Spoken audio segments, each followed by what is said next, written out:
Kan yang saya katakan yang tadi ada orang kesurupan, yang kesurupan itu berbicara tapi esensi dari berbicara adalah kita tidak tahu siapa. Enggak, yang bangkit itu Yesus punya tubuh atau enggak? Memang tubuhnya dibangkitkan kok. Tubuh begitu. Anda coba baca nomor 39-nya. 39 dari 24 itu yang tadi ya. Ya.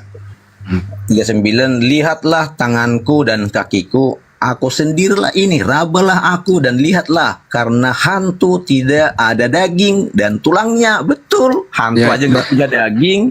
Berarti waktu itu Yesus punya daging dan kulit gitu ya. Makanya yang Punya lahir tangan. dari Maria itu hanya Oke. sebagai eksistensinya lahir gitu. Coba baca lagi 40-nya ke bawah coba. 40, sambil berkata demikian ia memperlihatkan tangan dan kakinya kepada mereka. Ya ibaratnya yang kesurupan juga tonjok orang, ada yang nonjok itu siapa orangnya atau yang menonjok itu? Ya lu pikir Yesus kesurupan? Loh, yang surup kalau katakan yang Allah pencipta langit dan bumi itu yang masuk dalam pribadi yang tadi kan saya katakan. Oh, jadi Yesus kesurupan. Iya. Oh, buset, Yesus kesurupan. Yang surup itu kepadanya itulah esensi Allah. Oh iya. Baru tahu kalau Yesus pernah kesurupan. Tapi bukan kesurupan setan ya, sama yang itu Kesurupan Tuhan, kesurupan Tuhan. Kalau diterjemahkan seperti itu, yang surup kepada dia itu adalah, nah itu maksudnya. Iya. Dapat ya gambarannya emang ya.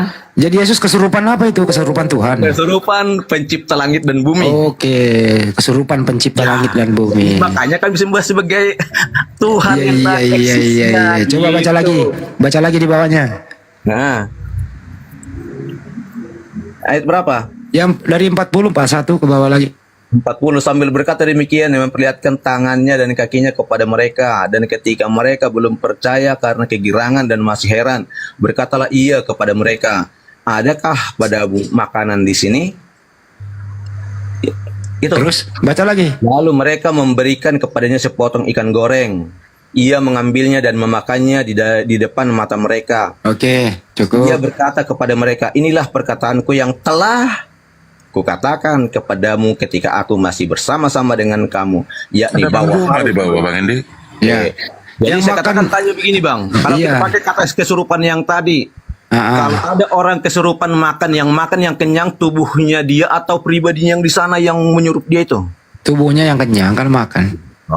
Berarti yang kenyang tubuhnya yang tadi secara fisik, tapi yang roh yang masuk ke dalam dirinya itu kenyang nggak? Oke. Yang makan ikan goreng itu siapa itu? Tubuhnya yang tadi. Tubuhnya. Berarti jawab tadi. Berarti punya tubuh ya? Memakai tubuh yang lahir dari Maria itu sebagai eksistensinya. Iya, artinya ya waktu dia bangkit masih tubuhnya anaknya Maria kan gitu. Nah, Dia buktikan dia makan ikan goreng, betul? ya. Nah, itu sudah menjadi Tuhan apa belum jadi Tuhan tuh? Yang surup di dalamnya itu ya pasti pribadi yang esensinya yang tadi, yang surup. Oh iya, saya lupa tadi kalau Yesus kesurupan Tuhan, saya lupa. Iya, boleh dikatakan kalau kata itu kita paksakan ke sana. Yesus kesurupan Tuhan. Ya, Yesus kesurupan pencipta langit dan bumi. Karena itu jelas di Alkitab. Iya. Cakep itu. Ibrani yang tadi yang saya baca itu. Betul. Kalau memang harus dipaksakan kata kesurupan itu, andaikan ada kata yang lain sebenarnya, tapi itulah kita pakai sekarang dulu. Betul. Bukan saya yang ngomong loh, Anda yang ngomong ya. Iya, saya setuju. Jadi ternyata Yesus kesurupan. Setuju akan hal itu. Esensi perkataan saya pasti mereka mengerti. Artinya Yesus kesurupan pencipta langit dan bumi. Ya. Oke. Artinya pencipta langit dan bumi masuk ke dalam tubuh Yesus. Ya. Berarti waktu itu surga kosong. Makanya Allah itu bukan dihitung 1, 2, 3. Allah yang transenden yang tadi, tapi Immanuel. Bapaknya Yesus itu memanjang, ada di surga, ada di dalam diri Yesus, memanjang dia. Di sini juga dia ada, di situ ada. Iya. Baru tahu saya ilmu baru ini, Yesus kesurupan Bapa. Kesurupan esensi pencipta langit dan bumi yang tadi, yang tidak terbatas, yang tidak bisa dihitung. Jadi Bapak di surga ini membagi diri ya? Bukan. Kan Bapak masuk ke dalam diri Yesus, kesurupan Yesus ini.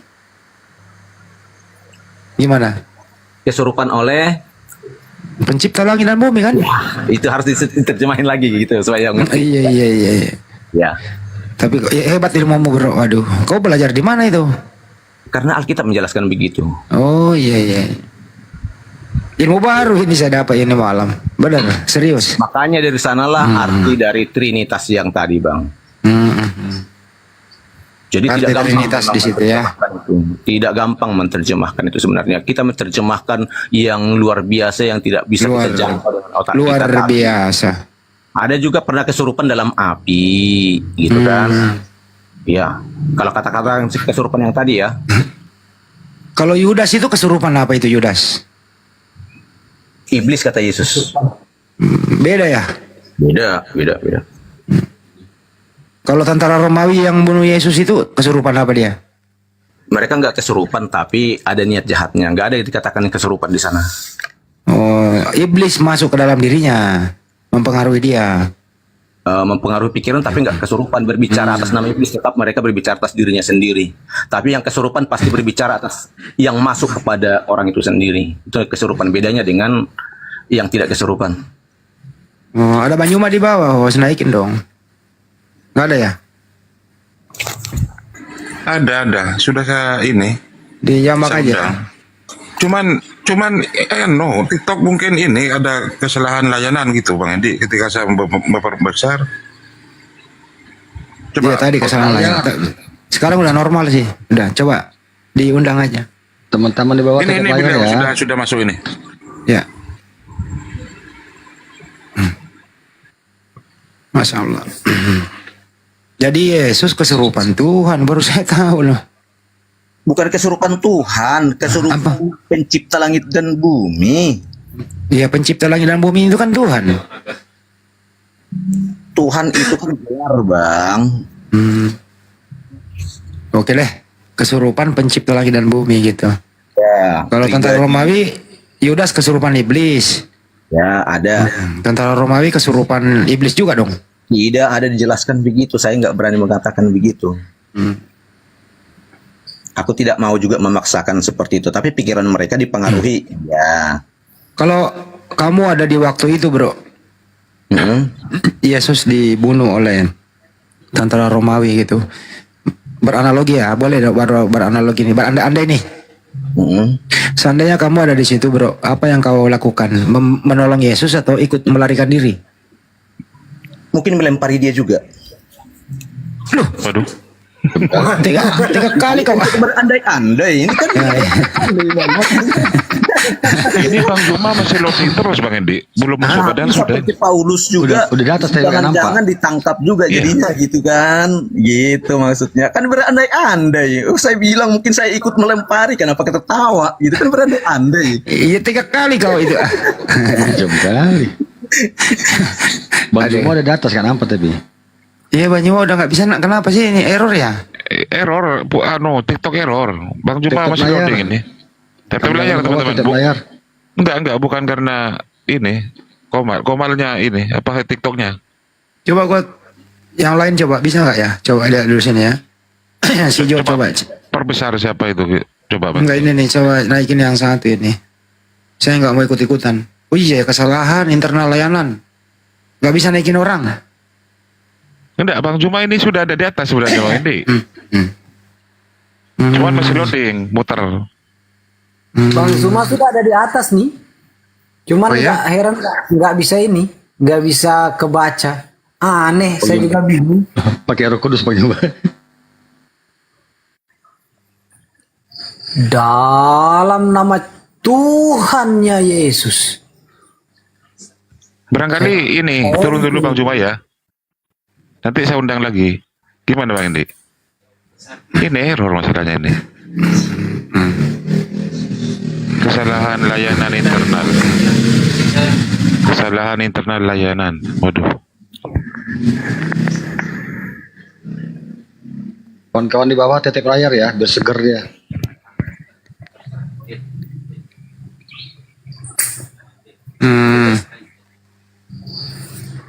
Kenapa kok tega bohong lempari batu bro? Aduh. Kamu nggak ikut menolong dia, bro? kita berandai-andai tadi bang. Kan? Jadi Ya andai kalau memang sejatinya aslinya kamu ada di situ, kamu mau ngapain dia? ya nggak bisa ngomong begitu orang saya kita ada di sini sekarang. Gak berandai-andai kan. Kita kan berandai-andai yang tadi. Saya pasti ya, saya akan katakan saya melempari juga, menyamakan diri dengan Allah loh, saya bilang. Tapi pengandaian kamu jahat, bro. Loh, itulah kalau kita kamu Aku mau ke toilet dulu ya, ke toilet dulu bentar. karena saya akan menjadi orang yang taat juga dengan agama saya. Agama Yahudi kan pada waktu itu mereka taat juga, saya akan taat juga gitu. kasihan kan kalau Tuhan dilempar, aduh. Harusnya nolong lah gitu orang. Itulah. Tapi nggak semua itu sama, kan? adalah digenapi, nggak mengenal katanya gitu kan. Oke.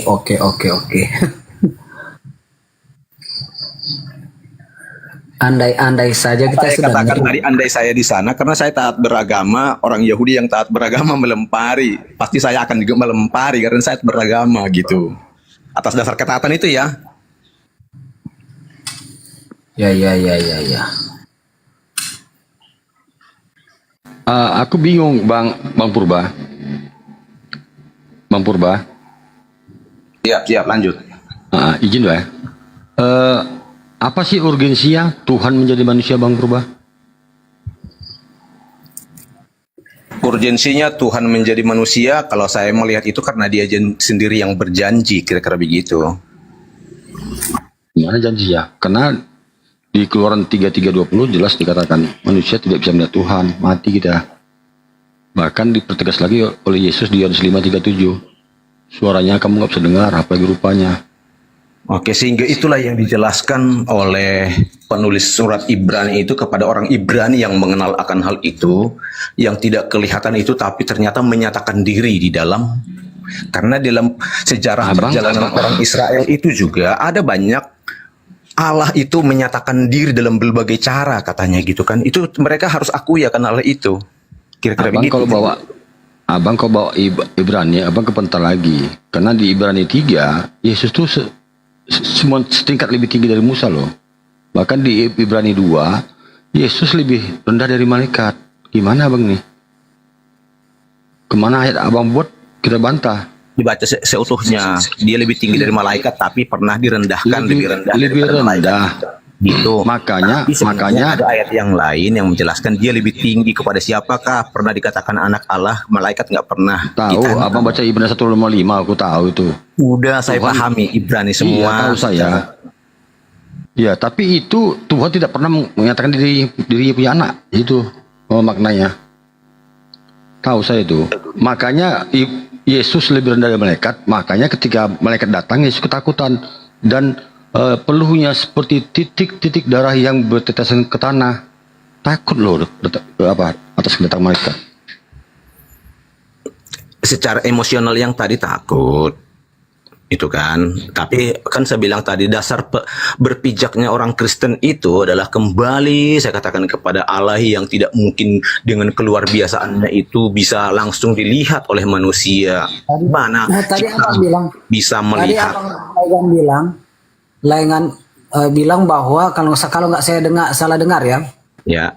abang bilang cuma Yesus saja yang anak Allah, yang disebut anak Allah. Oh enggak, saya juga anak Allah. Oh, ya udah. Berarti bukan cuma Yesus anak Allah dong. Dalam Biblos ya, dalam Bible Anda. Ya itu gelar satu sebutan yang bisa dipahami oleh manusia lah dengan bahasa manusia. Oke. That's right. Makanya dari awal kan saya katakan, ketika ini baru saya ngambil minum. Tanpa saya katakan kepada kalian, saudara-saudaraku, aku ambil minum dulu. Tidak berkata-kata saya, tapi ide saya telah menuntun saya melakukan tindakan itu. Itulah logos saya. Bang Layangan, Gitu kan? Ya, silakan. banyak ayat terbantahkan loh kalau Yesus tuh, kalau Tuhan menjadi manusia. Karena di 2 Tawarik 6:18 itu Tuhan itu tidak turun ke bumi, Bang. Itu berbicara kepada ada konsep yang tadi ketransendenan Allah itu, tapi ada kenyataan-kenyataan menampakkan diri dalam pelbagai cara kan, itu nggak Itu bisa. malaikat. Makanya itulah dasar berpijaknya iman Kristen itu sejak awal. Diselidikilah kita itu semua. Itu malaikat, Bang. Makanya di KPR 10:4 itu malaikat bilang Tuhan, Bang. Baca itu, Bang. Betul, tapi ketika kita baca ayat itu lagi tentang kitab Keluaran itu, dari semak duri itu berbicara juga aku adalah aku. Wah, malaikat pasti tidak akan pernah dengan seceroboh itu menggunakan dia seakan-akan pencipta langit dan bumi.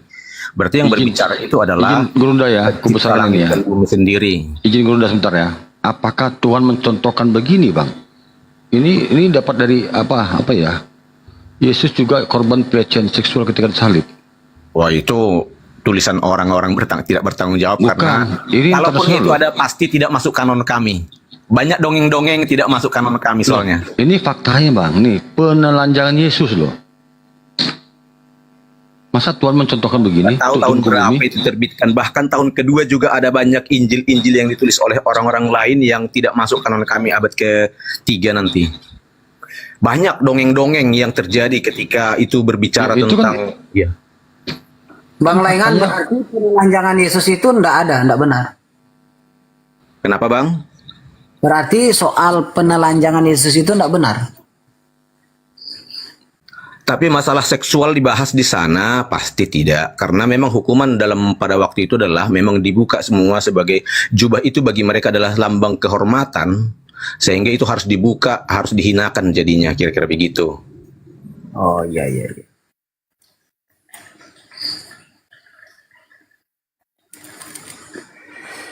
Mana nih Bang Zuma? Sudah saya Di undang atas ini. ini. Sudah saya undang. Enggak, belum. Masih di bawah. Iya, Chris Islam di atas tapi nggak nampak juga. Kacau Oh, nih. Krisna enggak nampak. Nggak nampak di atas dia. Oh, iya. Saya cabut dulu Krisna. Ada 3, Ustaz. Ada satu lagi tuh. ET. Itu enggak nampak juga. Nggak nampak. Layar kawan di bawah ya, silakan ya. Mohon ya. Enggak, memang ini gangguan katanya. Semua komal gangguan katanya, komal Islam.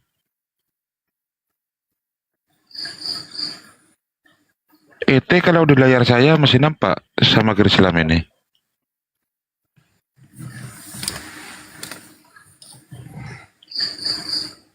Error ini ya. Iya, Bang Jumbo di bawah tuh. Nggak bisa naikin orang loh. Error ya. Islam, Lodi itu masih di bawah. Masih Error nggak bisa naikin orang. Coba hostnya naikin. Nggak bisa ya? Nggak bisa juga. Saya naikin sudah saya undang Bang Juma. Ini Islam katanya masih ada di atas ini. Ada Padahal 2 orang di atas. Kristen ada 2 di atas. masih ada sama siapa nih? ET. Ya. Coba ya. kesalahan internal layanan. Iya, kesalahan internal layanan. Semua begitu katanya. Iya, ET semuanya dihack. Waliokar di Nggak atas. bisa naikin orang. Aneh ya. Aduh, gue masak dan tang. Ayo naikkan semua agar saya naik. Aduh, gue masak dan tang, gue masak. Wah, jago sekali berarti ya. Iya, kompresor gue masak. Waduh. Oh begitu nggak bisa. Saya baru cek. Temannya Bang Ardi juga sama nggak bisa naikin orang. Kacau ya kalau begitu ya. Oh gitu. Iya, katanya Komal Muslim kena hack. Gara-gara membahas STT-NS terus katanya nih. Nggak ngaruh kali. Iya, iya. Apa hubungannya? Apa hubungannya ya? Bisa begono ya. Nggak bisa naikin orang ya. Goces. Sahabat-sahabatku, mohon maaf apabila ada perkataan-perkataan yang kurang berkenan. Ya, kami keluar dulu. Sabar lah Bang Purban nanti lah. Ada Gurunda mau naik ini. Ada waktu nanti diskusi lagi. Ya, hal-hal yang mungkin Gak mau bicara sama Gurunda Juma. boleh sebenarnya. Kalau beliau Ya, ntar lagi beliau nambah. bahasa Ibraninya itu sebenarnya enak juga tambah wawasan, tapi kadang kayak yang tadi lah katakan suaminya dia itu kan kadang hal-hal begitu kadang yang membuat saya juga kurang orang di bawahnya contohnya tadi kan dia pencipta langit dan bumi kok dipaksakan hal-hal seperti itu kadang yang tidak membuat kondusif gitu. Dia orang besar loh bang. Aku cuma bertanya situ bang, bukan Tapi di bawahnya kan udah dia pergi ke sekolah. Dia coba abang cermati ya itu satu bang analogi ya. begini bang, analogi buat bahasa Indonesia dalam kalimat majemuk gitu ya. Dia pergi ke restoran, di restoran dia bertemu temannya. Hey laingan. Nah, berarti dia itu siapa? Berarti laingan lah, kan jelas di situ. Abang Dia cermati. pergi ke restoran, di restoran ada temannya Tulisan tuh memanggil dia, hey laingan. Ya berarti yang dia itu mewakili siapa? Si laingan yang tadi dong. Nah, dia di sana udah Tuhan pencipta langit, Tuhan semesta alam katanya kok dipaksakan orang dia di sana mewakili di bawah kalimat selanjutnya gitu kan? Ini mah ngapain kok banyak banget yang minta permintaan naik ya? Waduh. Saya nggak bisa ngedelete ini, nggak bisa ngapus.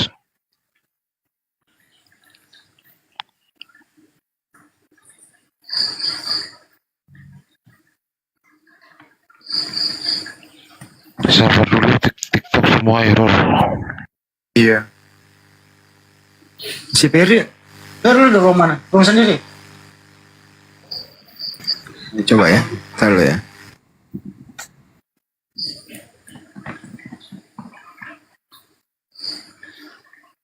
Oke, mohon maaf ya, kami pergi dulu. Kapan-kapan kita naik lagi kalau ada kesempatan. Terima kasih kesempatan diberikan tukar pikiran atau mungkin ya menjelaskan pandangan-pandangan kami. Kalau pasti tidak akan sesuai dengan buat saudara-saudaraku, mohon maaf akan hal itu. Tetap semangat, jadi edukasi tetap buat kita semua, menambah wawasan oke, Bang. saudara-saudara Makasih, Bang, ya. Muslim juga, sehingga kita tidak saling menghujat atau bagaimana. Tetap semangat. Iya. Coba sampai Maju turun terus. apa bisa ya? Apa bisa turun ya? Coba.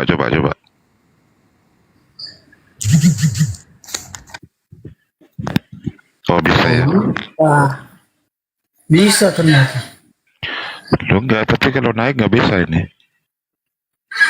Islam masih ada kan di atas sama itu? Dua orang Kristen di atas. Hah? Islam sama IT. Ini sudah saya undang Bang Juma ini. Waduh, ngapain banyak banget ini yang minta permintaan lagi nih.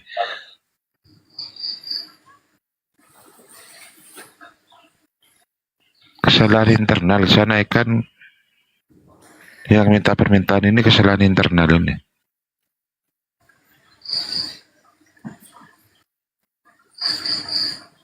Nah, bisa ini, Minang.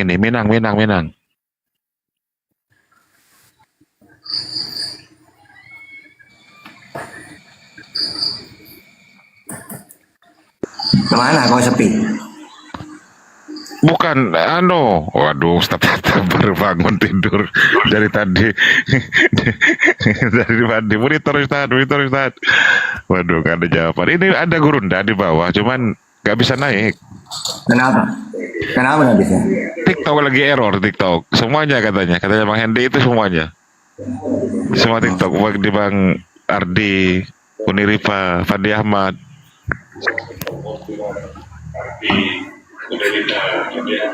Ustaz Yusuf PI katanya juga.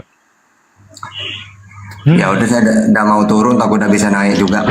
Ini saya sudah naikin. Mudah-mudahan sudah lancar ya.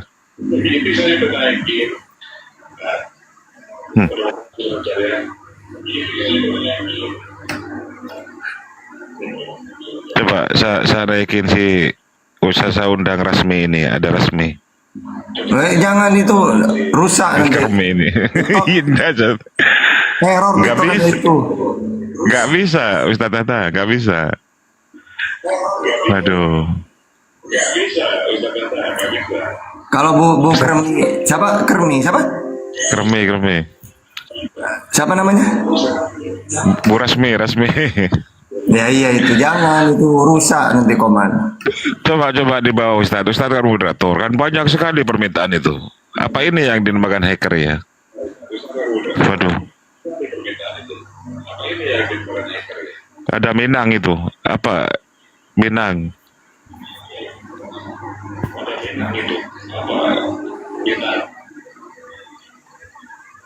Bisa batalkan Pak Ustaz. Kenapa? Udah bisa saya batalkan tadi yang tak naik itu. Bisa turun ya? Saya batalkan tadi. Tidak ada yang bisa naikkan. Coba naikkan. Cari yang nama-nama. Membatalkan bisa Pak Ustaz. Hah? Membatalkan mereka minta naik bisa. Tadi nggak bisa. Tidak yang namanya kayak Kristen itu langsung tarik aja. Iya sudah ini Ustaz. Sudah. Wah ini si Jo ini. Lehernya nggak bisa. Sudah. Ustaz Tahta kok agak ada blank Ustaz. Apa antara perangkat yang satu dengan yang lain berdekatan Ustaz? Oh YouTube saya itu kekerasan. Nah itu. Dukungnya kawan-kawan semuanya YouTube Tahta Channel Handi Oh Sirabe. iya. Teman-teman yang ada di bawah ada 1.400 penonton ya. Jangan lupa untuk mendukung channel YouTube-nya Ustaz Tahta. Namanya Tahta Channel. Juga Bang Hendy Selebes ya. Ada Guru Nusuma juga. Subscribe doang udah, nggak usah ditonton, subscribe doang. Ya, dengan cara subscribe ya. Enggak, sudah ada perkembangan kayak Ustaz. Siapa tahu mulai dari kemarin-kemarinnya itu. Udah bisa diangkat Pak Ustaz. J udah di atas tuh tapi kan nampak. Iya, cuma loading terus ini. Siapa? Si Jo. Atas.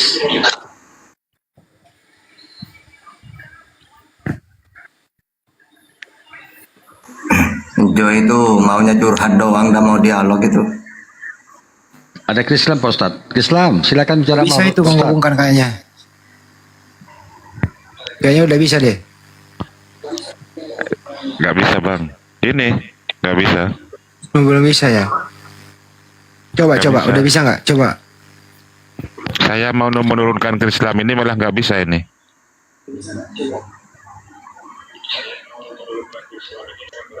Bisa ini. Ke Islam sudah saya turunkan bisa ternyata. Tapi ini yang baru masuk belum nongol ini. Islam saya tengok masih di atas Pak Ustaz. Enggak, sudah saya turunkan.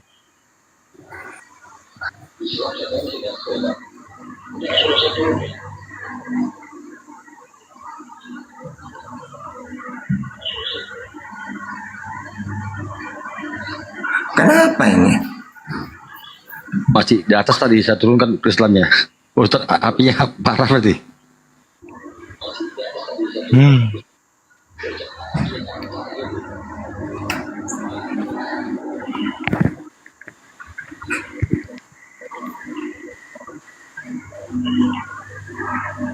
Coba saya turun, naik, bisa bang ya?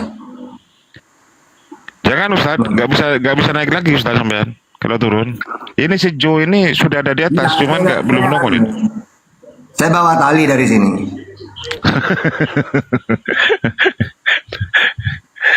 Waduh.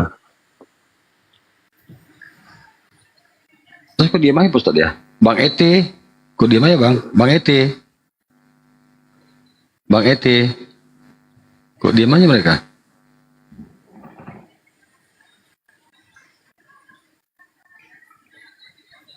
Bubar dulu aja kalau gitu, cobain ya. Sebentar, saya refresh dulu Pak.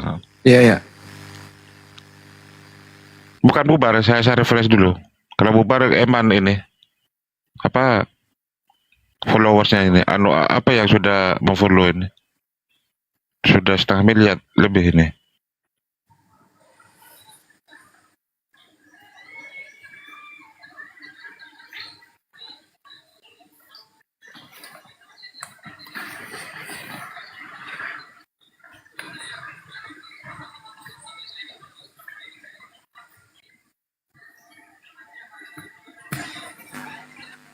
Tep layar kan kawan ya.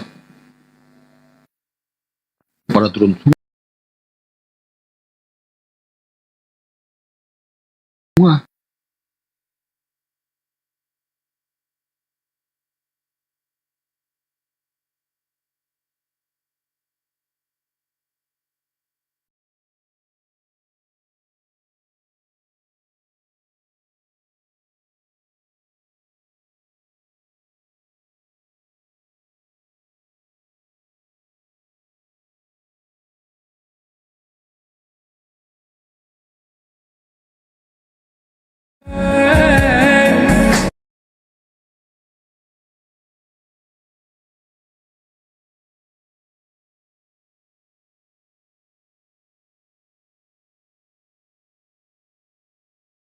Ada aja.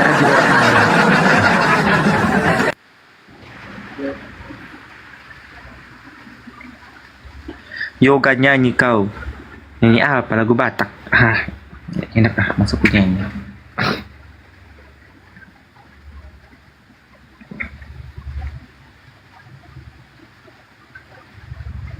Kau suara kau hilang-hilang juga. Kain turin, paku penyalipannya. Bahwa pesantren-pesantren itu sarangnya teroris. Nah, ternyata mereka yang sarangnya, yang menjadikan ya kebencian terhadap Islam di negeri ini.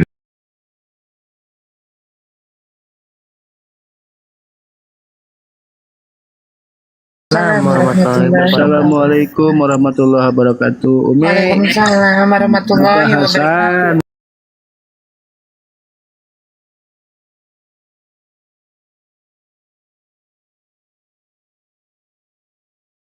Naik dia, saya sudah jambak berapa kali. Kalau kau Malu ketahuan dia. kenapa? Malu karena dia mentuhankan Edis.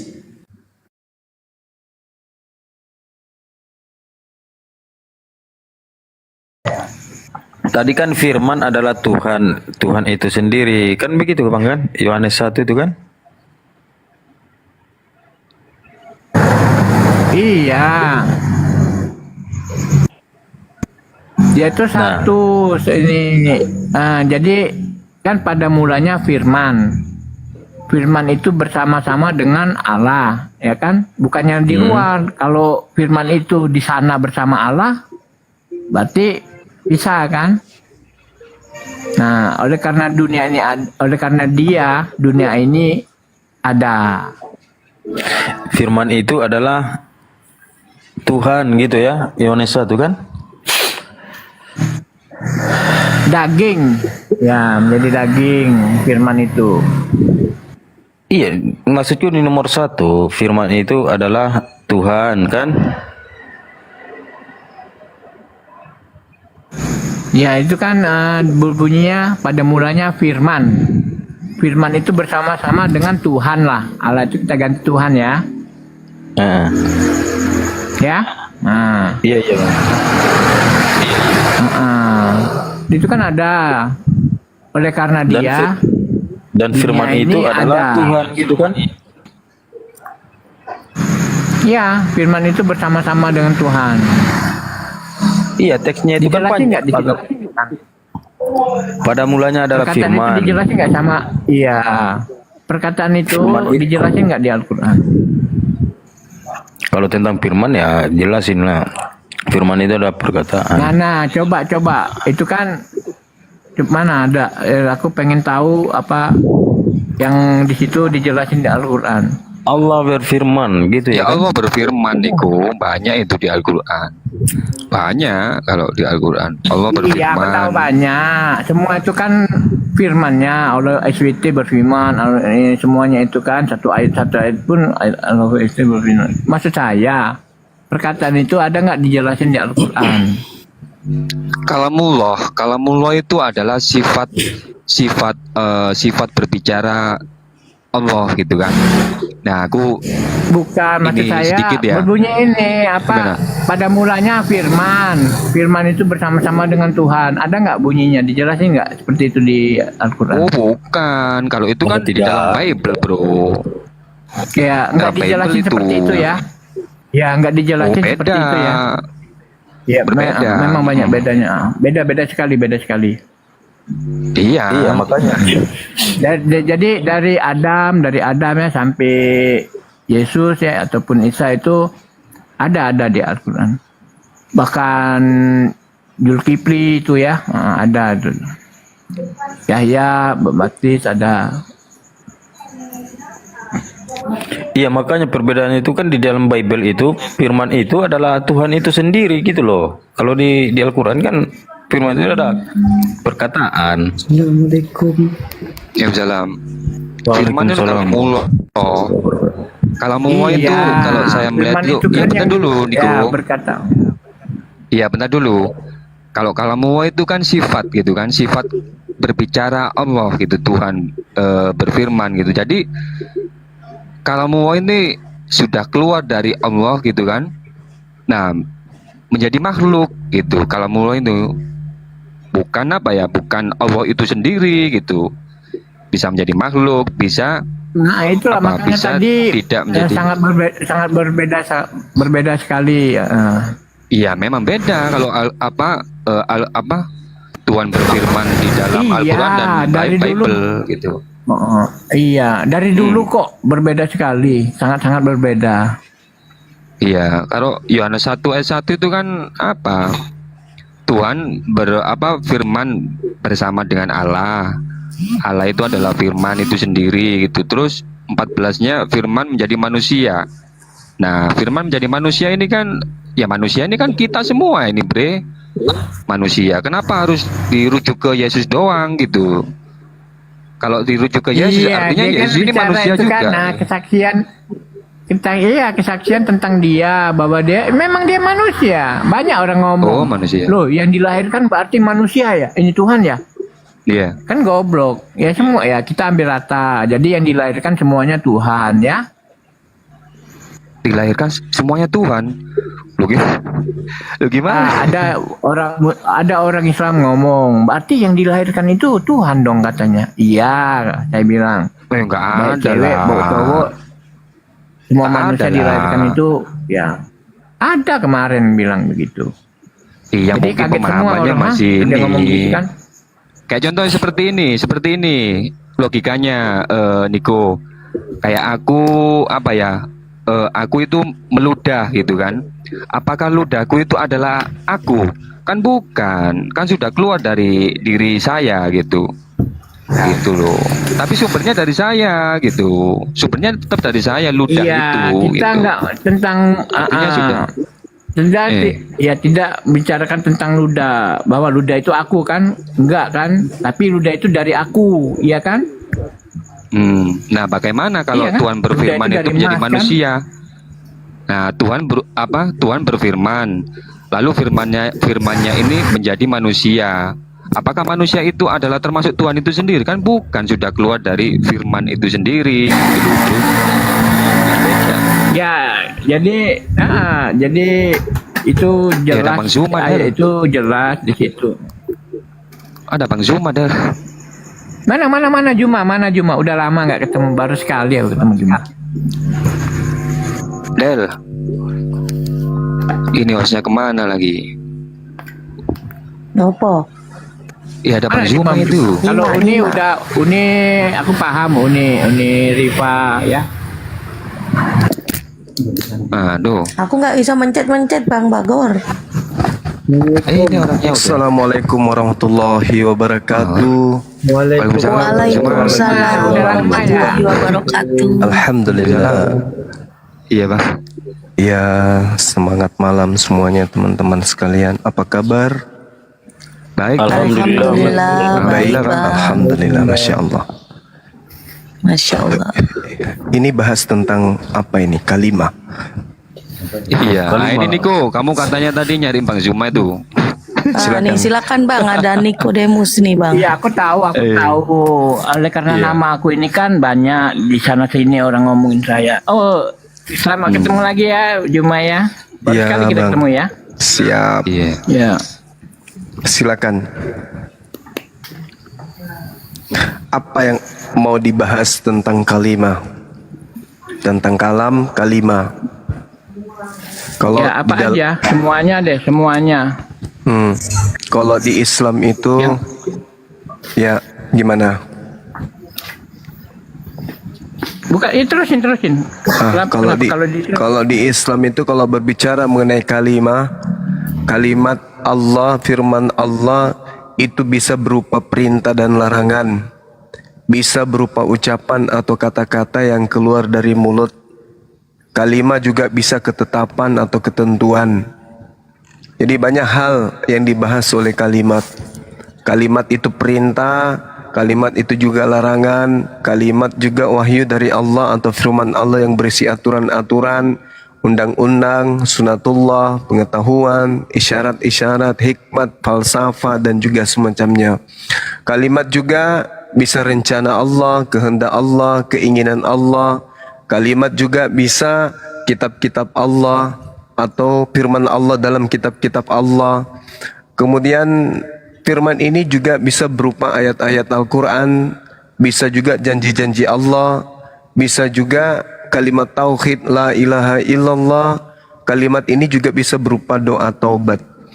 Jadi bagi kami umat Islam, ketika berbicara mengenai penciptaan, maka Allah menciptakan segala sesuatunya termasuk yang saudara sembah itu hanya dengan berfirman, dengan berkata, dengan mengucapkan ketetapan dan kehendak yang berasal dari dirinya sendiri, maka ciptaan itu ada. Makanya Yesus itu, Isa di dalam Al-Quran itu berasal dari sesuatu yang tadinya tidak ada menjadi ada. Nah, itulah yang Anda sembah. Jadi Yesus ini adalah sebuah kalimat, adalah sebuah ketetapan, sebuah firman kehendak Allah menjadi nyata. Wa Maryam binat Imran lati ahsanat farjaha fanafakhna fihi min ruhina wa saddaqat bi kalimati rabbiha wa kutubihi wa kanat minal qanitin. Dan Allah kemudian memberikan perintah dan lalu mengatakan, kami tiupkan ke dalam rahim Maria sebagian dari roh kami, dan kemudian dia membenarkan kalimat-kalimat Tuhannya dan kitab-kitabnya, dan dia Maria termasuk orang-orang yang taat. Maria maksud saya. Sama seperti di Bible. Di Bible itu aku udah tahu pikiran Juma ya, silakan. Tentang lahir itu ya. Jadi di Ali Imran 49 ataupun Al-Maidah 110 ya. Iya. Itu kan tentang dia. Kalau tanpa si izinnya kan mungkin burung itu nggak hidup ya. Iya. Iya. Nah, siapakah dia itu ketika dia dibaptis nih? Benar-benar nih Yohanes itu memang asli membaptis ya. Nah, pada waktu burung itu kelihatan seperti apa?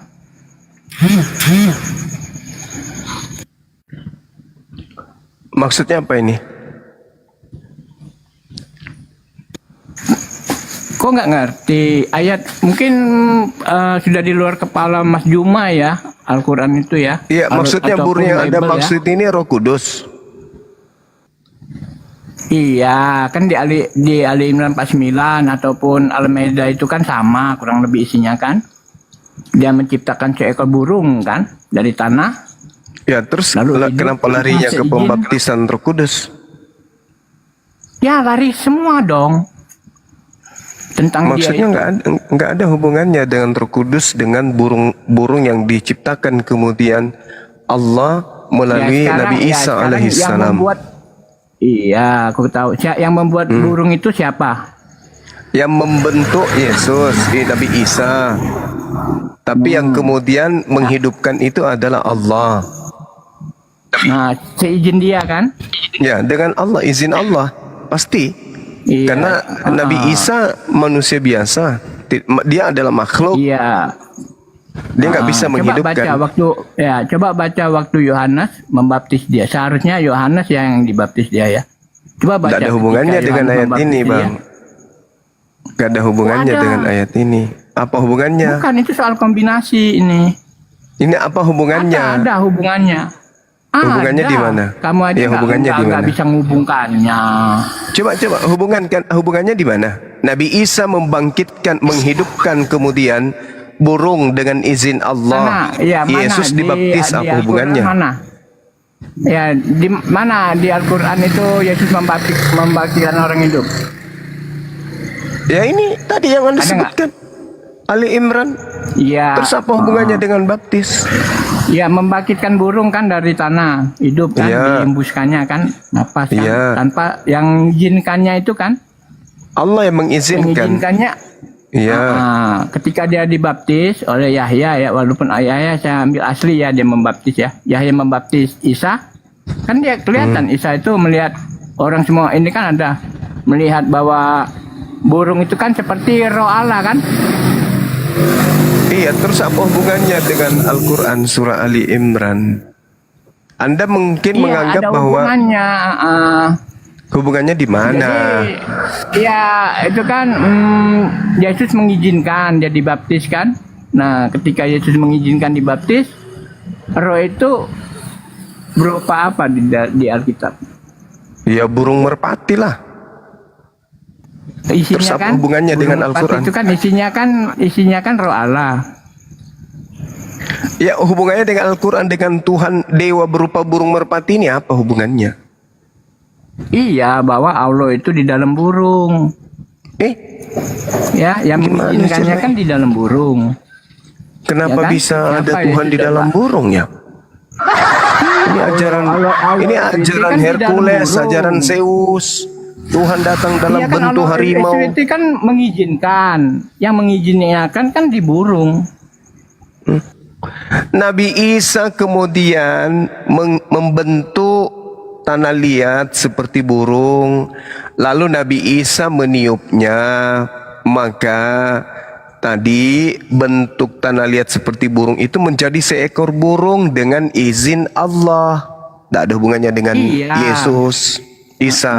Jadi iya, kan semua orang tahu dibaca itu kan roh Allah itu kan di dalam burung, seperti burung yang diciptakannya itu kan. Alamak. Maksudnya apa ini, teman-teman? Ada yang mengerti nggak ini orang? Baru satu loh, ini baru satu ya kita. Izin bicara sebentar Bang Zuma. Ini Niko nih saya kenal dia. Ini memang orangnya agak miring ini.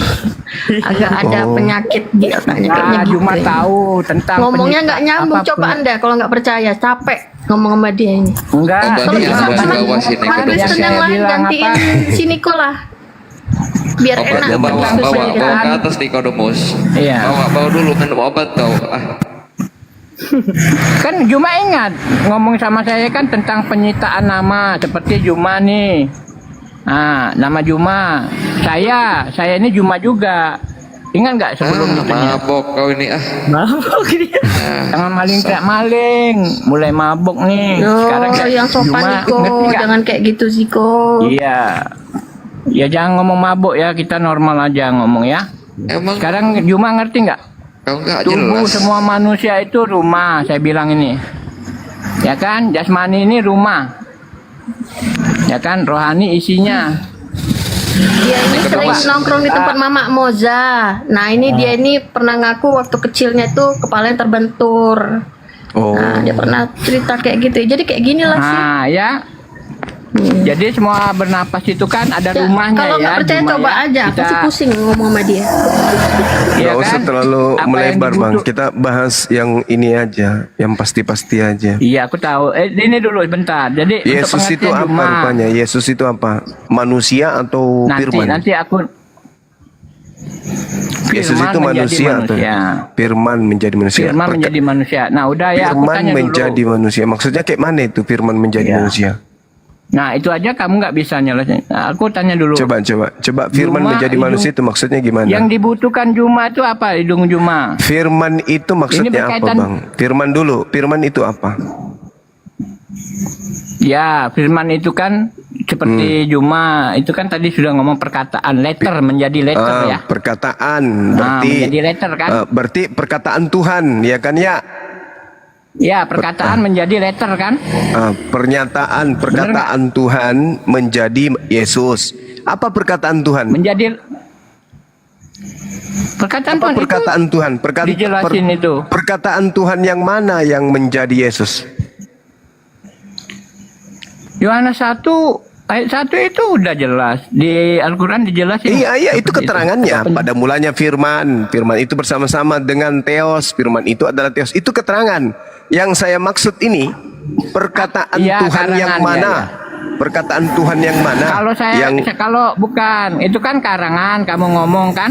Boleh nggak kami ngomong punya kamu? Saya katakan tadi itu keterangan, bukan karangan, Bahlul. Keterangan. Oh ya, keterangan. Pada mulanya adalah Kalau firman. Boleh ya. Firman itu bersama-sama dengan Theos dan firman itu Theos. Firman itu adalah dewa. Yang saya tanya, perkataan yang mana yang ada pada Tuhan yang menjadi manusia Yesus? Perkataan mana? Berarti firman itu Theos ya? Bener nggak? Iya. Tadi kamu ngomong firman itu Theos kan? Iya, di Yohanes 1 nomor 1. Nah, jadi ya dari awal nih, dari penciptaan itu kan, setelah dia menciptakan manusia kan ada nih pernyataan dia. Enggak, itu kan gini Bang. Pernyataan dia ya. Gini Bang Neko. Tuhan mengatakan jadilah terang, terang itu jadi. Maka ketika Tuhan mengatakan jadilah terang, yang jadi pada saat itu adalah matahari. Bukan Yesus. Ya kan ya? Jadilah malam, jadilah gelap. Gelap itu kemudian dicipta. Jadilah bumi. Bumi jadi dari ucapan itu. Nah, Yesus ini berasal dari firman yang mana? Juga. Berarti yang dia ucapin itu, firman itu, bumi itu Yesus juga, pikiran kamu? Oh bukan. Bahwa terang itu? Bukan. Kenapa lihatnya ke Yesus? Justru saya bertanya, ketika Tuhan berkata jadilah terang, maka jadilah matahari. Matahari pada mulanya adalah perkataan jadilah terang. Matahari boleh, tadi kan kamu ngomong kan jadilah Yesus terang itu kan. Nah sekarang pertanyaan saya kepadamu, perkataan mana yang membuat Yesus itu terjadi, menjadi Yesus? Perkataan yang mananya Tuhan?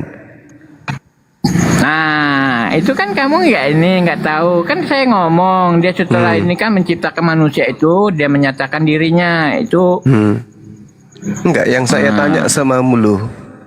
Perkataan yang mana yang ada pada sama siapa lagi kamu tuh? Perkataan yang mana pada diri Tuhan yang menjadikan Yesus?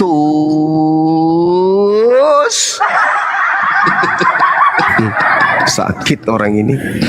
Gila dia Bang. Udah lama dia Bang gak nonton. Nah itu kan banyak perkataan dia kan. Ada juga di Lukas itu kan telah lahir Tuhan kita perkataan yang mana? Perkataan yang mananya Tuhan yang menjadikan Yesus? Kalau saya ditanya nih, Bang Suma, malaikat kan, malaikat bilang. Ya Paman. Malaikat bilang telah lahir. Perkataan yang mana pada diri Tuhan yang membuat matahari? Pada mulanya firman. Tepuk tangan. Nah, perkataan yang mana yang ada pada Tuhan yang menjadikan Yesus? Baca di Lukas itu Tuhan Lukas 1 nih ya, malaikat. Pintar sekali. Ada pintarnya. Jadi Lukas 1. Jadi Lukas 1. Dengar, tak ajarin. Jadi Lukas 1, firman Tuhannya berkata, oke? Ketika diantar oleh Gabriel, apa firman Tuhannya? Sesungguhnya engkau akan mengandung dan akan melahirkan seorang anak laki-laki, dan hendaklah engkau menamai dia Yesus. Nah, inilah firman Tuhan itu. Firman Tuhan inilah yang menjadi Yesus. Nah, makanya disebut pada mulanya adalah firman. Firman itu bersama-sama dengan Theos, dan firman itu adalah Theos, dan firman itu telah menjadi daging. Firman yang mana? Firman yang tertulis di dalam Lukas 1 nomor 31. Sesungguhnya engkau akan mengandung dan akan melahirkan seorang anak laki-laki, dan hendaklah engkau menamai dia Yesus. Jadi yang menjadi Yesus itu bukan Tuhan, tapi tanah bercampur darah, bercampur daging, bercampur semuanya, lalu ditiupkan roh, jadilah ciptaan berupa manusia Yesus. Ya. Sekarang saya tanya, Yesus itu dari benih siapa? Kamu kan dari orang tua kita semua ya. Dari benihnya Maria. Ya, di rahimnya Maria kan. Udah. Kalau Udah kamu terjawab kalau kan? kamu ngomong dia dari tanah, benih dari siapa? Dari tanah, Yesus itu dari tanah. Dari saripati ini makanan yang dimakan Oh, oleh ibunya.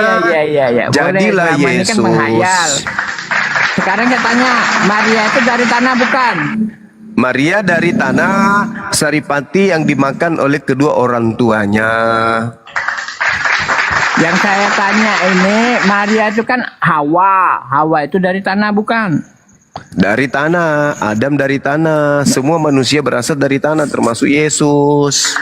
Nah, begini Juma ya, Alkitab itu jelas ya, memang Adam Ya. dari tanah, ya. Yesus- Setelah Adam jadi daging, Yesus dari setelah karet. Adam jadi daging, barulah jadi Hawa, ya. Yesus dari apa dia? Terbuat dari apa Yesus itu? Dari karet, dari plastik. Tadi kan kamu ngomong, Allah kan niup farjaha. Ya, Yesus itu dari tanah, dari saripati yang dimakan ibunya, bahkan menjadi manusia utuh pun masih netek. Jadi Iya, sekarang jangan saya tanya- kamu itu meninggalkan teori yang ada di dalam Bible. Yesus pada mulanya adalah firman. Betul, bukan. firman yang mana? Firman yang keluar dari mulut Tuhan. Yang mana firman itu?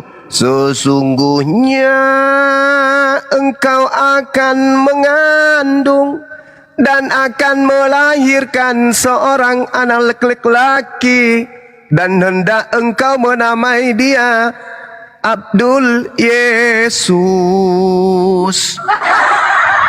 Tuh. Jadi Yesus itu pada mulanya firman yang keluar dari mulut Tuhan. Bang Suma pada mulanya firman yang keluar dari mulut Tuhan. Alam semesta ini pada mulanya firman yang keluar dari mulut Tuhan. Semua ciptaan pada mulanya adalah firman. Yesus yang adalah hamba Allah pada mulanya adalah firman. Hanya orang bahlul yang menyembah ciptaan Tuhan. Gitu. Itu bahasa elegannya supaya saudara sadar.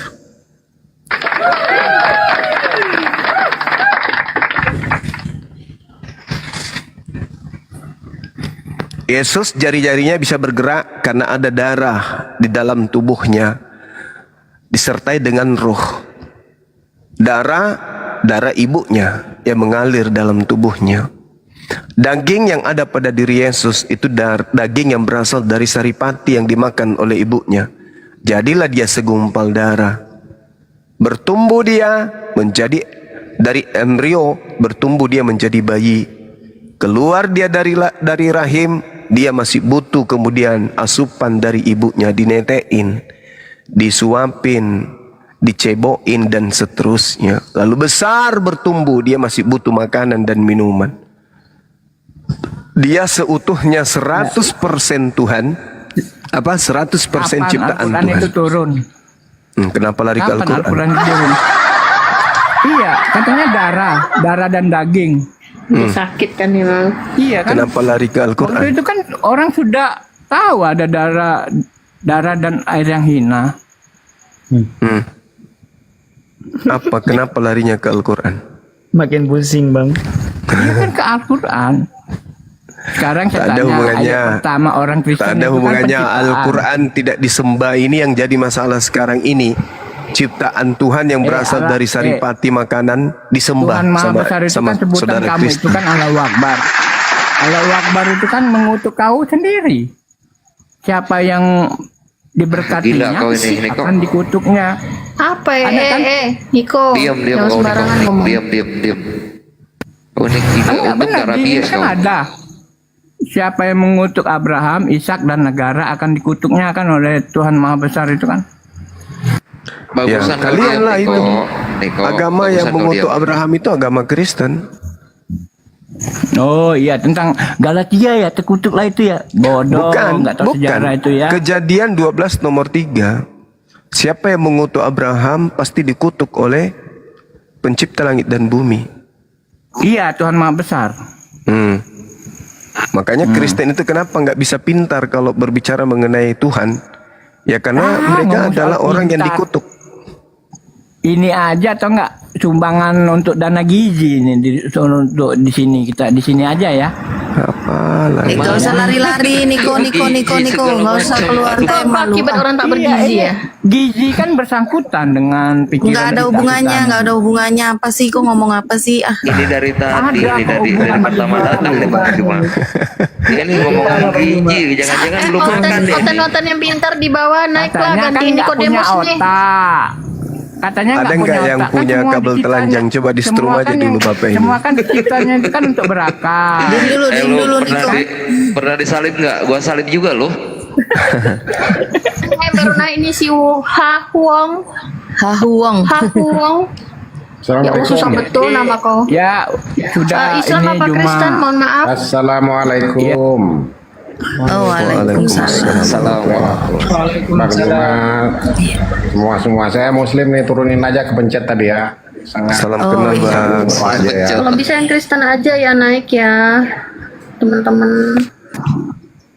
Jadi begitulah Juma, kan apa yang dibutuhkan hidung semua manusia ini kan tentu ada rumahnya ya. Termasuk Yesus kan? Ya, jadi kan dia bicara tentang Matius 7 ayat 15 bahwa tubuh kita ini Mana Kemah, ada Matius rumah 7 ya. nomor 15 Nih. bahas kayak begitu. Parah ini orang. ada tentang kemah itu tubuh ini rumah. Matius Ada 7 di nomor Alkitab. 15 itu berbicara mengenai pembinasa keji.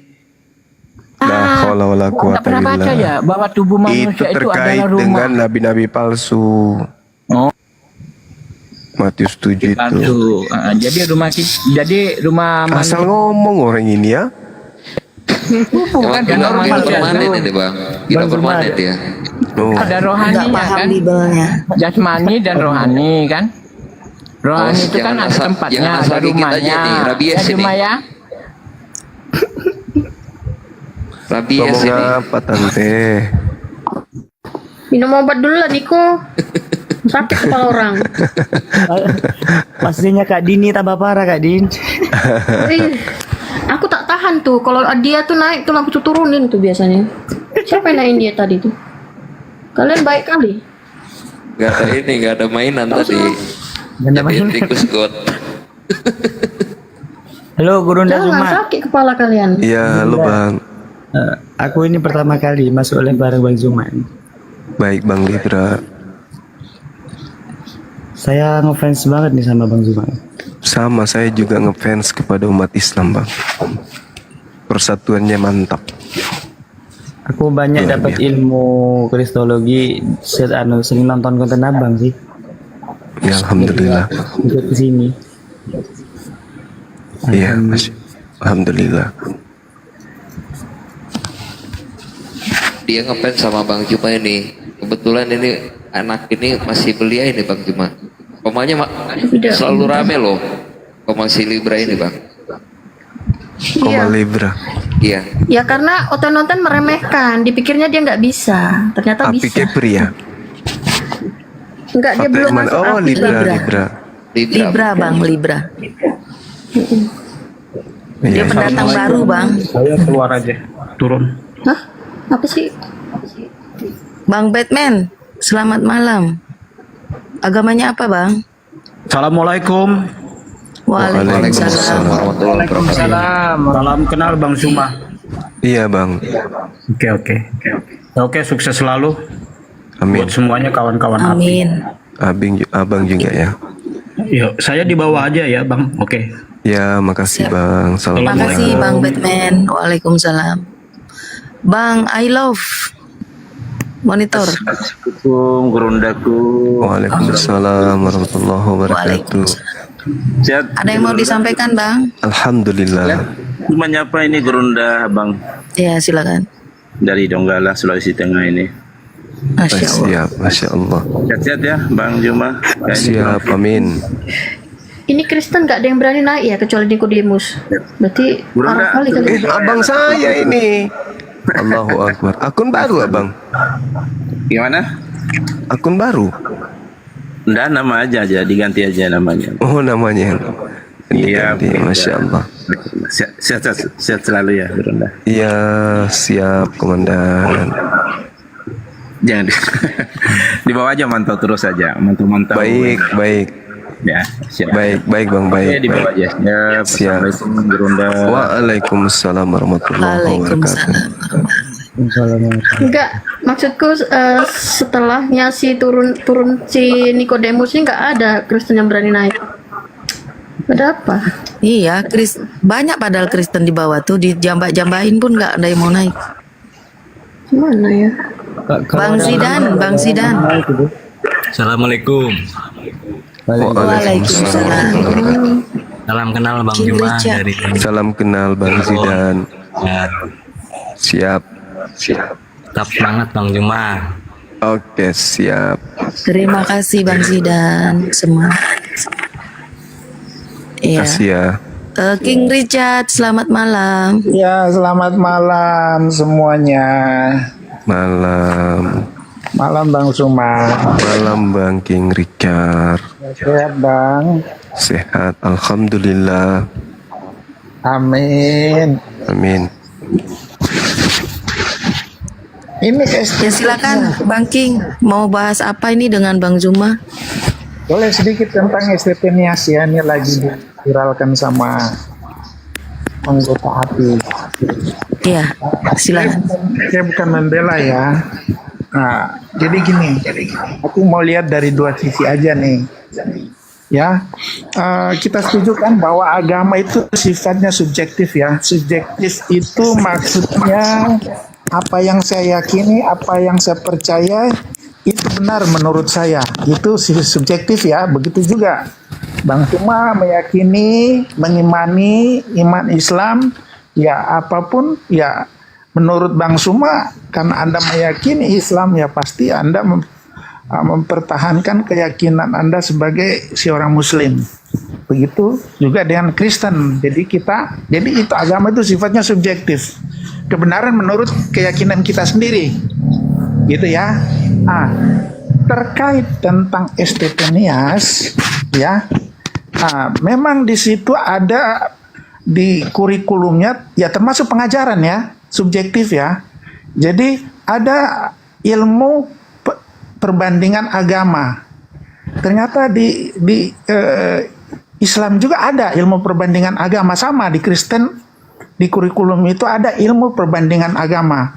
Di situ kan Islamologi ya, ada juga kalau di Islam kan Kristologi ya. Di situ subjektif, isinya subjektif. Jadi masing-masing kita menafsirkan sesuai dengan keinginan kita, sesuai dengan ya misi kita, ya apa yang diajarkan sesuai dengan keyakinan saya. Begitu STT juga, STT Nias, dia juga ada kurikulumnya yang dianggap ya menista lah ya, karena dia mengambil juga referensi-referensi di luar dari bagaimana mencari referensi yang sesuai dengan keinginan, sesuai dengan penafsirannya. Begitu juga di sekolah, saya ada pernah searching di sekolah Islam Negeri Sumatera Utara. Ada itu namanya Fakultas Usuluddin. Tahu ya? Fakultas Usuluddin itu ada jurusan dakwah, ada jurusan perbandingan agama. Jadi sama kita. Jadi isinya juga di situ menafsir-nafsirkan isi pengajaran di Kristen yang tidak sesuai dengan prinsip keyakinan Kristen. Begitu Bang. Jadi sama juga dengan yang kita ini di room-room kita ini, ya, room-room yang sekarang ini di TikTok ini, ya. Jadi kita seperti kita bisa menafsirkan agama orang sesuai dengan pikiran kita, tidak sesuai dengan ajaran agama yang ditafsirkan. Gak bisa begitu, Perguso. Iya, ini jelas ini seperti kita ini, ya kan, ada Agatha, ya kan, ada Edis, ada blokir permanen, ya ada Bang. Enak sekali kayak gitu Pak. Jadi kayak gitu. Seenak jidatmu aja ya. Oke, gantian kita ngomong ya. Silakan Bang Suma. Iya, kebetulan saya juga pernah kuliah, saya juga pernah ngambil perbandingan agama. Jadi kalau kita membahas tentang persamaan antara di dalam universitas yang membahas tentang perbandingan agama dengan yang estetenias ini, itu laksana langit dan bumi. Kalau di perbandingan agama yang kami pelajari kemudian, ilmu perbandingan agama itu hanya membahas tentang kaidah mempelajari asal-usul agama, ciri-ciri agama, struktur agama dengan tujuan untuk mengetahui persamaan dan perbedaan.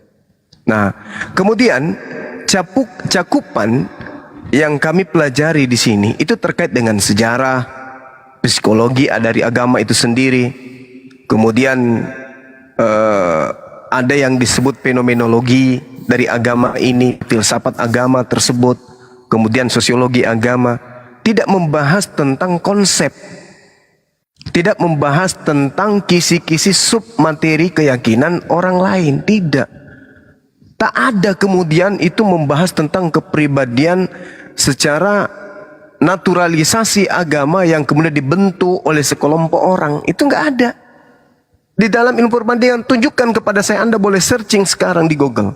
Kalau ada itu di mata kuliah yang ada di fakultas-fakultas perbandingan agama atau sekolah tinggi atau universitas yang membahas tentang perbandingan agama, itu tidak akan pernah Anda temukan.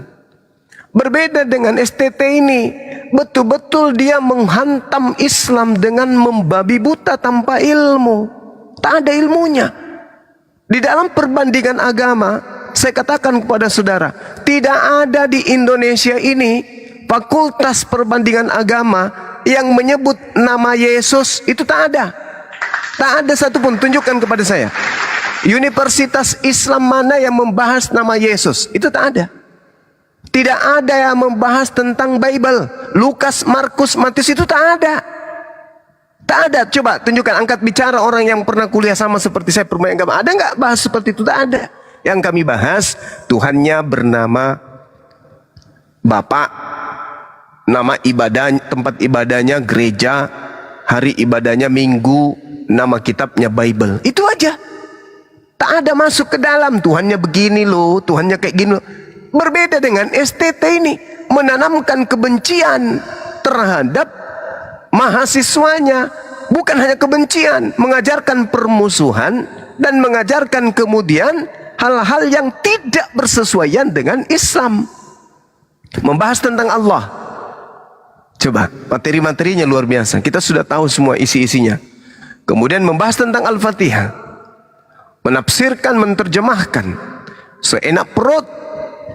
Semua materinya hanya hujatan dan penistaan. Sedangkan pandangan saudara King Richard itu terhadap yang Anda sampaikan tadi itu dengan kami Islam itu berbeda. Islam itu bang, mencakup semua agama di atas muka bumi ini.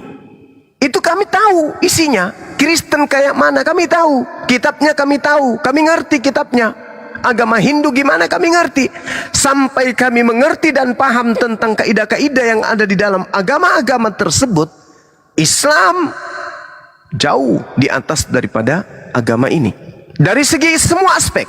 Dari semua aspek. Dari kitab sucinya, dari tata cara ibadahnya, semuanya kami pelajari. Nah, berbeda dengan estetenias. Membaca Quran saja nggak bisa mereka, saya yakin. Apalagi masuk ke dalam disiplin ilmu Quran. Saya yakin nggak bisa. Karena kalau dia bisa, nggak mungkin dia punya materi subkurikulum seperti itu. Nggak mungkin. Nah, bedanya antara agama Islam dengan agama Kristen itu hanya doktrin, dogma. Tidak melalui penalaran. Tidak melalui logika. Tidak melalui filter akal. Agama Kristen itu agama kepercayaan. Asal percaya saja. Berbeda dengan Islam. Islam itu selaras dengan wahyu akal. Nggak bisa dipisahkan. Islam dengan akal itu nggak bisa dipisahkan. Sedangkan agama Kristen, haram hukumnya saya katakan. Kalau orang Kristen itu menuhankan Yesus, tidak boleh menggunakan akal. Tidak boleh. Tidak boleh. Jadi di Kristen itu iman tanpa akal. Kalau di Islam, iman tidak boleh tanpa akal. Itu perbedaannya. Kristen adalah agama yang diyakini tidak boleh menggunakan akal. Tidak boleh. Nanti kita buktikan. Kalau Anda menggunakan akal, kita buktikan. Sedangkan agama Islam wajib hukumnya menggunakan akal. Nah, itu pembedanya. Jadi kalau dikatakan menyamakan ilmu perbandingan agama dengan STT antara langit dan bumi. Seperti itu Bang Rikar.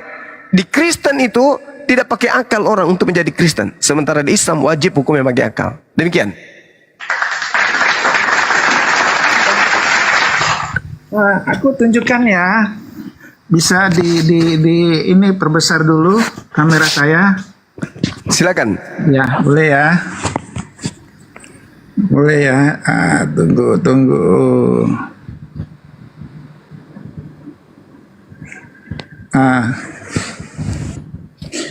Ini aku iseng aja nih searching ya. Ilmu perbandingan agama, di sini regulasi ketoleransi. UIN Sumatera Utara. Ya. Nah, ini ada PDF-nya nih. Aku buka ya. Sebentar ya. Ini PDF-nya di sini. Aku bacain ya, di sini ditulis Injil Matius dikarang oleh orang yang tidak dikenal. Ya, berdasarkan tafsir Injil Matius yang berbunyi, menurut pendapat kita pengarang Injil Matius bukannya orang dari ke-12 rasul, tetapi adalah seorang Kristen yang berbangsa Yahudi yang tidak dikenal. Ini menurut ilmu perbandingan agama ya. Ini yang dari UIN Sumatera Utara ya. Matius, kalau kita sering diskusi Bang Suma, Matius itu jelas muridnya Yesus Bang. Pasti Bang Suma sudah tahu ya, Matius itu tertulis loh di Alkitab. Dia adalah pemungut cukai dan dia adalah muridnya, salah satu muridnya Yesus dari ke-12 murid itu. Nah ini begini nih Bang. Jadi dikatakan bukan, dia adalah orang Kristen dari Yahudi yang tidak dikenal. Ayat Bible banyak ditambah-tambahkan menurut tafsir Injil Markus karangan, ya kan? Ini banyak nih. Banyak terdapat keterangan-keterangan mengenai sesuatu masalah. Yang begini Bang, kalau kita mau berbicara, ini ilmu perbandingan agama ini. Jadi memang ini sifatnya subjektif. Seperti saya katakan, berdasarkan keyakinan saya, ya berdasarkan keyakinan Anda, ya, dan mengambil referensi-referensi yang menunjang, dengan sesuai dengan tafsiran saya. Itulah ilmu perbandingan agama. Kalau dibicara tentang kristologis, di sini ada juga ini kristologis, ya. Sebentar ya, aku buka ya. Ada tadi itu kristologis ya. Ini kristologis menurut Islam adalah pandangan yang berbeda dengan kristologi Kristen. Di antaranya Yesus tidak pernah mati, sekalipun disalibkan Allah menolong Yesus dengan menggantinya dengan orang lain. Yesus bukan Tuhan atau Allah, melainkan seorang nabi atau utusan Tuhan. Jadi semua ini bersifat subjektif Bang Suma. Ya, jadi kita kembali lagi tentang tadi saya tanggapi ya, Kristen itu agama kepercayaan. Jadi gini Bang Suma, Kristen kita memahami Tuhan itu tidak terbatas ruang dan waktu. Jadi kalau kita memakai akal dan logika kita, manusia itu terbatas Bang Suma. Tapi kita percaya bahwa Sang Pencipta itu ada, Tuhan itu ada. Ya, jadi memang kami mengimani, saya rasa juga saudara Muslim, bagaimana Anda bisa mengimani Tuhan yang tidak kelihatan? Percaya, maksud saya, bagaimana Anda bisa percaya Tuhan yang tidak kelihatan? Pasti iman juga kan? Ya kan? Karena logika kita terbatas, ilmu pengetahuan nggak mampu tahu apakah Tuhan itu memang ada. Jadi dengan iman, kepercayaan memang bahwa Tuhan itu ada. Ya kan? Begitu juga bagaimana Baginda membelah bulan. Coba kalau Baginda membelah bulan secara akal logika, wah bisa kiamat tuh kalau bulan terbelah. Ya kan, secara ilmu pengetahuan. Ya kan, kalau kita mau pakai logika. Tapi kita percaya bahwa itu pernah terjadi, Baginda membelah bulan. Itulah iman Bang. Ya, jadi memang bicara tentang ketuhanan itu berbicara tentang mujizat, ilham, ya kan? Sesuatu yang nggak bisa kita jelaskan secara logika. Ah, itulah iman di situ. Tapi kalau di Kristen memang iman dulu, baru logika. Tetap logika ada. Tapi kita memang mengedepankan, kita percaya dulu sesuatu itu ada, baru logika berjalan. Seperti contoh, kita pernah berpikir nggak kita akan pernah ke bulan? Ya kan? Kita percaya aja dulu bahwa kita bisa ke bulan. Makanya setelah kita percaya, timbullah akal kita, logika kita, bagaimana cara kita bisa sampai ke bulan. Waktu Ya kan? habis. Nah, itulah dengan pengetahuan. Gitu Bang, silakan Bang Suma. Oke, jadi yang pertama terkait yang Anda tunjukkan itu bukan universitas sedang membuka satu submateri yang terkait dengan perbandingan agama, dan itu merupakan materi atau kurikulum yang baku. Itu yang Anda tunjukkan adalah buku ilmu perbandingan agama.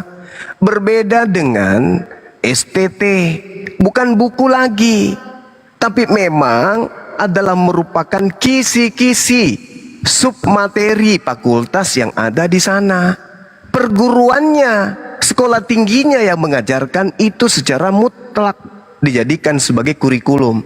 Yang Anda bacakan tadi itu adalah sesuatu yang diceritakan, yang dituliskan oleh orang per orang. Oke, itu adalah buku perbandingan, bukan fakultas yang membahas secara baku terhadap mata kuliah itu, enggak. Makanya saya katakan itu tak ada di Islam.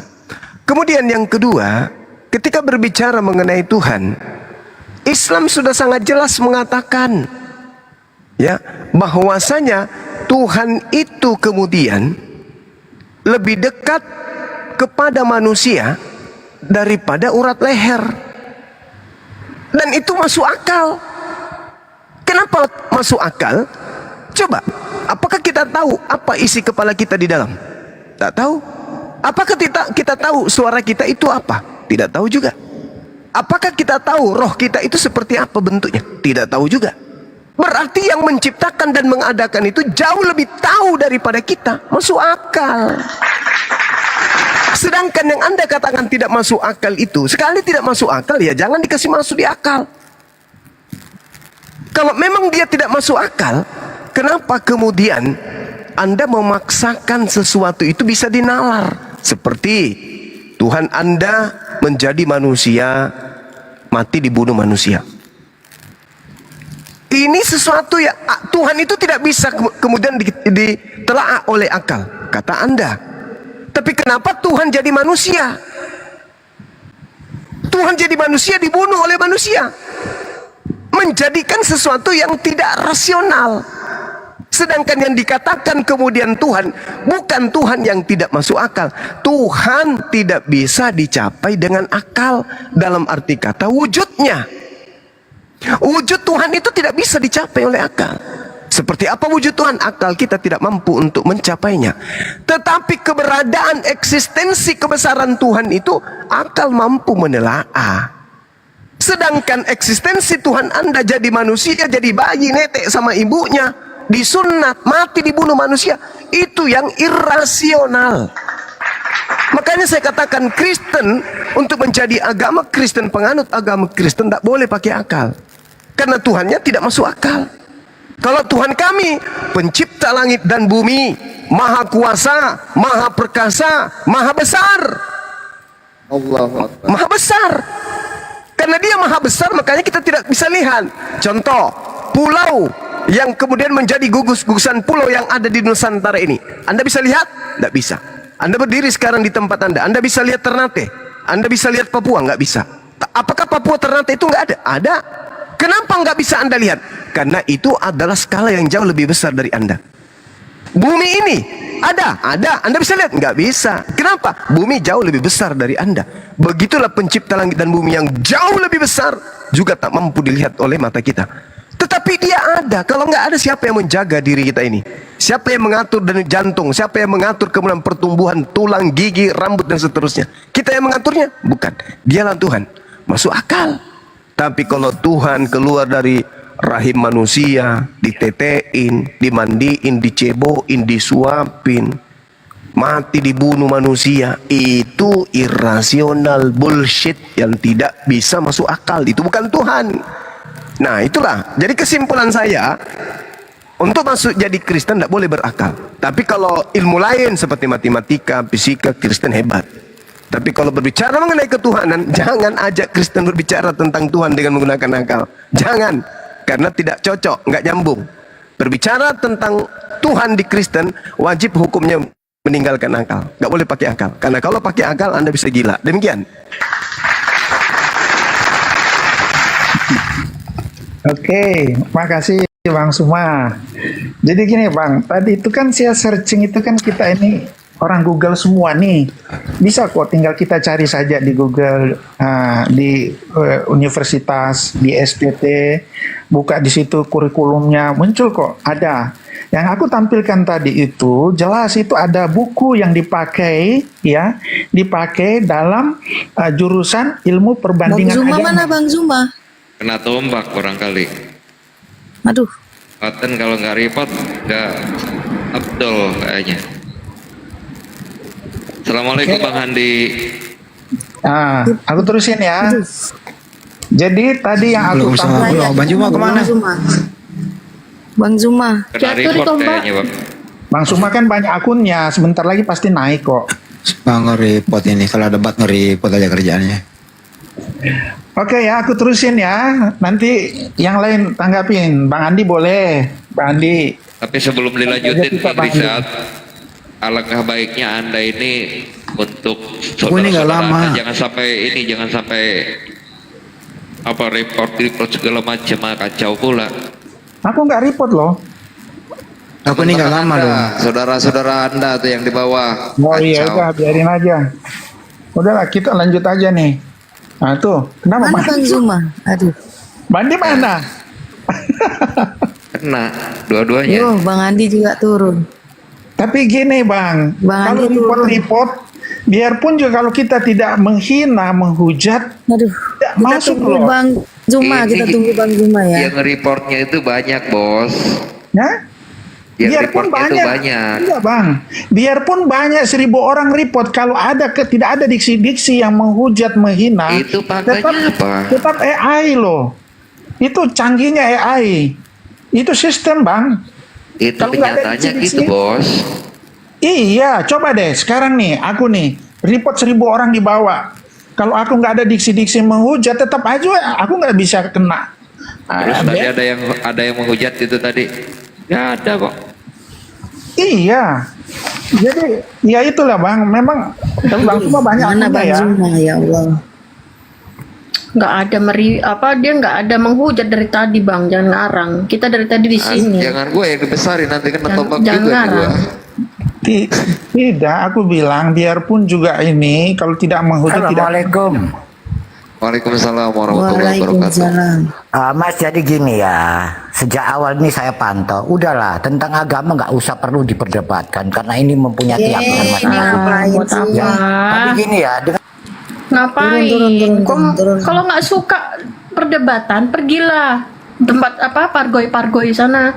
Ngapain di sini? Nih, agama itu memang benar juga sih, tidak bisa diperdebatkan. Kalau didiskusikan bisa. Selama kalian tidak menyenggol kami juga nggak mau memperdebatkan kalian. Gini Bang, agama tidak bisa diperdebatkan memang. Udah ada Bang Zuma, udah nih Bang Zuma. Kalau Silakan, didiskusikan bisa. Itu ada Bang Zuma. Oke ya Bang Zuma, aku lanjut ya. Iya, silakan. Oke, aku lanjut nih. Jadi yang aku tampilkan tadi itu Bang Zuma, itu salah satu mata pelajaran loh itu. Di jurusan, bukan fakultas Usuluddin, ada jurusan dakwah, ada jurusan perbandingan agama, dan ada jurusan studi Islam. Di perbandingan agama itu tadi buku itu sebagai rujukan. Jadi seperti saya katakan tadi bahwa agama memang itu sifatnya subjektif, termasuk ajaran-ajaran di sekolah-sekolah tinggi. Nah seperti itu Bang. Jadi coba buka deh Kristologi dari Islam, menurut Islam. Pasti juga ada diksi-diksi yang sifatnya subjektif. Ya. Jadi seperti itu. Kalau di Nias, memang sih aku jujur juga, ya seperti yang dilihat ditampilkan, memang ada diksi-diksi yang agak sedikit berlebihan. Dia mengambil referensi dari luar yang agak berlebihan, memang agak berlebihan. Saya akui itu, ya. Jadi kalau berbicara tentang ilmu perbandingan agama, tidak jauh memang sifatnya subjektif. Sesuai dengan apa yang saya yakini, seperti itu Bang. Kita kembali lagi ke tadi ke logika dan iman, ya kan? Saya menggarisbawahi tadi Bang Suma mengatakan memang bicara keberadaan Allah itu kan akal manusia tidak sampai, betul kan Bang Suma ya? Keberadaan Tuhan itu akal nggak sampai. Itu tadi Bang Suma sampaikan itu. Jadi benar, keberadaan Tuhan, akal logika kita nggak sampai untuk menjangkau itu. Tapi Bang Suma mengatakan itu bisa ditelaah. Ya, ditelaah. Jadi ditelaah itu setelah kita percaya berarti mengimani. Oh iya, ternyata memang dia ada, baru kita telaah, kita kaji bahwa bagaimana dunia ini ada kalau tidak ada pencipta. Jadi itu ditelaah itu maksudnya logika itu Bang Suma. Kalau Anda mengatakan tadi ditelaah, berarti dikaji, ya kan, secara akal dan pikiran kita. Jadi yang awal dulu itu memang iman Bang. Kita percaya dulu, baru akal yang bekerja. Gitu Bang. Kalau kita di Kristen begitu, yang penting kita percaya dulu. Suatu saat nanti saya jadi presiden, saya jadi dokter. Ya kan, kita bermimpi dulu lah, iya kan. Akhirnya nanti kalau kita nanti belajar yang baik, belajar yang giat, ya kan, dengan pengetahuan yang kita miliki, ya bisa tercapai. Yang penting kita berani dulu bermimpi. Saya mau jadi dokter, saya mau jadi presiden. Itu maksudnya Bang. Jadi kita percaya dulu suatu saat itu bisa terjadi. Silakan. Iya. Yang pertama yang Anda tunjukkan tadi itu adalah buku ya. Buku yang Anda tunjukkan, kemudian buku yang ditulis oleh seseorang terkait dengan regulasi ketoleransi ilmu perbandingan agama. Sedangkan STT Nias itu bukan buku, memang sekolah tinggi. Sekolah tingginya yang menyediakan kemudian kurikulum untuk menista. Kalau ini ilmu perbandingan agama, ketika saudara mengatakan bahwa Matius ini bukan murid Yesus, ya memang Bible mengatakan itu kok. Matius 9 nomor 9. Dari sana coba Anda lihat. Penulis Matius itu bukan Matius murid Yesus. Jadi berbeda. Ketika seorang penulis, lalu bukunya itu kemudian dikomersilkan, dijual, dipasarkan, ya silakan, yang mau beli silakan. Tapi yang terjadi di STT Nias, memang kampusnya yang menghina, menghujat Islam tanpa ilmu, secara membabi buta. Nah, itu yang pertama. Kemudian yang kedua, saya katakan akal wujud Tuhan itu yang tidak bisa ditelaah oleh akal. Bahwa wujud Tuhan itu bentuknya begini, itu yang tidak bisa. Tapi keberadaan Tuhan itu justru akal itulah bukti keberadaan Tuhan. Adanya akal, bukti adanya Tuhan. Itu. Sementara di Kristen, adanya Tuhan tidak boleh masuk di akal, nggak boleh. Yesus Tuhan tidak boleh masuk di akal. Berbeda. Kalau di Islam, adanya akal, bukti adanya Tuhan.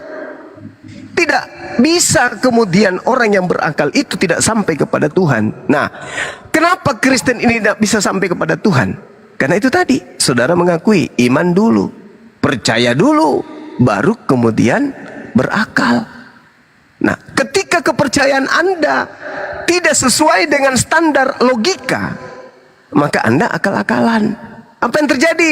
Oh, yang mati kemanusiaannya. Kenapa demikian? Ya, karena Anda sedang mengadakan sesuatu yang tidak rasional. Sesuai dengan pengakuan saudara, di Kristen itu iman dulu, baru kemudian akal. Semisal Anda dikasih air 1 botol, tidak ada merek, tapi putih, Anda minum, ternyata itu adalah air kencing misalnya, tapi bening, karena orang yang habis pipis di botol itu adalah orang yang banyak minum air, sehingga pipisnya tidak berwarna putih. Anda minum, Anda sudah tahu itu air kencing, tapi Anda ingin meyakinkan orang lain bahwa ini adalah air biasa. Air biasa kok? Enggak kok, bukan air pipis. Apa yang Anda lakukan? Akal-akalan. Oh, ini air biasa loh, cuman memang karena dia begini bla bla bla bla bla bla bla bla bla bla bla bla. Kenapa demikian Anda akal-akalan? Karena sudah terlanjur ngomong, sudah terlanjur minum. Sama seperti Anda menuhankan anak orang, sudah terlanjur menuhankan Yesus, dan akal standar mengatakan tidak mungkin Tuhan itu jadi manusia, tidak mungkin Yesus itu manusia. Tuhan. Apa yang terjadi?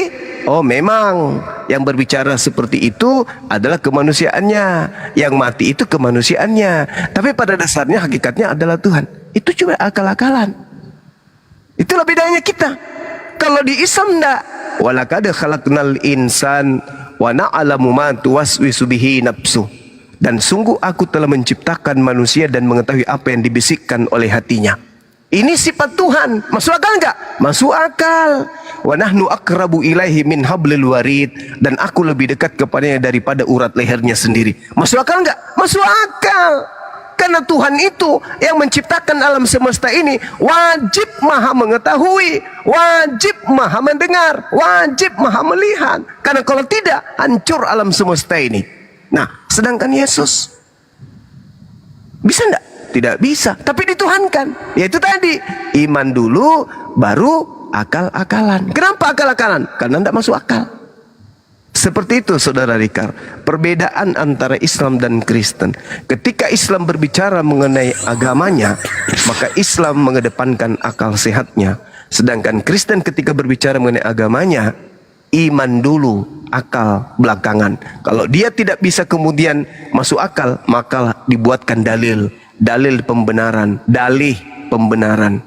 Seperti itu yang terjadi saat ini. Demikian. Oke, terima kasih Bang Suma. Nanti Bang Suma bisa jelaskan juga ya. Aku satu bertanya ini, bagaimana Anda bisa menjelaskan ayat di Al-Quran, atau di hadis itu ya, baginda bisa membelah bulan. Itu akal atau iman itu? Dan itu kejadian, ya. Dan itu tertulis di kitab suci. Bagaimana Anda bisa menjelaskan itu akal atau iman, ya? Karena ya kalau bicara akal, menurut saya ya, kiamatlah dunia kalau bulan bisa terbelah. Ya kan? Baginda naik ke atas ke langit ketujuh, itu coba dijelaskan secara akal. Bagaimana bisa dijelaskan secara akal itu? Kalau bukan dengan iman. Nanti Bang Suma bisa jawab. Itu aja dulu sebentar. Silakan Bang Suma. Oke, satu hal yang perlu saudara pahami. Rasulullah Muhammad sallallahu alaihi wasallam adalah wakil Tuhan. Dan ketika beliau minta kepada Tuhannya untuk kemudian memberikan satu tanda kenabian kepada orang-orang jahiliyah pada masa itu, Tuhan mengizinkan. Apakah itu bisa terjadi? Bisa.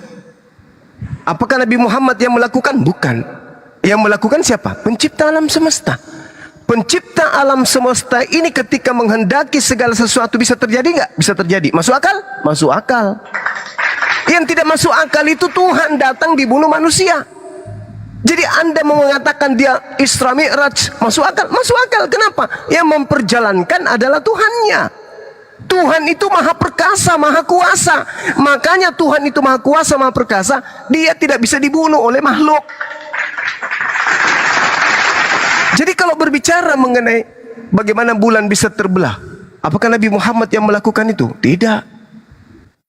Yang melakukan itu adalah pencipta langit dan bumi. Apakah itu bisa terjadi? Bisa. Kenapa tidak? Apakah itu bertentangan dengan sains? Tidak bertentangan. apa yang bertentangan dengan sains kemudian?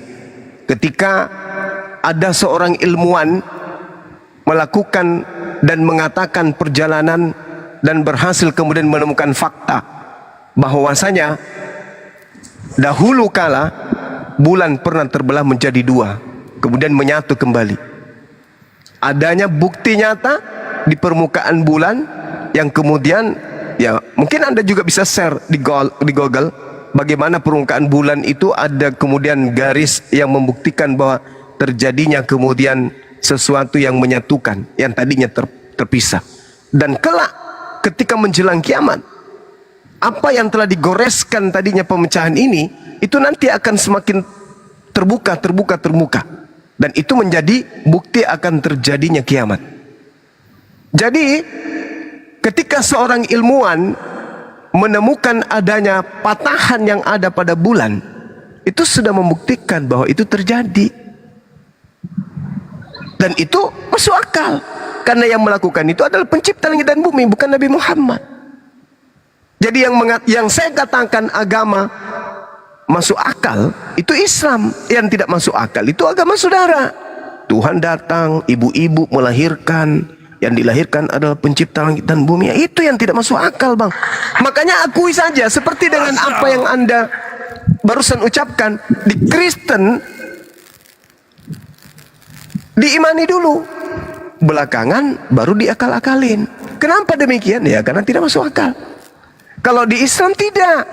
Islam itu, Bang, boleh diakali dulu baru diimani.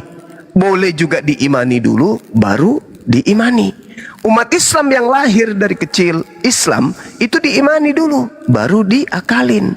Diproses dengan akal maksudnya. Kemudian mereka yang mu'alaf, mereka berakal dulu baru beriman. Kalau yang lahir dari kecil, dari lahir dia Islam, dia beriman dulu baru berakal. Nah kalau di agama Anda berakal dulu baru beriman, itu nggak bisa. Bagaimana ceritanya Kristen mau diakalin menggunakan akal? Tuhan datang ke bumi, terus masuk ke dalam rahim, terus jadi bayi. Itu sudah tidak masuk akal. Seperti itu, Bang Richard. Oke, ya, makasih Bang Suma. Ya, gini Bang. Kalau secara ilmu pengetahuan, kalau bulan tidak ada atau bulan itu terbelah dan hancur, pasti puing-puingnya akan jatuh ke bumi loh. Dan apa yang terjadi? Ya kan? Akan terjadi bukan tsunami lagi. Bumi hancur loh. Ini secara ilmu pengetahuan loh. Ini kalau bulan itu sampai betul-betul dia terbelah, ya kan? Ini cara ilmu pengetahuan. Ya pasti kiamat jadinya. Ya itu bertentangan dengan pengetahuan. Tapi kita yakini bahwa itu memang terjadi. Itulah mujizat. Mujizat tidak bisa diurai dengan logika, dengan akal kita. Itu mujizat, ya mujizat dari Tuhan. Seperti Anda katakan itu dari Tuhan. Ya, karena ya itu tadi ya kita percaya. Saya pegang tadi Bang Suma mengatakan ya memang keberadaan Tuhan akal jauh dari akal kita, ya. Tapi bisa ditelaah. Itu ditelaah itu ya logika, Bang. Maksudnya gitu, Bang. Jadi kita kembali ke keimanan Yesus. Yesus itu kan memang dijelaskan di Alkitab tertulis. Jadi apa yang tertulis di Alkitab ya kita percaya. Sama seperti di Al-Quran, apa yang tertulis di Al-Quran ya itu memang yang wahyu dari Tuhan, ya kan, dari Allah. Jadi Yesus itu adalah firmannya Bapa, ya, yang mengambil wujud manusia. Itu bisa ini kan secara akal. Ya, karena mengambil wujud manusia, firman itu kan perkataan, mengambil wujud manusia yang masuk ke rahim Bunda Maria, ya, dan lahirlah, itulah namanya Yesus. Ya itu bisa secara akal karena kan manusia, ya kan, lahir, ya kan, melalui proses lahir. Tapi ini roh dari Tuhan yang masuk ke kandungan Maria. Roh itu firmannya. Itu bisa kita bisa mengerti, kita bisa pahami. Assalamualaikum. Waalaikumsalam. Nah, jadi gitu Bang. Jadi karena Anda nggak mengimani, pasti karena Anda nggak akan percaya. Kalau sama seperti yang cerita tadi, karena Anda mengimani bahwa memang baginda membelah bulan, ya Anda percaya. Nah, jadi memang sifatnya agama itu subjektif. Dan kita tidak bisa memaksakan kehendak kita, keyakinan kita kepada orang lain. Seperti saya katakan tadi, agama tidak bisa diperdebatkan, tapi bisa didiskusikan. Kalau diperdebatkan, karena kita saling mempertahankan keyakinan kita loh. Karena kalau dibilang perdebatan, pasti kita saling jatuh ujung-ujungnya kalau nggak ketemu saling menghujat. Itu perdebatan. Kalau diskusi, ya kita masih diskusi, masih bicara baik-baik. Ya kan, kalau sudah nggak ketemu ujungnya, ya sudah kita kembali ke imanan kita masing-masing. Itu diskusi, beda dengan perdebatan. Perdebatan ya berbagai macam cara masih dianggap sah, dengan menyerang pribadi, ya kan, itu masih dianggap sah, itu namanya perdebatan. Kalau diskusi ya kita masih saling menghargai. Inilah keyakinan saya, sudahlah. Itu menurut Anda, saya menghargai keyakinan Anda juga menghargai keyakinan saya. Nggak bisa memaksakan keyakinan saya kepada Anda. Dan jangan Anda seperti lebih paham tentang keyakinan saya. Karena saya yang meyakini. Saya yang tiap hari baca Al-Quran, baca Alkitab. Kenapa Anda yang lebih pintar dari saya? Kayak gitu Bang. Silakan. Iya. Jadi yang saya temukan ketika belajar Bible, Anda sudah menguraikannya tadi. Di Kristen percaya dulu, baru berakal. Sementara saya mengkaji Bible, saya akal dulu. Dan setelah saya membaca Bible, akal saya menguraikan item-item kebenaran itu bertentangan dengan imannya orang Kristen. Yesus itu pada mulanya firman, betul, tetapi bukan pada mulanya Tuhan. Kesalahan Kristen, Yesus itu pada mulanya Tuhan menjadi manusia, di mana Tuhan adalah firman itu sendiri. Padahal Bible sendiri menguraikan. Lukas 1 misalnya, nomor 31. Sesungguhnya engkau akan mengandung dan akan melahirkan seorang anak laki-laki, dan hendaklah engkau menamai dia Yesus. Itu adalah firman. Apakah ketika Gabriel pada bulan ke-6 datang ke Maria mengatakan firman Tuhan ini kepada Maria, Yesus sudah ada? Belum ada. Tapi firman ini sudah ada. Maka dikatakan firman ini pada mulanya berasal dari Tuhan. Firman diantarkan Gabriel kepada Maria. Maria, jangan takut, sebab engkau beroleh kasih karunia di hadapan Allah. Sesungguhnya engkau akan mengandung, sesungguhnya engkau akan memiliki seorang anak laki-laki, dan hendaklah engkau menamai Yesus. Yesus, anakmu ini kelak akan menjadi besar dan akan disebut sebagai anak Tuhan yang Maha Tinggi. Dan Tuhan akan mengaruniakan kepada anakmu itu takhta Daud, bapak leluhurnya. Itu firman Tuhan yang diantar oleh Gabriel ke Maria. Ada Yesus di sana? Belum.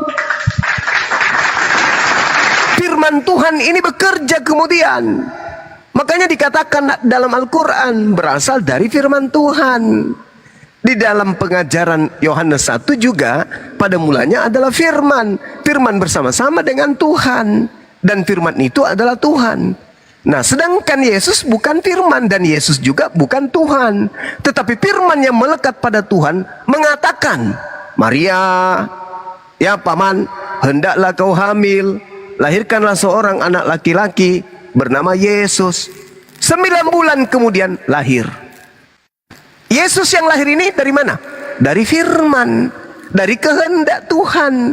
Sehingga Tuhan berkehendak dengan ucapan Tuhan, Maria hamil. Hamil Maria, lahirlah anaknya. Anaknya ini bukan Tuhan, dia adalah manusia 100% dan bukan Tuhan 100%. Jadi Yesus itu 200%. 100%-nya bukan Tuhan dan 100%-nya adalah manusia. Yesus pada mulanya firman, itu baru masuk akalnya itu di situ. Kalau kita mau mendudukkan Bible di akal, cocok. Tuhan berfirman, Firmannya disampaikan oleh Gabriel. Gabriel datang kepada Maria, terjadi penyampaian firman. Engkau akan hamil sesuai dengan kehendak Allah. Hamil kau, seorang laki-laki akan kau lahirkan, namanya yang hendak engkau menamai Yesus. Lahir, berarti yang lahir ini adalah ciptaan yang berasal dari firman Allah. Masuk akal. Kenapa di Kristen tidak masuk akal? Karena Tuhannya yang turun jadi bayi. Dia melanggar kaidah yang ada di Bible itu sendiri. Begitu Yesus lahir besar mengabarkan Injil, dia 3 tahun mengajarkan dirinya utusan. Tapi karena terlanjur diamini, dipercayai, diimani dia Tuhan, maka segala ucapan Yesus itu ditolak. Makanya tidak masuk akal. Sehingga apa yang dilakukan oleh Paulus? Paulus harus membuat suatu pernyataan yang bisa membuat Yesus yang bukan Tuhan menjadi Tuhan. Kolose 2 nomor 9, Roma 14 nomor 9 dan seterusnya. Roma 10 nomor 9 nomor 10. Kenapa bisa demikian? Ya harus ada yang menuntun orang Kristen untuk menuhankan kepada yang bukan Tuhan. Itu di dalam Bible. Apakah itu penghujatan? Bukan penghujatan. Saya sedang menguraikan data yang ada. Loh, kok bisa bertentangan dengan Kristen? Ya, karena apa yang ada di dalam Bible-nya. Kristen tidak ditelaah melalui akal, tetapi langsung diimani dulu. Ketika ditemukan Yesus mati, apa yang dikatakan? Yang mati manusianya. Kenapa bisa demikian? Ya karena sudah terlanjur menuhankan anak orang. Saya kira begitu, Bang. Silakan. Lahir manusia, mati manusia gitu loh ya. Ya. Ya, oke. Terima kasih Bang Suma. Jadi gini Bang Suma, kalau di Kristen ya, iman itu berasal dari pendengaran dan firman.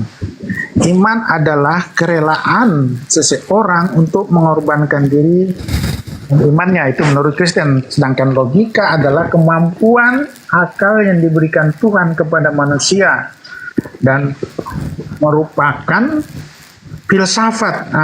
Ya, logika itu termasuk cabang ilmu filsafat. Ya, ilmu pengetahuan. Ya, dalam berpikir. Nah, iman dan logika atau akal memiliki hubungan. Ya, memiliki hubungan yang saling terkait. Melalui iman, kita dapat memahami banyak hal yang tampak tidak masuk akal. Jadi saya ulang ya, dengan iman kita dapat memahami banyak hal yang tampak tidak masuk akal. Namun iman melampaui logika. Nah, iman bisa melampaui logika dan tanpa iman hubungan rusak. Nah, jadi bicara iman, akal itu kan cabang ilmu filsafat ya, ilmu pengetahuan. Ya, jadi di dalam akal itu filsafat, kebenaran itu dia bersifat relatif, ya relatif dan malahan spekulatif. Nah, itu kalau secara filsafat. Nah, sedangkan kebenaran di dalam agama ya itu sifatnya absolut, mutlak, karena itu berasal dari Tuhan, bukan dari manusia. Nah, akal itu berasal dari manusia. Ya. Nah, jadi kebenaran menurut manusia juga itu masih bisa dikatakan relatif. Tergantung ilmu pengetahuan yang dimiliki tiap-tiap orang. Nah gitu. Jadi dikatakan relatif dan malahan spekulasi. Itu lebih ininya lagi dibilang spekulatif. Tapi kebenaran yang datangnya dari agama, kepercayaan itu absolut karena datangnya dari Tuhan. Firman, ilham. Nah itu absolut Bang. Dan berbeda kebenaran dari logika dan kebenaran yang datangnya dari Tuhan, iman. Nah, kira-kira gitu Bang. Oke, ketika kita berbicara mengenai akal ini makhluk materi Tuhan yang diciptakan, yang ditanamkan dalam materi fisik tubuh kita sebagai manusia. Jadi akal ini jangan dianggap sepele, jangan dipensiunkan. Karena ini merupakan serpihan cahaya Tuhan yang dengan akal ini kemudian manusia mampu membedakan segenap kualitas objek yang kita lihat, yang kita rasakan, yang kita telaah, termasuk Tuhan. Jadi akal ini mengikat kita sebagai manusia dalam realitasnya sebagai hamba Allah. Menciptakan kebenaran-kebenaran yang selalu berubah dinamis. Akal juga menjadi sarana yang membangun peradaban manusia, sekaligus menciptakan proses-proses tanaman struktur budaya manusia berupa nilai, norma, adat, istiadat, budaya, dan seterusnya. Jadi kalau yang lain saja, kualitas-kualitas objek aja bisa ditelaah oleh akal, apalagi yang menciptakan akal. Ini pembedanya antara Islam dan Kristen. Akal itu adalah cahaya yang mencerahkan. Akal itu menjadi garis pembeda antara manusia dengan hewan. Pembeda antar makhluk pencipta itu adalah akal yang Tuhan tanamkan pada fisik manusia. Manusia yang berakal pasti mengembangkan beragam konsep. Bisa juga membedakan simbol-simbol yang diberi makna-makna tertentu. Dan akal juga harus mencari kebenaran-kebenaran baru. Mengajak kita manusia yang sadar ini melangkah lebih jauh guna untuk menemukan beragam hal baru yang berguna bagi perkembangan peradaban manusia. Kalau akal mampu mengadakan hal tersebut, maka akal bisa mendeteksi akan adanya Tuhan, keberadaan Tuhan, hakikat Tuhan. Nah, sedangkan di Kristen, akal tidak boleh, akal tidak bisa dipakai untuk menjabarkan eksistensi ketuhanan yang betul. Sedangkan akal kita ini mencipta beragam karya yang berguna bagi manusia itu sendiri. Dan dengan akal pula manusia menjadi subjek yang berpikir dan berkehendak. Jadi pada kesimpulannya, akal jangan dianggurin. Karena akal mengajak kita untuk melihat segenap gerak jagat raya sebagai entitas kosmik di dalam diri kita, di dalam alam semesta ini, yang mana komponen-komponen ini tentu merupakan penjabaran daripada eksistensi Tuhan itu sendiri. Itu akal. Jadi Allah menyimpan akal pada diri manusia, Tuhan menyimpan akal pada diri manusia. Supaya apa? Supaya dengan akal ini manusia bisa menemukan Tuhan. Bukan kemudian Tuhan datang ke bumi yang tidak rasional, justru bertentangan dengan akal. Tuhan datang, mati, dibunuh manusia, digantung, ditampar. Apa ini? Akal ini jadi error dibuatnya. Sementara yang paling berharga kemudian, yang mencerahkan, yang bisa menilai segenap kualitas-kualitas objek, itu adalah akal. Kok ketika berbicara mengenai Tuhan, dia lumpuh seketika? Akal menjadi sampah seketika. Ketika kita melihat warna, ini hitam, jelas hitam. Ini merah, jelas merah. Ini coklat, jelas coklat. Ini tinggi, jelas tinggi. Ini rendah, jelas rendah. Tapi ketika berbicara mengenai Tuhan, hancur akal ini. Ini Tuhan loh. Digebukin, ya ini Tuhan. Ditonjok, ya ini Tuhan. Tapi dalam rupa manusia, alamak. Jadi saudara, rasionalitas akal budi kita itu terbentuk dikarenakan pencipta ini mau kemudian untuk dikenali. Tuhan menitipkan alat materi yang ditanamkan kemudian pada fisik kita manusia untuk mendeteksi keberadaan Tuhan. Bukan akal dimatikan untuk menuhankan yang bukan Tuhan. Demikian.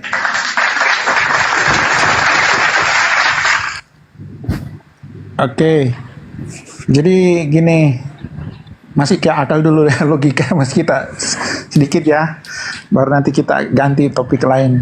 Jadi logika atau akal itu menjelaskan hubungan sebab akibat. Jadi logika atau akal mencoba untuk menjelaskan hubungan sebab akibat. Maka dari itu logika hanya dapat berfungsi apabila terdapat premis-premis tertentu. Kepercayaan atau iman adalah premis yang pertama, ya, yang kemudian dijelaskan melalui sistem logika. Jadi ibaratnya logika adalah manajer, ya, kalau analogikan ya, iman itu adalah sebagai direkturnya. Direktur mengarahkan proses manajemen dari logika dan alur berpikir manusia. Nah, jadi logika bisa digunakan untuk menjelaskan iman dan juga bisa melawan iman. Ini menarik ini. Jadi logika bisa dipakai untuk menjelaskan iman dan juga melawan iman. Jadi bisa bertentangan dan juga bisa selaras, tergantung pada penggunaannya. Jadi apa yang membuat agama Kristen selaras atau tidak selaras dengan logika. Yang tidak selaras itu ya manusia bisa berpikir ya secara logis dan menemukan kebenaran secara mandiri tanpa membutuhkan. Yang selaras tanpa membutuhkan Tuhan, maksud saya. Ya, jadi yang tidak selaras ya logika ya. Manusia berpikir secara logis dengan menemukan kebenaran secara mandiri tanpa membutuhkan Tuhan. Itu yang tidak selaras. Makanya banyak ateis-ateis ya yang menggunakan akal logikanya dia dan mereka tidak percaya apa yang saya lihat ya, apa yang saya percayai, dia berdasarkan logikanya. Karena kalau bicara tentang iman sesuatu yang nggak terlihat, percaya. Tapi kalau orang menggunakan akal logika, apa yang saya tidak lihat, mana saya mau bisa percaya? Itulah banyak orang-orang ateis di Eropa.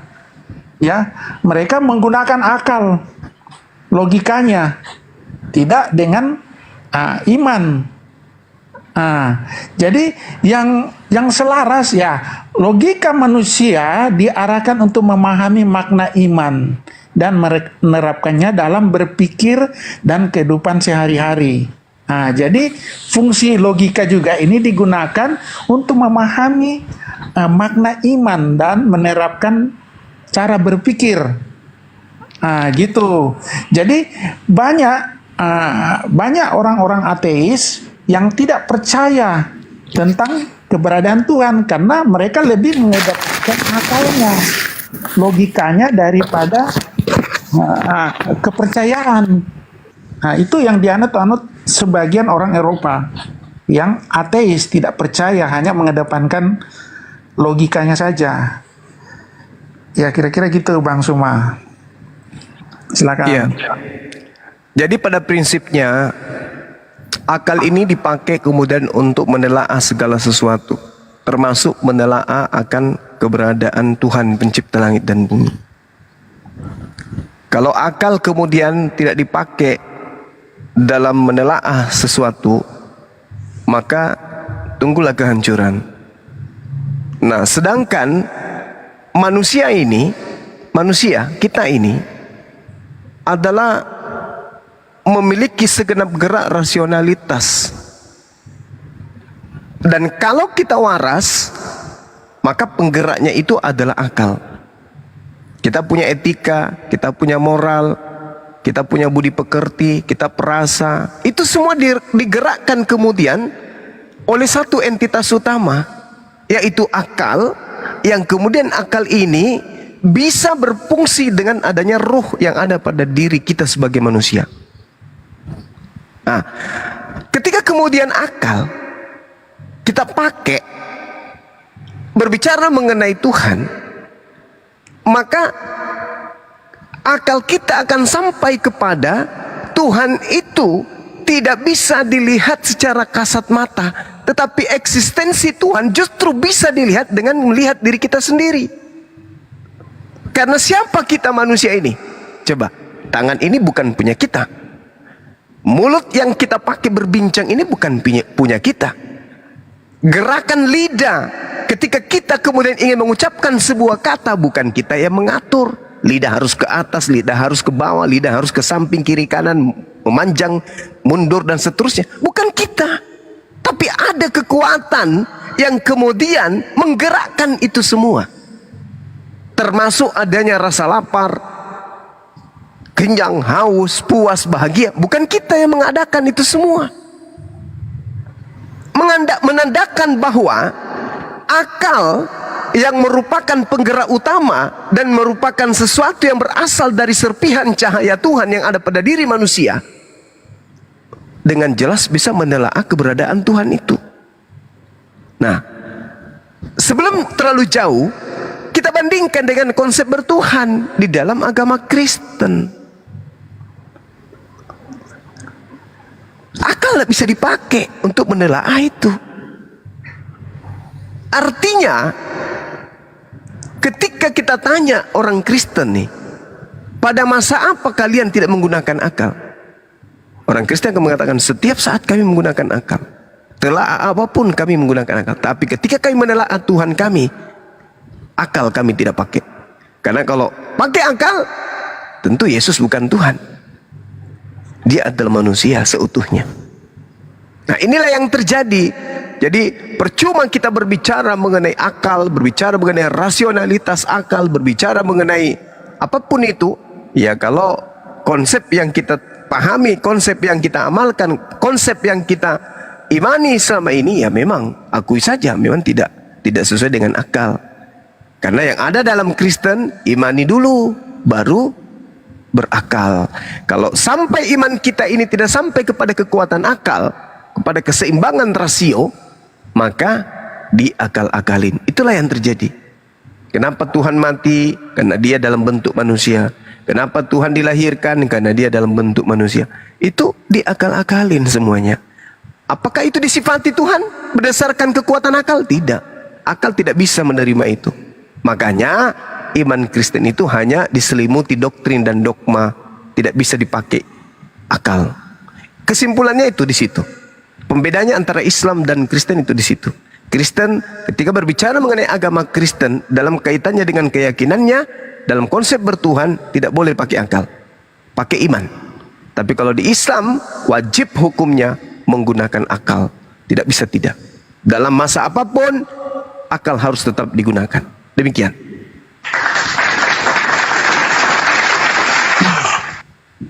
Ya, aku closing statement ya. Jadi gini, iman ini di Alkitab ya, ini yang kami imani karena tertulis di Alkitab di Ibrani ya, kitab Ibrani 11. Iman adalah dasar dari segala sesuatu yang kita harapkan dan bukti dari segala sesuatu yang tidak kita lihat. Nah, itu. Sedangkan logika adalah sesuatu yang rasional dan ada bukti faktanya. Itu logika, harus ada buktinya, faktanya, dan bersifat rasional. Jadi jelas logika dan iman memang berbeda. Ya, seseorang yang mengandalkan logika akan sulit untuk percaya kepada Tuhan. Karena hanya dengan iman, ya, seorang dapat percaya akan adanya Tuhan. Nah, di kitab Yohanes, Yesus berkata, karena engkau telah melihat aku, maka engkau percaya. Tapi berbahagialah yang tidak melihat, namun percaya. Gitu. Ya. Dampak dari mengandalkan logika, ada dampaknya Bang, kalau kita hanya mengandalkan logika. Pertama ya, orang-orang ateis ini ya, orang ateis ini yang hanya mengandalkan logika. Bukan berarti Bang Suma saya katakan ateis, bukan, enggak gitu Bang. Jadi ada dampak kalau kita hanya mengandalkan logika, yaitu khawatir.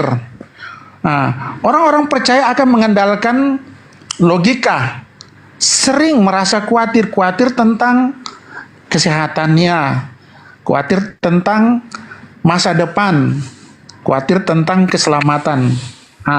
Ada ketakutan, ya, karena apa yang terjadi sekitar kita, misalnya ya kejadian-kejadian bencana alam, ya kan, ya, nah itu ketakutan, ya, Akhirnya kita berbagai cara melindungi melindungi diri dengan berbagai cara untuk terhindar dari mara bahaya itu. Seperti kejahatan juga, kita takut akan ada orang-orang yang jahat terhadap kita. Dan dalam hidup kita juga merasa lelah hanya karena mengandalkan logika, mengalami stres, ya. Itu. Jadi kadang kita stres, tidak percaya kepada Tuhan. Ini orang ateis ini, ya. Mereka mengalami stres. Sebaliknya, jika kita mengandalkan iman, ya, kita percaya mujizat Tuhan akan terjadi kepada kita, ya. Seperti di Alkitab, ya, Tuhan bisa membangkitkan orang mati, mengusir setan, bisa memberi makan 5.000 orang, ya kan, atau menyembuhkan orang sakit, ya. Karena ya itu, kita percaya Tuhan ada menyertai kita, ya, selalu melindungi kita. Terus ada kepastian, kepastian dalam janji-janji Tuhan, ya kan? Ketika kita setia kepadanya, Tuhan menjanjikan keselamatan. Yesus mengatakan, di rumah Bapakku banyak tempat tinggal, aku akan menyediakan tempat bagimu. Itu surga. Jadi ada kepastian keselamatan, dan Tuhan pasti melindungi kita. Itu karena kita percaya Dia, pasti Tuhan melindungi kita, menjaga kita dari segala bahaya atau segala kejahatan. Dan dalam hati kita, ya, ada sukacita, ada damai sejahtera. Itu karena iman, ya. Bukan kalau orang ateis, ya pasti mereka nggak percaya itu. Ya itulah, orang ateis banyak yang cepat stres, banyak yang akhirnya bunuh diri karena lebih kental logika daripada imannya. Ya kira-kira begitu Bang Suma. Iya, baik. Jadi kalau di Islam berbicara mengenai iman, khususnya iman kepada Tuhan, itu merupakan landasan mempercayai bahwa Allah satu-satunya pencipta, pengatur segala sesuatu yang berhak disembah, serta tidak ada Tuhan-Tuhanan lain yang menjadi sekutunya. Al-Quran menjelaskan kemudian, a'udzubillahi minasyaitonirrajim, zalika bi anna allaha huwal haqq wa anna ma yad'una min dunihi wal batil wa anna allaha huwal aliyyul kabir. Demikianlah Allah akan kebesarannya, karena Allah ini Dialah Tuhan yang punya hak atas segala sesuatu, dan apa saja yang manusia seru selain daripada Allah, itulah yang batil, dan sungguh Allah Dialah yang maha tinggi, maha besar. Nah, ini konsep iman di dalam Islam, sehingga implementasinya kemudian adalah Allah yang maha besar tidak mungkin kecil, Allah yang maha tinggi tidak mungkin terendah, Allah yang maha suci tidak mungkin ternodai, dan yang menciptakan alam semesta ini mustahil punya kelemahan. Karena segala sesuatu yang kuat pasti dominan kuat, tapi yang maha kuat tentu tidak memiliki kelemahan. Nah, ini yang disifati oleh iman yang ada dalam Islam, yang berlandaskan dengan akal manusia. Berbeda kalau ateis. Ateis itu menggunakan akal, tetapi dia cenderung tidak percaya kepada wahyu. Kalau di Islam, wahyu akal seimbang, selaras, tidak bisa terpisahkan. Makanya orang ateis pun sebenarnya itu percaya adanya Tuhan, adanya pencipta yang mengadakan alam semesta ini. Siapa? Ya alam itu sendiri. Mereka tidak bisa kemudian keluar dari konsep itu. Kenapa? Karena mereka tidak memiliki wahyu, sementara Al-Quran memiliki wahyu. Nabi Ibrahim, Abraham mencari Tuhan, akalnya sampai kepada Tuhan, tapi tak ada tuntunan. Nanti setelah datang kemudian wahyu kepadanya, baru mengetahui, oh ini yang sebenarnya Tuhan. Nabi Muhammad SAW pun demikian adanya, percaya akan adanya Tuhan, percaya. Tapi belum ada wahyu datang kepadanya, dia tidak bisa kemudian memberikan suatu pengertian hakikat Tuhan itu seperti apa. Tapi ketika wahyu itu datang, maka akal sinkron.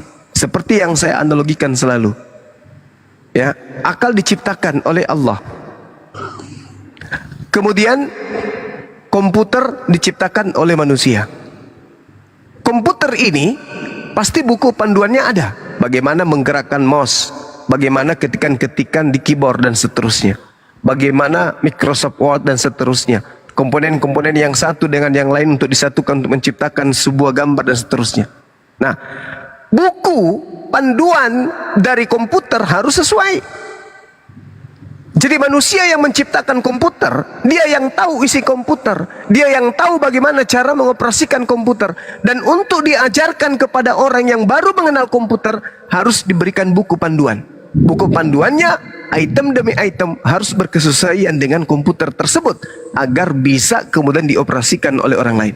Tidak mungkin komputer, buku panduannya bercerita tentang masakan. Tidak mungkin. Tidak mungkin.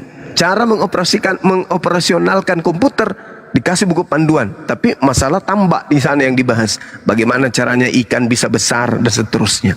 Itu mustahil. Artinya yang membuat komputer ini tidak mengetahui komputernya sendiri, sehingga buku panduannya tidak sesuai dengan karyanya.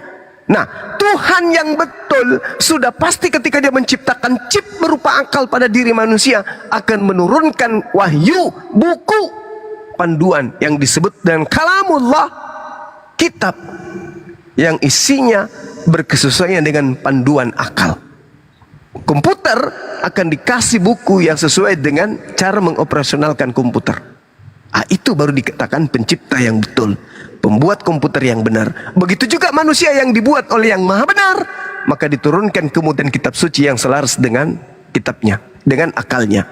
Nah, yang saya lihat itu tidak ada di Kristen. Ya, saya kira begitu penutup dari saya, bahwasanya akal diciptakan oleh Allah agar manusia bisa menemukan Tuhan itu sendiri dengan akalnya. Sedangkan yang saya ketahui bahwa ketika kita berbicara mengenai konsep ketuhanan di Kristen, ya itu berdasarkan kepercayaan atau imani saja. Demikian.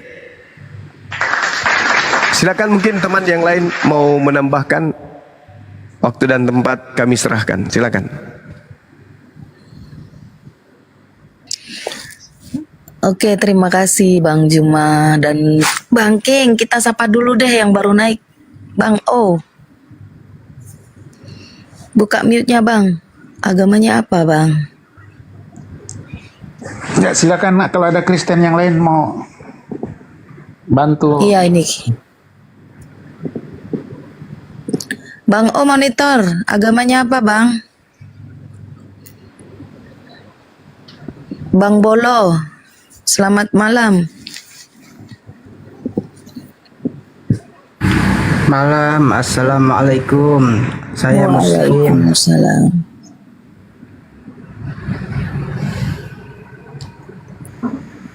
Ya, kawan yang lain mungkin mau menambahkan. Buat host minta tolong turunin aja ya, aku soalnya gak enak badan Kak. Aku turun dulu ya. Ya, terima kasih ya Bang Libra. Iya, semuanya makasih ya. Bang Zuma semangat terus Bang Zuma. Kau adalah gurundaku Bang Zuma. Iya. Beliau gurunda kita semua. Iya, gurunda kita ya. Turunin aja. Oke Bang Libra, makasih banyak ya. Assalamualaikum. Izin turunkan. Wafi Bunda, Yudin. boleh nanya Bunda? Ya. Mau nanya ke siapa nih? Ke Bang Juma boleh, ke Bunda juga boleh. Tentang apa? Silakan. Tentang masalah akal. Kenapa sih? Padahal kita kan sudah diciptakan mempunyai akal sehat, terus pakai logika, dan juga di Kristen udah tahu benar tapi nggak mau jujur bahwa itu benar gitu. Kenapa sih mereka nggak mau jujur gitu bahwa itu benar? Itu aja sih dari saya. Ini kok mengorok. Adab yang nggak dipakai, akal nggak berfungsi itu. Sebelum ini Gurunda Juma menjawab, saya izin bertanya sama King Richard nih. King, izin bertanya saya bentar aja.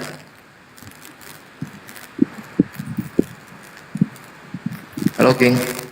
Iya bang, silakan. Begini King, saya tertarik nih untuk ketuhanan sampean, kan katanya Yesus itu kan dilahirkan, betul nggak? Iya bang. Dilahirkan. Nah pertanyaan saya, apakah Yesus itu dilahirkan plus kali hari-hari nggak? Kali pusat?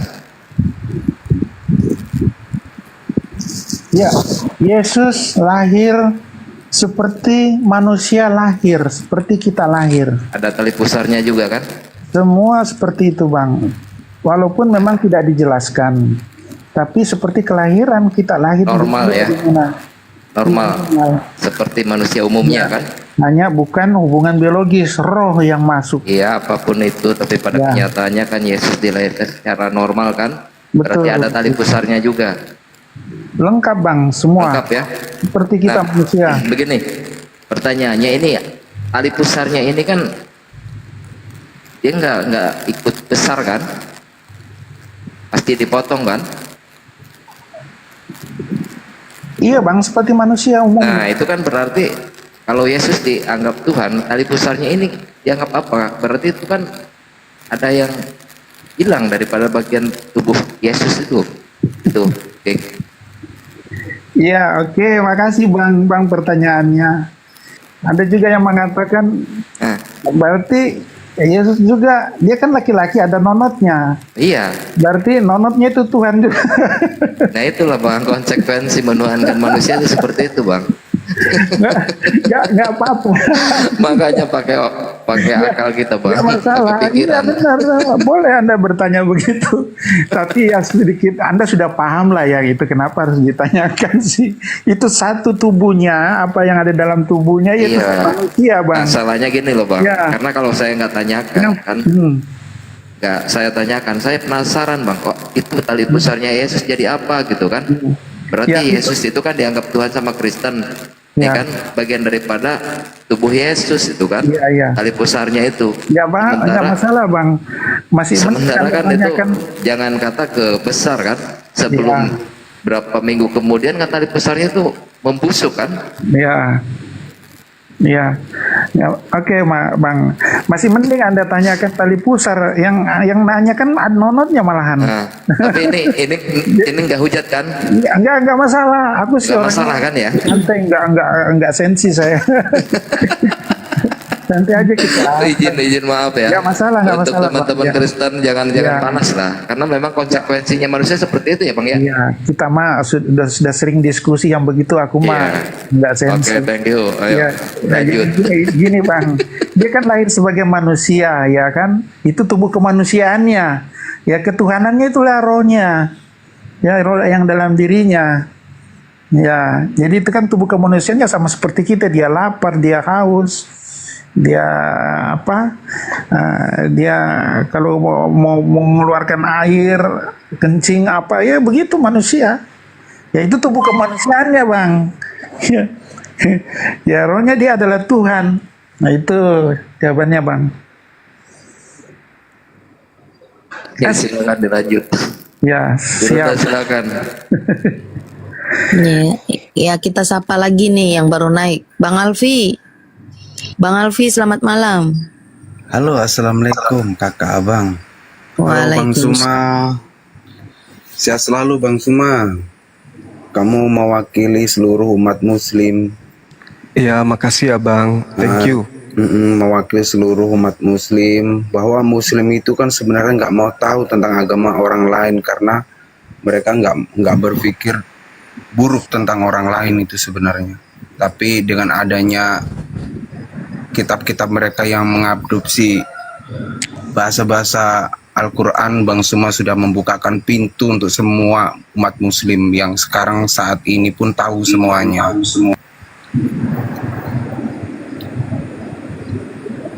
Untuk Api selalu sehat semuanya, tim-timnya.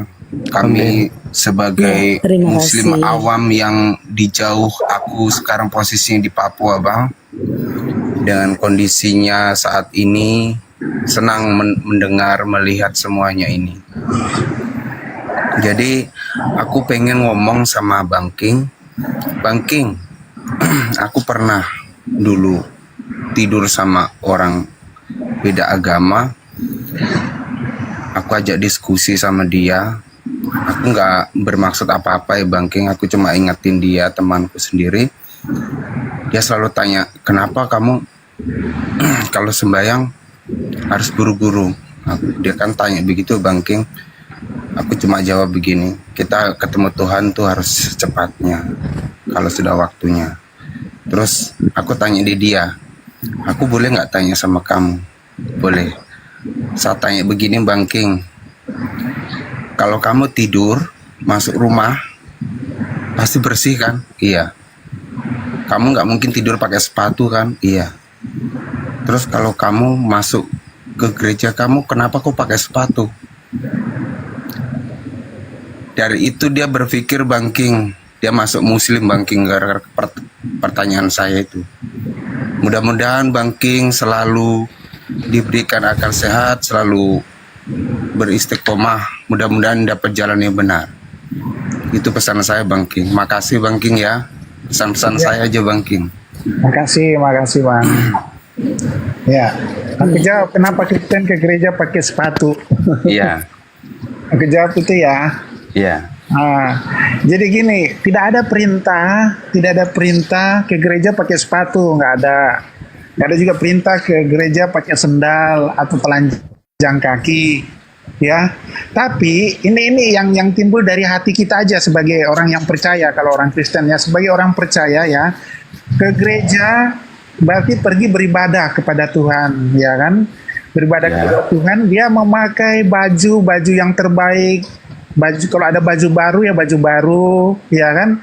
Kalau ada sepatu ya sepatu yang bagus, ya kan? Jadi dia memberikan yang terbaik, beribadah kepada Tuhannya, gitu.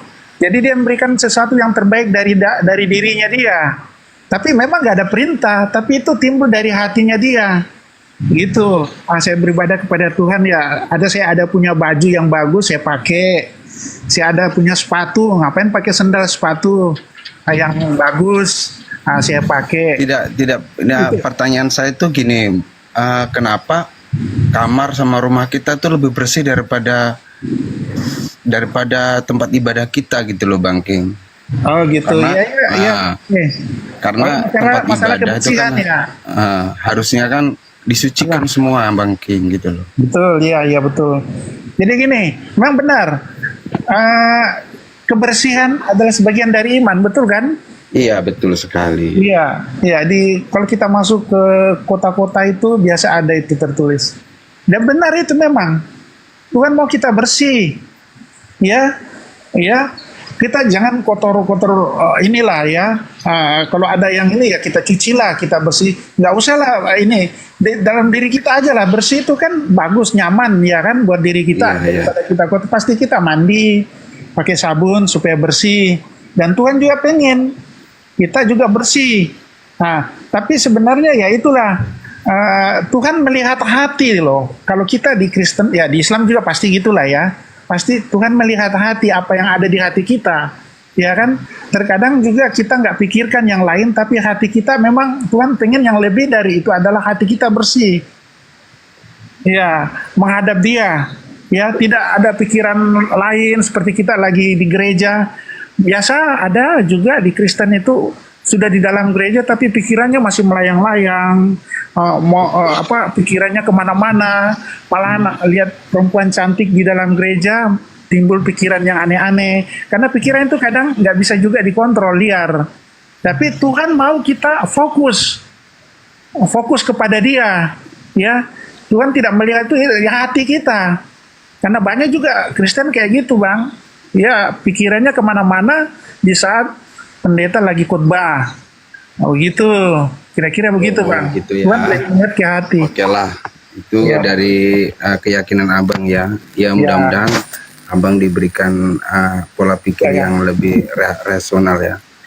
Oke ya semuanya, aku izin pamit. Kasih naik aja Oke oten-otennya. Bang Alfi, terima Bang kasih. Juma, boleh ya? Kakak Api semuanya yang Izin apalagi izin muslim menurutkan ya Bang Oke, Alfi. makasih semuanya.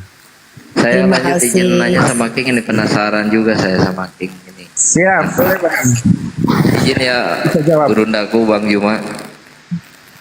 Ini King, saya mau bertanya ini King. Ini apa? Kitab suci kalian ini Bible kan? Ya betul Bang. Bible ya. Nah, apakah kitab suci itu murni firman Tuhan, Bang?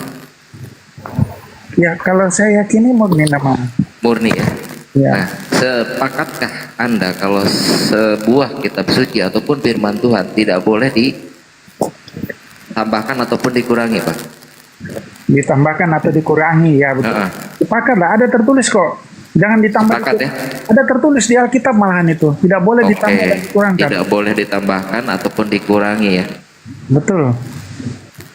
Nah, pertanyaannya apakah di dalam Bible kalian kata Allah di dalam original teksnya apakah ada di situ? Kata Allah. Oh ya, Allah. Ya gini Bang, saya sih sebagai Kristen saya juga sepakat, tidak ada masalah kata Allah itu diganti dengan Yahweh, Elohim atau apa Adonai. Ya karena ya memang sih kata Allah itu di saudara Muslim itu kan proper name, nama sesembahan. Terlepas dari bicara sejarah ya, saya saya lebih ke toleransi karena ini kan polemik ini. Ya kan, dan saya setuju memang kata Allah itu diganti di kalau ada terjemahan baru lagi nanti ganti aja dengan Yahweh atau YHWH karena jelas di Alkitab dikatakan ada ayat di Ulangan itu kalau nggak salah ya di Perjanjian Lama, akulah Tuhan dalam bahasa ini original teksnya di situ YHWH ya atau Yahweh ya, atau Yahweh gitu, Yahweh aja lah, YHWH, jadikan Yahweh. Akulah Tuhan. Itu namanya dia loh itu YHWH. Disingkat orang Israel nggak mau disebut YHWH. Nah, itu namanya, itulah namaku. Di kitab Ulangan itu dikatakan, akulah YHWH, akulah Tuhan. Itu bahasa namanya dia memperkenalkan namanya. Dan itulah namaku. Jelas dia katakan, bukan Allah. Bukan Allah. Nah, jadi saya setuju. Memang. Setuju ya? Ya, diganti aja itu. Boleh, aku nggak ada masalah. Karena apapun itu sisipan itu nggak boleh ya. Nah, tambahan-tambahan itu. Seperti gini, kecuali kata sambung atau kata keterangan seperti nabi, rasul, itu kan bisa diterjemahkan loh. Seperti nabi memang bahasa Arab, itu kan bahasa serapan. Tapi kalau di bahasa Inggris, Al-Quran bahasa Inggris, nabi itu jadi prophet. Nah, bisa diterjemahkan itu. Rasul, bisa diterjemahkan. Nah, kecuali itu Bang, karena sesuatu yang bisa diterjemahkan berarti itu bahasa. Bahasa itu sifatnya universal. Ya, pada intinya kan gitu kan. Nah, kita kan udah sepakat nih. Gak ada masalah kok. Ya. Udah sepakat kan kalau firman Tuhan itu nggak boleh ditambahkan ataupun dikurangi, betul kan? Iya betul. Nah harus sesuai dengan original teks ya kan? Iya benar. Ini itu kan terjemahan. Sepakat. Ya. Sepakat berarti deal kan ya? Ya sepakat. Tidak boleh ditambah dikurangkan, nggak boleh. Ya berarti rujukannya harus sesuai asli dan nggak boleh ditambahkan ataupun dikurangi ya? Ya. Ya tinggal kita ke konteks itu aja. Betul. Kalau teks aslinya yang saya maksud ini teks asli ya, tidak boleh dikurangkan. Kalau terjemahan kan terjemahan itu kan sesuai dengan biasa diterjemahkan sesuai dengan konteks, sesuai dengan kalimat.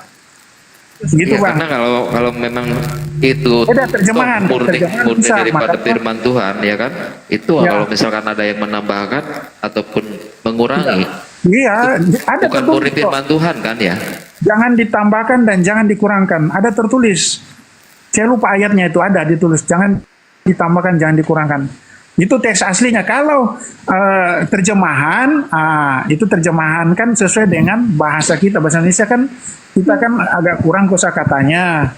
ya kan, beda dengan luar. Jadi banyak kata serapan yang dipakai, dan ya yang tentunya bahasa Arab lebih banyak, ya, bahasa Arab, bahasa Inggris, bahasa Belanda juga sudah banyak bahasa serapan, tapi lebih banyak memang bahasa Arab. Nah itu kalau bahasa kan universal Bang, hanya ya kata Allah saya setuju, itu proper name.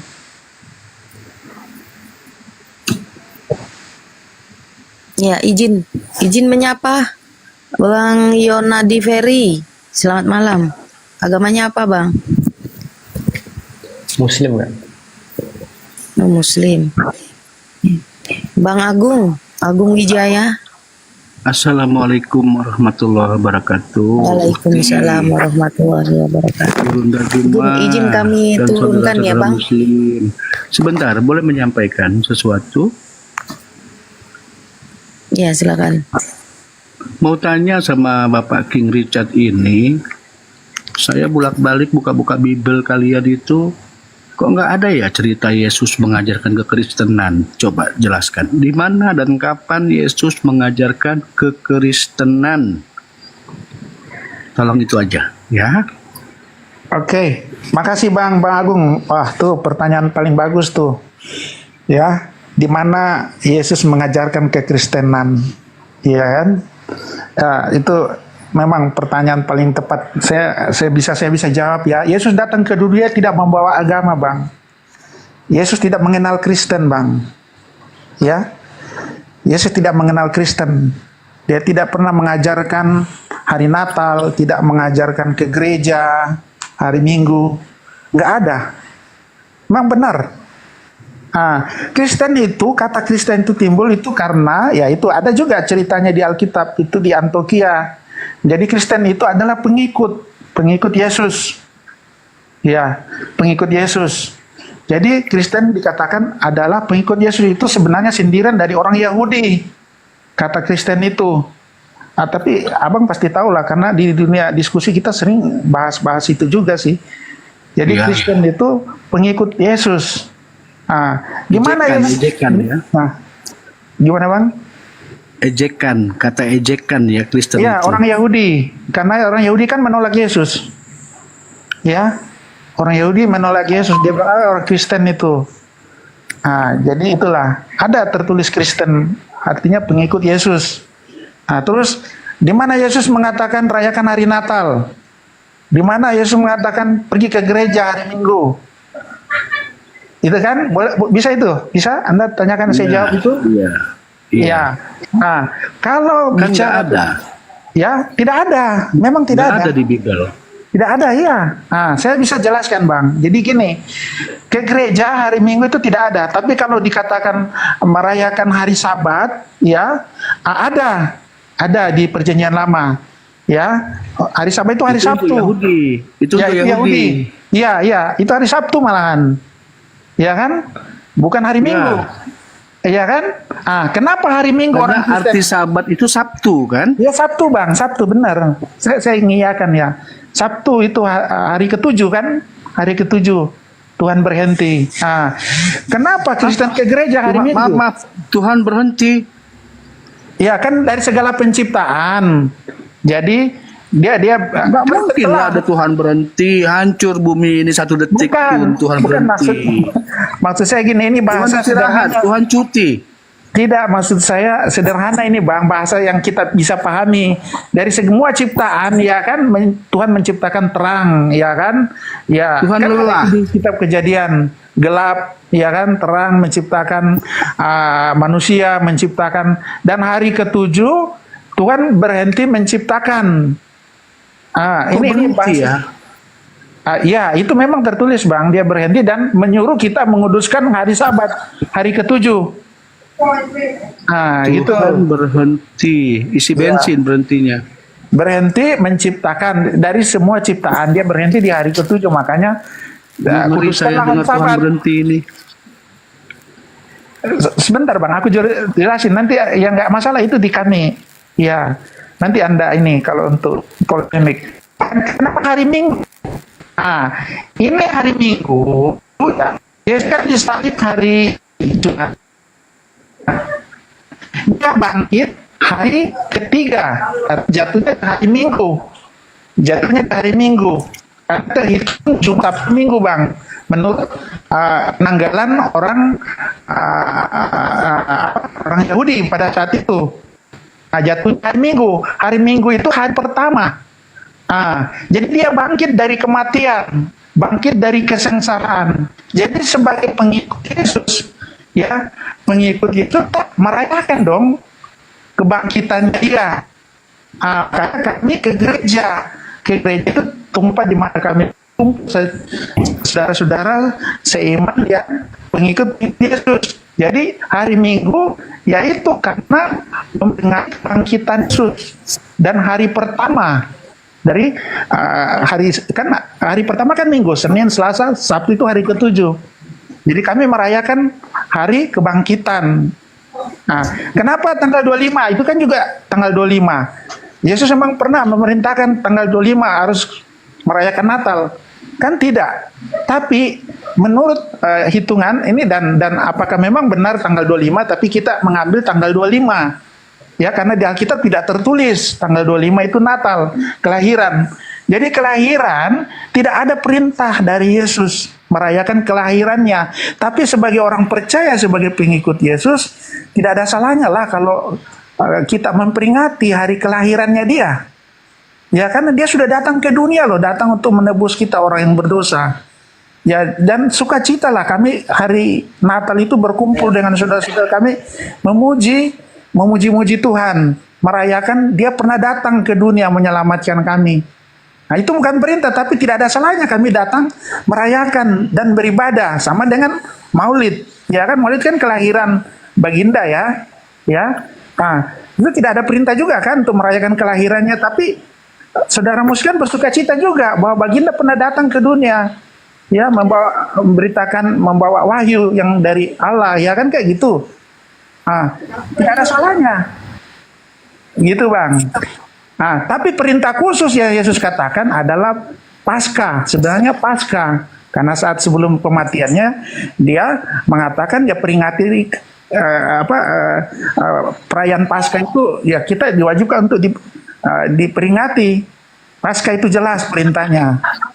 Nah, terus tentang ajaran-ajarannya sebenarnya Yesus lebih ke ya itu tidak ada secara khusus seperti orang-orang Yahudi harus begini-begini, ada tata caranya. Tidak, Yesus cuma ya mengajarkan kita berdoa. Ya, itu aja, kita berdoa. Berdoa itu seperti bersekutu dengan Tuhan, berbicara dengan Tuhan. Dan dia menyuruh kita kalau kamu berdoa, beribadah, ya masuklah ke dalam rumahmu, tutuplah pintu, biarlah Tuhan yang tahu bahwa kamu sedang berdoa, menyembah Dia. Nah gitu, tidak ada secara khusus harus begini-begini. Assalamualaikum warahmatullahi wabarakatuh. Waalaikumsalam warahmatullahi wabarakatuh. Satu lagi, ya, satu lagi pertanyaannya, satu aja. Ya, Bang. Apa hubungan Kristen dengan Yahudi? Sedangkan Paskah, Sabat itu kan cuma untuk Yahudi. Dan Yesus aku diutus hanya untuk Bani Israel. Apa hubungannya dengan Yunani, dengan Kristen, dengan ini apa sebenarnya? Coba jelaskan. Ya, yang saya bisa tahu ya. Kalau bicara Paskah dulu, Paskah di Yahudi juga ada. Beda Paskah Yahudi dengan Paskah Kristen. Kalau Paskah Kristen dari mana asalnya? Ya, Paskah Kristen itu dari mana asalnya? Paskah itu memperingati akarnya dari mana? Ya jelas ada tertulis di Alkitab. Paskah itu tentang kematian Yesus, memperingati kematian Dia.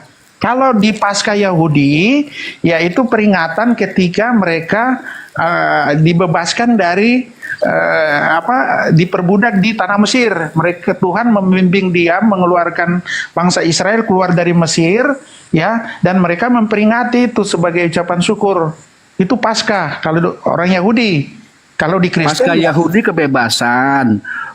Paskah Kristen ini apa? Dari mana akarnya? Bible itu dari mana akarnya? Ya itu, Bang, ada tertulis, Bang. Memperingati. Iya, dari mana akar tertulisnya itu, dari mana? Siapa yang tulis? Itu perintah Yesus, memperingati kematian Dia. Ada tertulis kok. Saya lupa ayatnya. memperingati kematiannya, dan kita harus merayakan. Lebih penting Paskah daripada Natal malahan, dan itu perintah itu. Tulisan Yesus, sementara Yesus meninggal. Dia berkata kok sebelum meninggal, dia berkumpul dengan murid-muridnya dalam suatu pertemuan. Murid Yesus kan orang Israel, bukan orang Yunani. 12 murid Yesus itu orang Israel, bukan orang Yunani. Iya, gini Bang ya. Oke, kita kembali lagi. Yesus datang. Sedangkan Bible ditulis setelah berapa puluh tahun, 50 tahun kalau nggak salah Yesus sudah diangkat ke langit. Ya, jadi sebentar Bang. Siapa yang tulis? Siapa yang suruh? Jadi, ya oke, saya jawab. Siapa yang perintahkan? Siapa yang melegitimasi Bible itu? Sedangkan Yesus sudah naik ke langit. Jadi panjang lagi pertanyaan. Nggak apa-apa, saya jawab. Oke, saya paham kok. Saya dapat poinnya. Oke, Bang Agung ya. Jadi Yesus itu datang untuk orang Yahudi, orang Israel, Bani Israel yang terhilang. Ya kan, Yesus sudah datang kepada orang Israel, orang Yahudi ya, tapi mereka menolak. Orang Yahudi bukan dia Mesias yang dijanjikan. Itu menurut orang Yahudi, ya kan? Jadi dia menolak keselamatan. Orang Yahudi menolak keselamatan, ya, bahwa Yesus itu Mesias itu sudah datang. Karena Yesus mengatakan aku dan Bapa adalah satu. Berarti dia menyamakan dirinya dengan Tuhan. Akhirnya orang Yahudi tidak terima dia, ya kan, sama dengan menghujat Tuhan. Itu menurut orang Yahudi. Makanya ya itu Yesus disalibkan, ya. Kemudian murid-muridnya Yesus kan orang Yahudi juga, ya. Tidak semua orang Yahudi menolak Yesus, tidak semua. Buktinya Yesus kasih makan 5.000 orang loh. Berarti orang Yahudi semua itu pada saat itu 5.000 orang dia kasih makan loh. Dengan 2 ekor ikan, 5 roti atau saya lupa itu. Dia bisa kasih makan 5.000 orang loh. Jadi orang Yahudi semua. Tidak semua orang bisa menerima, sama dengan Baginda. Tidak semua orang Quraisy bisa menerima Islam. Banyak juga orang Quraisy yang melawan Baginda. Tapi se-Jazirah Arab Islam semua. Gitu. Kenapa se-Israel tidak Kristen? Itu yang pertanyaannya dalam.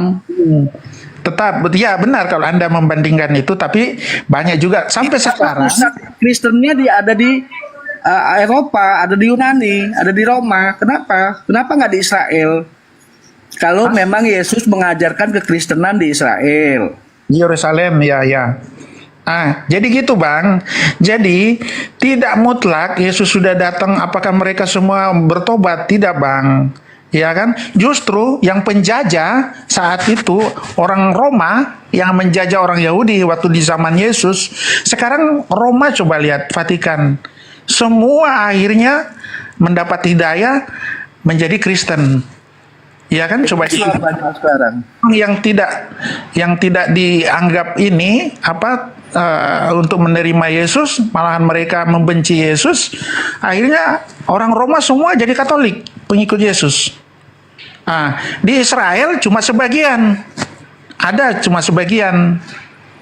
Justru Israel itu dia menolak keselamatan sebenarnya, orang Israel itu secara umum. Tapi banyak, ada juga sebagian yang menerima Yesus. Begitu Bang.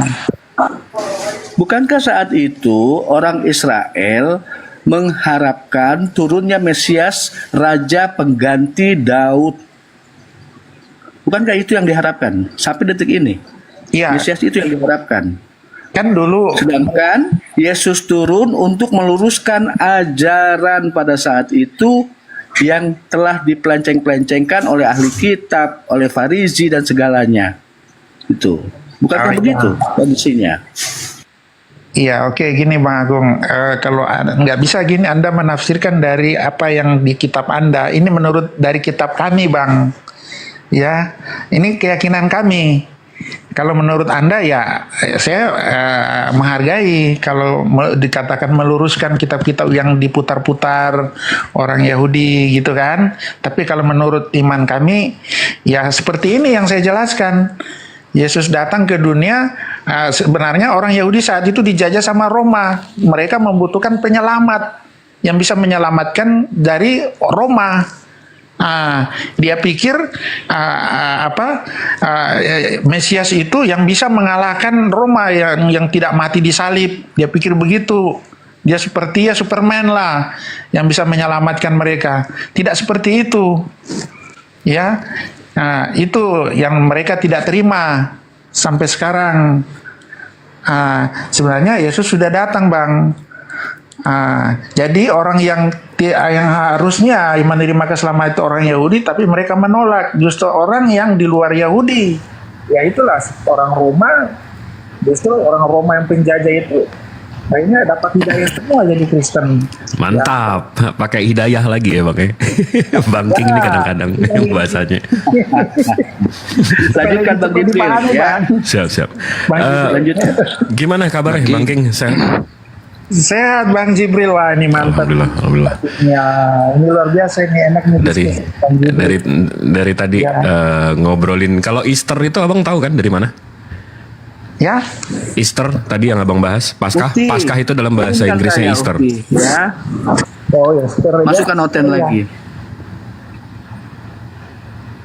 Iya, Paskah itu dalam bahasa Inggrisnya Easter Bunny. Abang tahu kan itu sejarahnya dari mana? Ya, juga kita pakai.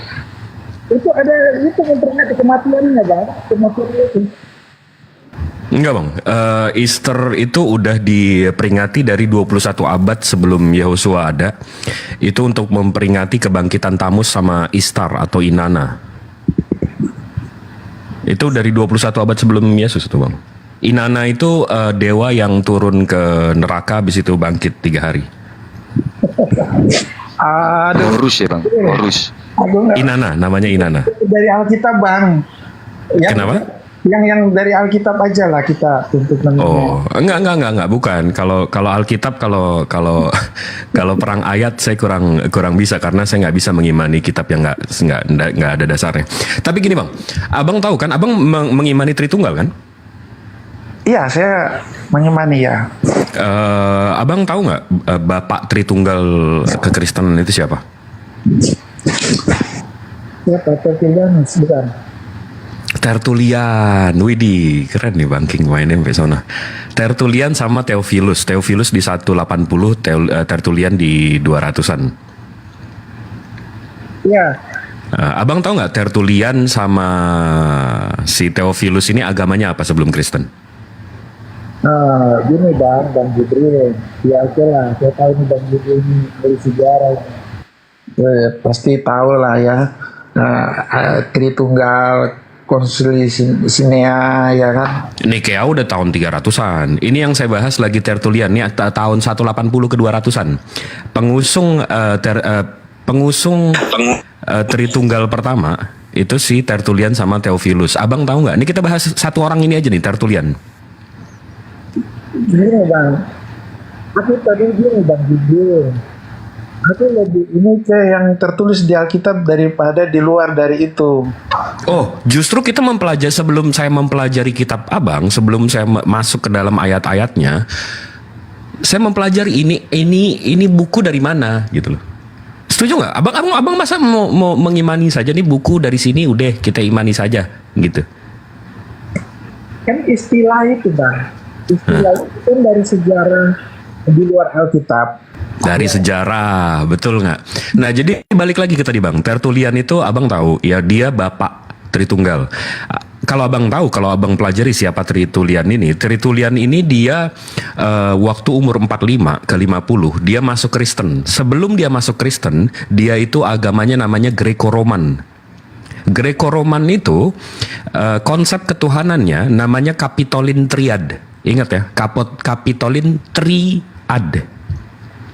Jadi agama si Tertullian 45-50 tahun pertama umur dia itu Tuhannya 3, Jupiter atau sang sumber, Juno atau logos, Minerva atau Sophia atau wisdom. Jadi Tuhannya si Tertullian ini 3 sebelum masuk Kristen.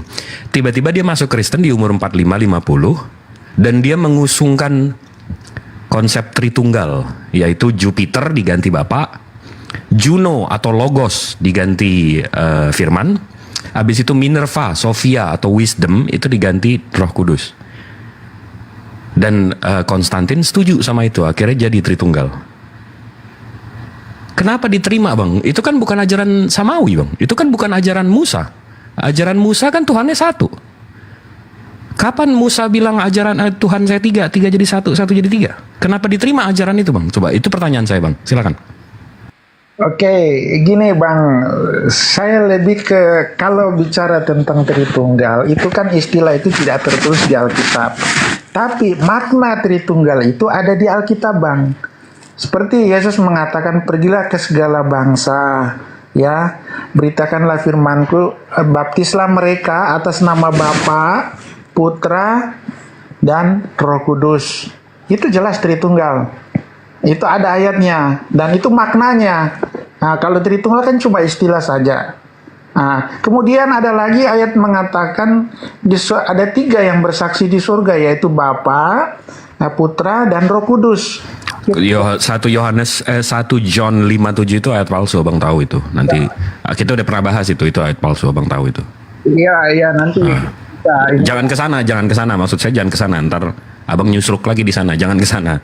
Yang itu aja, yang segala bangsa itu tadi. Saya lebih percaya itu Bang, lebih tertulis di Alkitab, karena ya Alkitab sumber menurut kami Bang Jibril ya, sumber kebenaran tertinggi buat umat Kristen, sama dengan saudara Muslim. Al-Quran juga sumber kebenaran tertinggi. Nah tapi gini Bang, kalau memang abang mau cocokkan ajaran Tertulian dari pagannya yang sebelum dia masuk Kristen, kalau si Tertulian mengusungkan Tuhan 13, ada juga ayatnya Bang. Aku dan muridku satu sama dengan aku dengan Bapakku. Itu juga bisa juga Tertulian. Jadi bisa cocokologi gitu. Apa gimana nih Bang? Kalau Tertulian mengusung Tuhan kita 13, ada ayatnya. Yesus bilang, aku dan muridku satu sama dengan Bapakku. 13 Tuhan Abang. Bukan kalau kita mau cocokologi gitu. Begitu si Tertulian bilang, oke, ini Trinitas. Habis itu nih ada, kita temuin ayatnya. Nggak gitu dong konsepnya Bang. Ini kok jadi kita nyocokin Tertulian ajarannya ke Bible daripada Bible yang menjelaskan diri dia sendiri? Ya begini Bang Jibril, tadi kan kalau bicara tentang di luar data sekunder ya, itu kan data sekunder ya, di luar dari Alkitab. Saya lebih ke data primernya. Saya nggak ini tentang Tertulian, apa yang tertulis lah. Nah, itu ada yang tertulis. Kalau tadi dikatakan Bang Jibril ayat palsu, ya boleh kita cari tahu, karena ya kita ini orang Google semua nih Bang Jibril, semua itu bisa dilihat di Google, hanya permainan kata-kata. Oke, kalau abang mau pertanyakan 157 itu kita bisa buka dari papirus manapun lah, tapi tolong bisa gedein nggak host? Izin Bang Zuma masih monitor nggak? Aman. Nah, ini dari sini aja Bang, dari Chick Publications. Ini Bapak Gereja, namanya by David W. Daniels. Dia di tahun 200, Tertulian yang nulis ayat ini Bang, di tahun 200. Yang tadi saya bilang kan, Theophilus 180, Tertulian tahun 200. Dia bilang which three are one. Jadi yang penulis ayat ini Bang, ayat tahun 200 tuh Tertulian. Dia bilang which three are one, 3 dalam 1. Habis itu tahun 250 begitu ada Carnage, itu ditambah dan lagi Bapak, Putra, dan Hantu Suci ditulis. Habis itu tahun 350 beda lagi, 39 beda lagi. Ini Aurelius Augustine, Saint Augustine kalau Bang tahu. Dia yang mengusung juga Trinitas. Habis itu tahun 415 berubah lagi, tahun 500 berubah lagi, 550 berubah lagi, 750 berubah lagi, 800 berubah lagi, 1000 berubah lagi, 1100 berubah lagi, 1300 berubah lagi, 1500 berubah lagi. Ini kalau kita hitung 1, 2, 3, 4, 5, 6, 7, 8, 9, 10, 11, 12, 13, 14, 15, 16, 17, 18 nih 18 kali nih ayat berubah. Nah maksudnya kalau ditanya nih yang suci yang mana? Lah dari 18 versi ayat ini. Makanya jangan nyandarin diri ke Tritunggal ke 157 ini, karena ini udah jelas dari tahun 200 saja Tertulian yang nulis, bukan Yohanes atau bukan murid atau bukan siapa-siapa gitu loh. Ya Bang ya? Gini Bang, ya Gimana itu? saya sih seperti saya kembali lagi Bang Jibril. Apa yang Tadi saya udah bilang, abang jangan ke sono, nanti nyusruk. Lebih bagus abang ke yang tadi, yang baptis lah segala bangsa. Lebih bagus ke sana daripada 1 Yohanes 5:7 ntar berantakan. kita buka di teks asli aja dulu Bang. Nah, teks aslinya yang mana? Karena Vatikanus beda, Sinaiticus beda, Papirusnya beda. Kalau di Sinaiticus, oke, yang kita buka yang Sinaiticus yang tertua ya. Di situ nggak ada Roh Kudus sama Putra, Bapa dan ini. Oke, saya buka nih sekarang. 1 John. Vatikanus. Ini kita buka di Sinaiticus ya. Sinaiticus 1 John chapter 5 nomor 7. Di sini tulisannya. Nah, yang bersaksi adalah 3. Nggak ada Bapa di surga, direkam, hantu suci, firman, dan segalanya. Nggak ada tuh. Cuma ini dong. Itu Sinaiticus. Ini Sinaiticus. Ya, ada 3 di situ ya. Nah.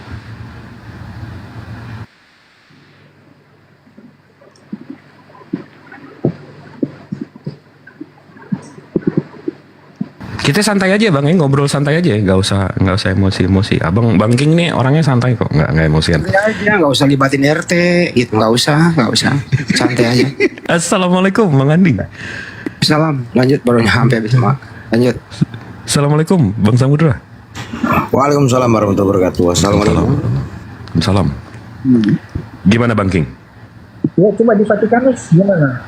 Apa bedanya? Waduh, jadi ngerjain nih gue buka satu-satu. Ntar Vatikanus. Apa yang mendalilkan tadi? Enggak, iya beda-beda. Lah. Bang, ini nggak usah nih. Oke. Ini saya buka Vatikanus juga deh. Aduh, jadi PR nih. Karena kalau Vatikanus ini dia per halaman. Gue mesti bukanya setengah meninggoy, bentar. Tapi dari yang sini aja Bang, dari yang sini sama yang ini,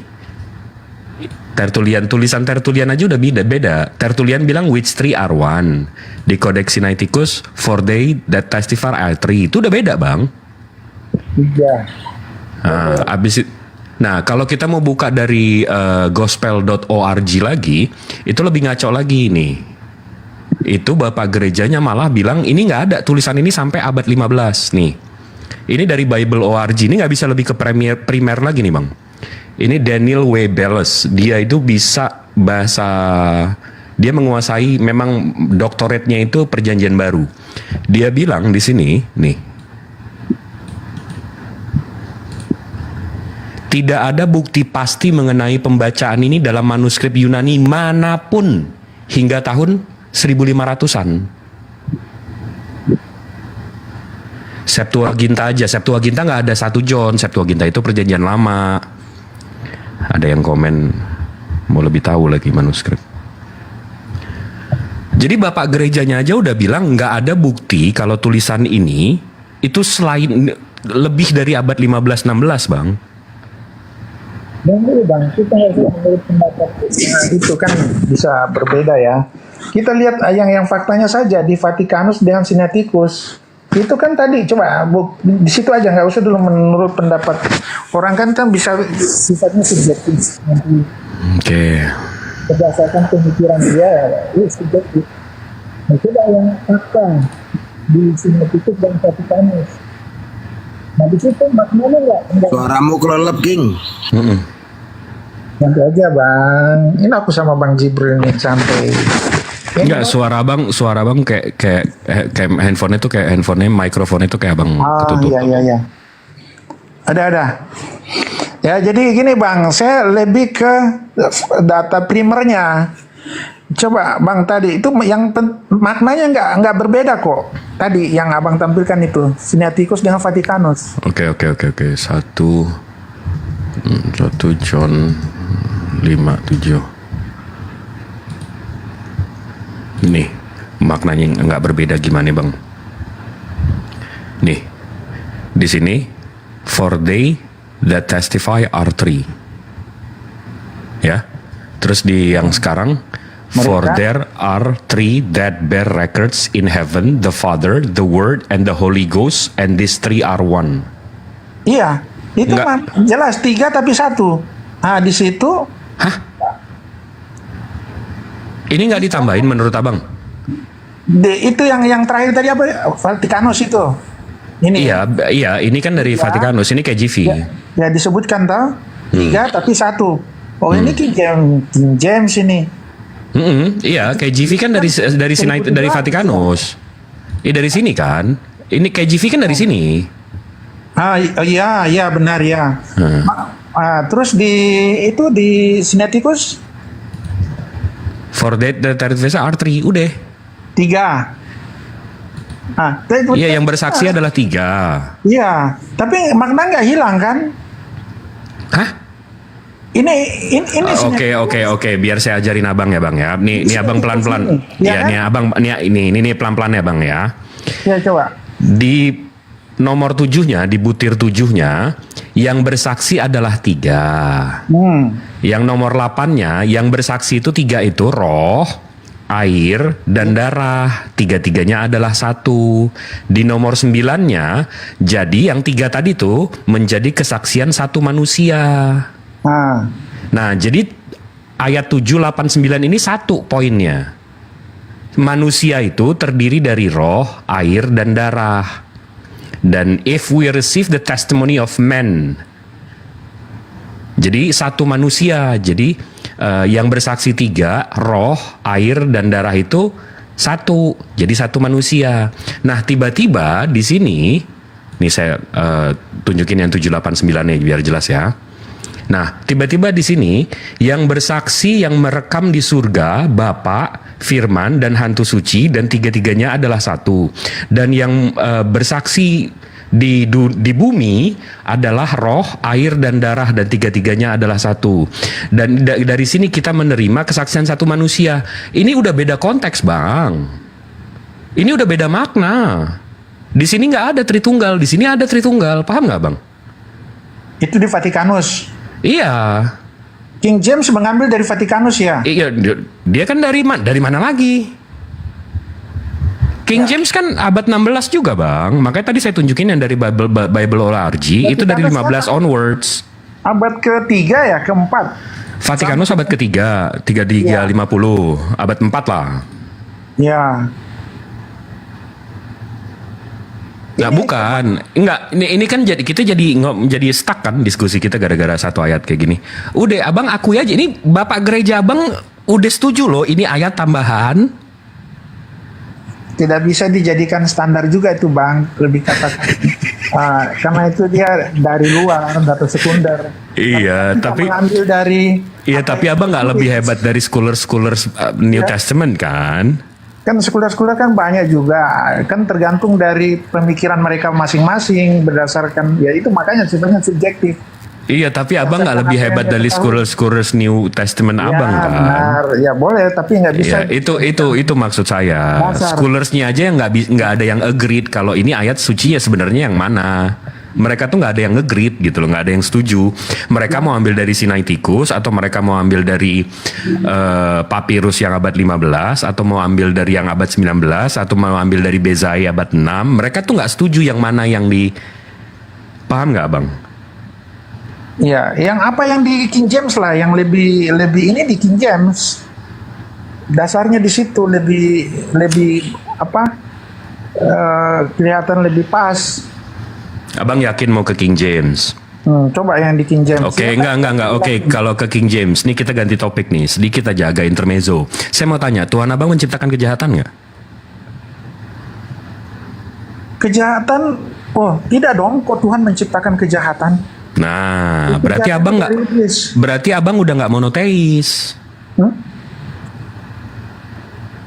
Berarti abang udah nggak monoteis. Karena Allah itu baik, dia berlawanan dengan ininya dong, sifatnya. Iya, Tuhan abang maha pencipta nggak? Ya jelas. Ini nggak bisa ditanya lagi tuh bang. Gitu. Tuhan abang maha pencipta kan, tapi ada ciptaan di luar ciptaan dia. Ciptaan di luar ciptaan dia? Iya, tadi abang bilang kejahatan nggak diciptakan, nggak Tuhan abang ciptakan. Berarti siapa yang nyiptain? Iblis. Berarti ada kedua kekuasaan kan, ada ciptaan lain kan, ada pencipta lain kan. Berarti itu pagan abangku, itu namanya politeis. Kuasa Tuhannya nggak satu, banyak. Kejahatan kan dari iblis, Bang. Nah, berarti ada itu dualisme, Bang, namanya, bukan monoteis. Memang Tuhan menciptakan malaikat yang akhirnya memberontak jadi. Nah, sekarang abang nuduh lagi Tuhan abang nggak maha tahu, bikin malaikat tapi malaikatnya nanti berubah jadi iblis. Tuhan nggak maha, Tuhan maha tahu lah. Ya barusan abang bilang iblis dari mana? Iya, bagaimana? Tunggu dulu, Bang. Tuhan itu maha tahu, maha pencipta. Maha pencipta, tapi kejahatan bukan dia yang ciptakan. Tapi iblis memang gini, Bang. Terkadang Tuhan mengizinkan sesuatu terjadi, mengizinkan kepada apa yang terjadi kepada kita dalam kehidupan kita. Sesuatu yang terjadi dalam diri kita, seperti ya itulah, kadang kita nggak tahu ya rahasia Tuhan, dia orangnya baik, suka sedekah, suka apalah, baiklah ya, tapi kenapa Tuhan terjadi sesuatu yang buruk kepada dia, ya kan, seperti ya terjadi kecelakaan. Nah itulah. Ini abang udah muter-muter nih sekarang saya tunjukin aja nih, ya kan? Tuhan mengizinkan terkadang seperti itu kan. Enggak, ini ya udah. Abang kan tadi bilang saja itu, Bang, contoh ya, aja. Ya. Tadi abang kan udah bilang KJV yang mantep ya kan, Bang. Ini KJV nih, Bang. Di Isaiah nomor 45 di nomor 7, abang saya yakin bisa bahasa Inggris sedikit-sedikit kan. I form the light, aku menciptakan terang, and create darkness, dan aku menciptakan kegelapan. I make peace, aku menciptakan damai, and create, ini apa Bang bacanya, Bang?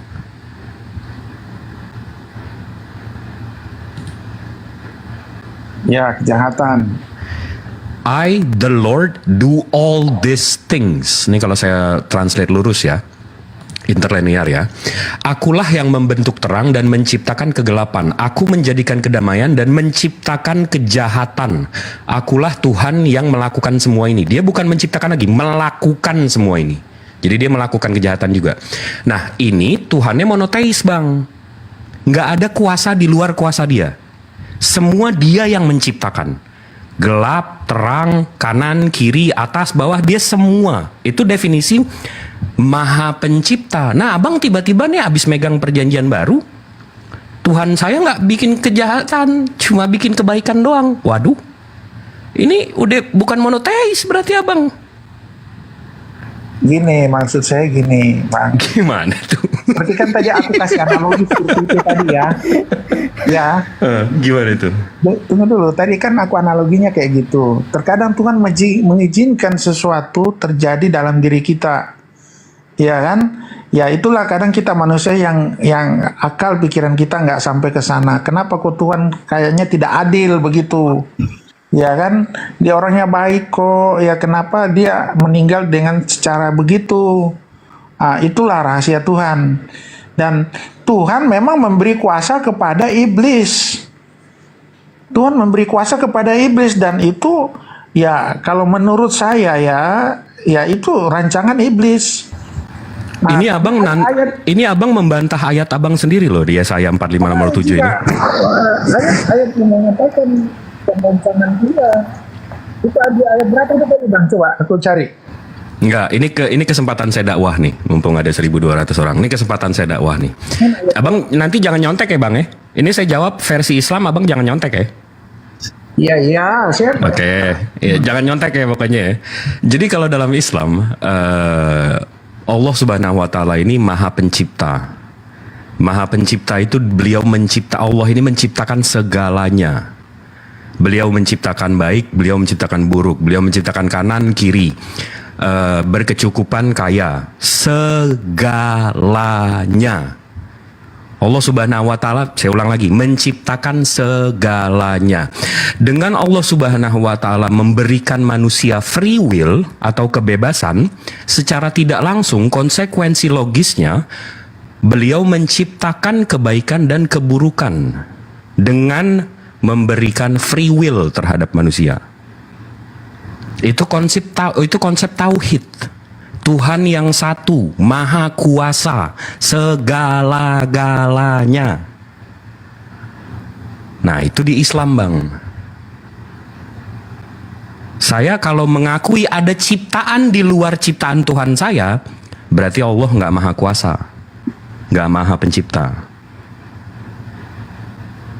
Coba sekarang, Abang, gimana tuh? Coba perjuangkan kepaganan Abang dengan ada Tuhan lain menciptakan hal lain, Bang. Silakan. Iya. Tunggu ya.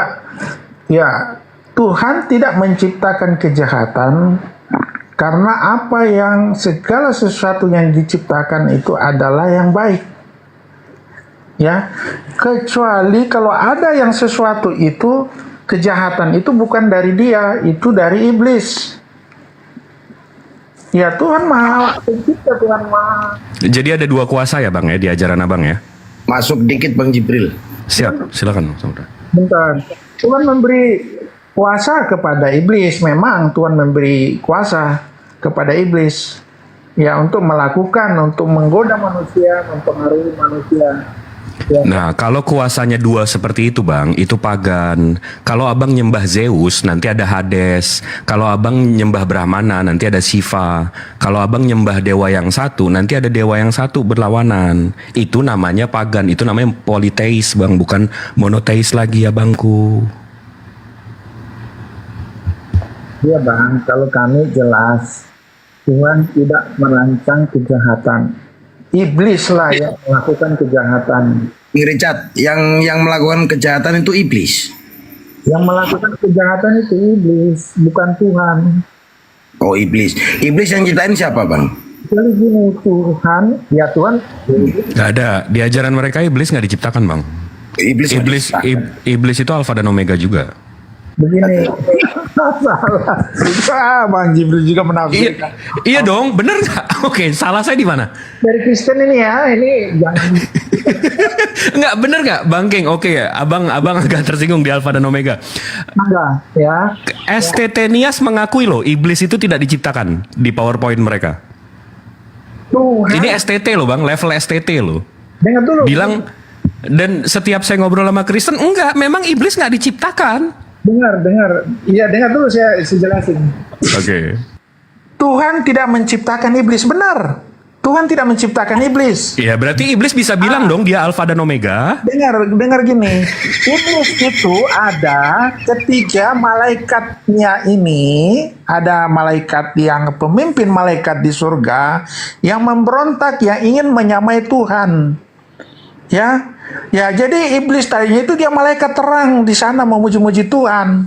Dan iblis tidak diciptakan. Malaikat ini yang sebagai pembantunya Tuhan, ya, memberontak ingin menyamai Tuhan.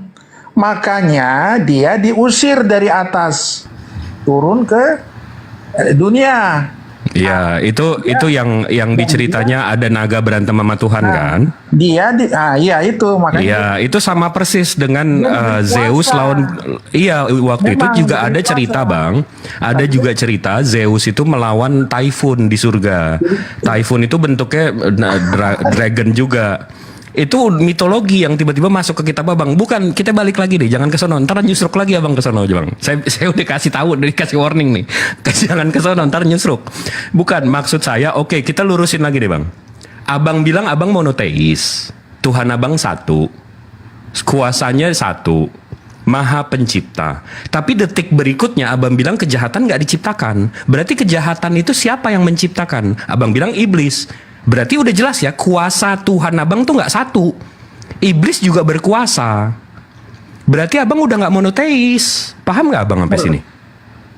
Iblis dikasih kuasa memang untuk menggoda manusia. Ya, di dunia, dia berkuasa di dunia. Ya, menggoda manusia. Tadinya memang iblis tidak diciptakan, tidak ada iblis. Tanya, ini malaikat yang terang yang tadinya memuji-muji Tuhan memberontak. Akhirnya dia diusir dari surga. Jatuh makanya Tuhan menciptakan neraka. Oke, gini deh. Berarti Abang udah agreed kalau Abang politeis ya? Jangan ke sono, Bang. Enggak, saya mau confirm itu dulu karena dia udah agree tapi menjelaskan kepoliteisannya. Berarti Bang King udah setuju ya, Bang politeis berarti ya?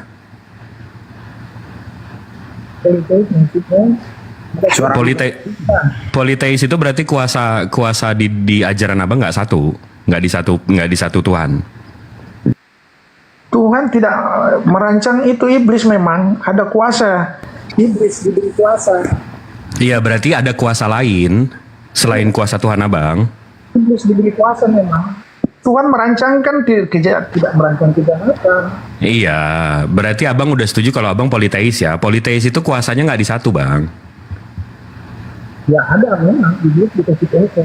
Baik, berarti abang udah menantang Isaiah chapter 45 nomor 7 ini ya. Ya, coba di ayat berapa tadi tuh, Bang? Coba. KJV Isaiah chapter 45 nomor 7. 45. Ya, kita tahu juga artinya, Bang. Arab di sini nggak pakai KJV, Bang. Kalau di LAI berubah dia, Bang, ayatnya. Berapa tadi? Bang King, 45 nomor 7. Suaranya agak kenceng dikit, Bang King. Ya, sebentar Bang Jibril, di mana? Yesaya 45 nomor 7, abangku ganteng. Yesaya 45 ayat 7. Nomor 7 ya. Sebentar aku buka ya.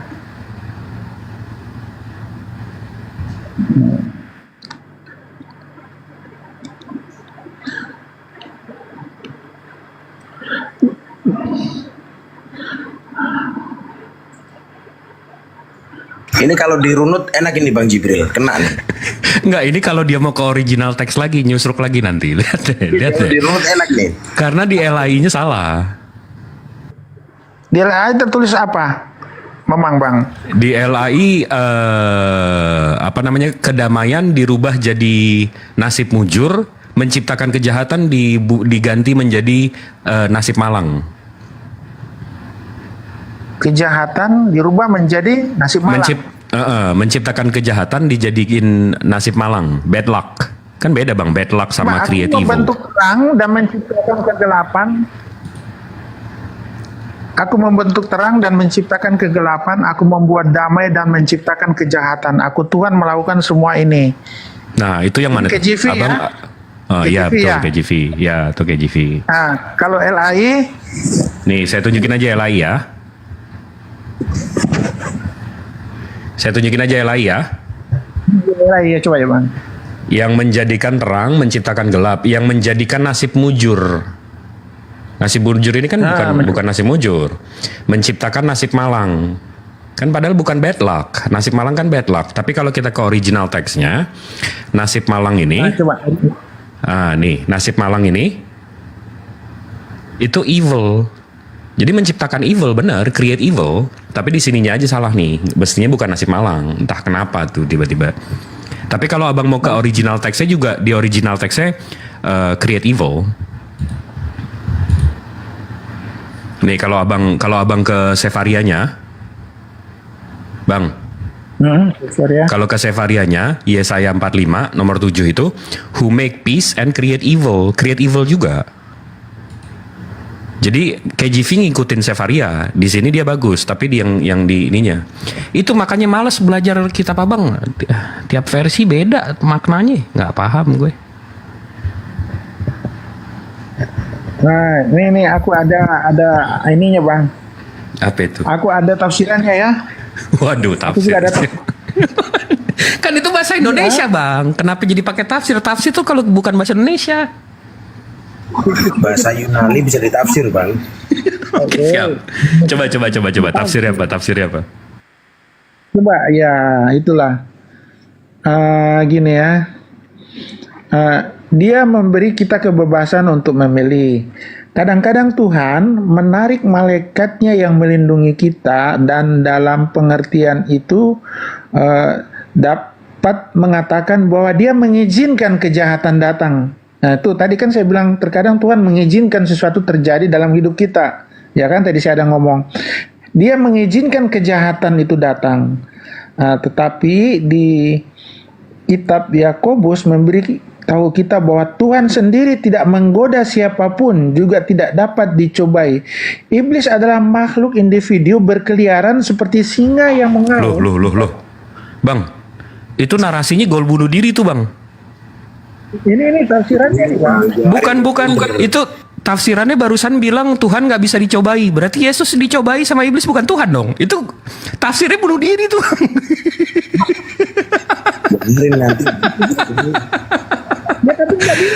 On goal itu. Maksudnya gini, Yesus dicobai tapi iblis tidak berhasil. Nggak bisa dicobai berarti nggak bisa dicobain, Bang. Bukan nggak bisa dicobain berhasil atau enggaknya, nggak bisa dicobain. Enggak, hasilnya maksudnya apa kayak ya udah. Berhasil Oke. Enggak, ya udah terus baca itu tafsirnya terus. maksudnya bukan memang dia manusia, dia dicobai, tapi apakah iblis berhasil? Tidak kan? Iblis malahan kalah kan? Nah, saya ulang ya tafsirnya. Kadang Tuhan menarik malaikatnya yang melindungi kita, dan dalam pengertian itu Anda dapat mengatakan bahwa dia mengizinkan kejahatan datang. Tetapi di kitab Yakobus memberitahu kita bahwa Tuhan sendiri tidak menggoda siapapun, juga tidak dapat dicobai. Iblis adalah makhluk individu berkeliaran seperti singa yang mengaum mencari siapa yang dapat dihancurkan dan dimakannya. Tuhan terus-menerus memeriksanya pada tingkat yang dia izinkan untuk dilakukan iblis. Nah, dari waktu ke waktu Tuhan menarik kembali tangan perlindungannya untuk mencapai suatu tujuan. Inilah sebabnya mengapa Paulus berkata Allah itu setia, tidak akan membiarkan kamu dicobai melebihi kemampuanmu. 1 Korintus 10 ayat 13. Iya, udah itu dia meluas kemana-mana. Tapi di situ intinya nih, Bang. Jadi ketika Yesaya mengatakan bahwa kejahatan datang dari Tuhan, itu berarti iblis tidak dapat melakukan apapun kecuali Tuhan mengizinkannya dalam rencana kedaulatannya. Tuhan mengizinkan. Nah, bukan maksud saya di situ. Ini kitab Yahudi ya, Bang mesti ingat. Ini Yesaya ini bukan perjanjian baru. Iya, lama. Ya. Ini kitab Yahudi. Iya. Nah, kita mesti setuju. Kitab Yahudi, orang Yahudi ini Tuhannya satu, Bang.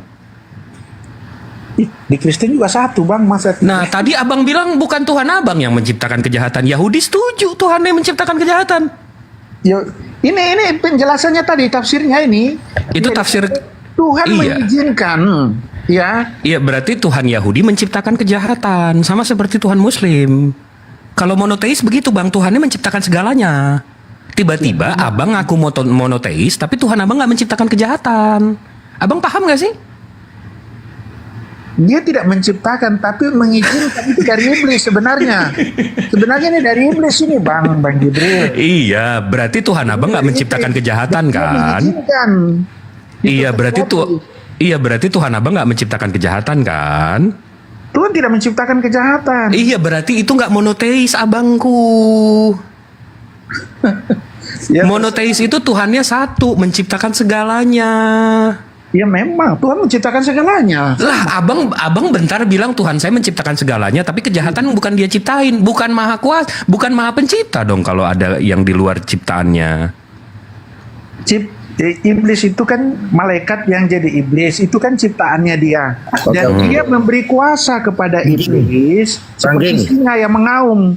Tadi kan Bang King mau tanya, itu malaikat yang nyiptain siapa, Bang King? Oh ya Tuhan lah. Tadi kan saya bilang malaikat itu pembantunya Tuhan. Pokoknya dia udah setuju dia politeis. Dah. Ini sekarang kita tanya nih, kita sapa dulu nih, Bang Karadin.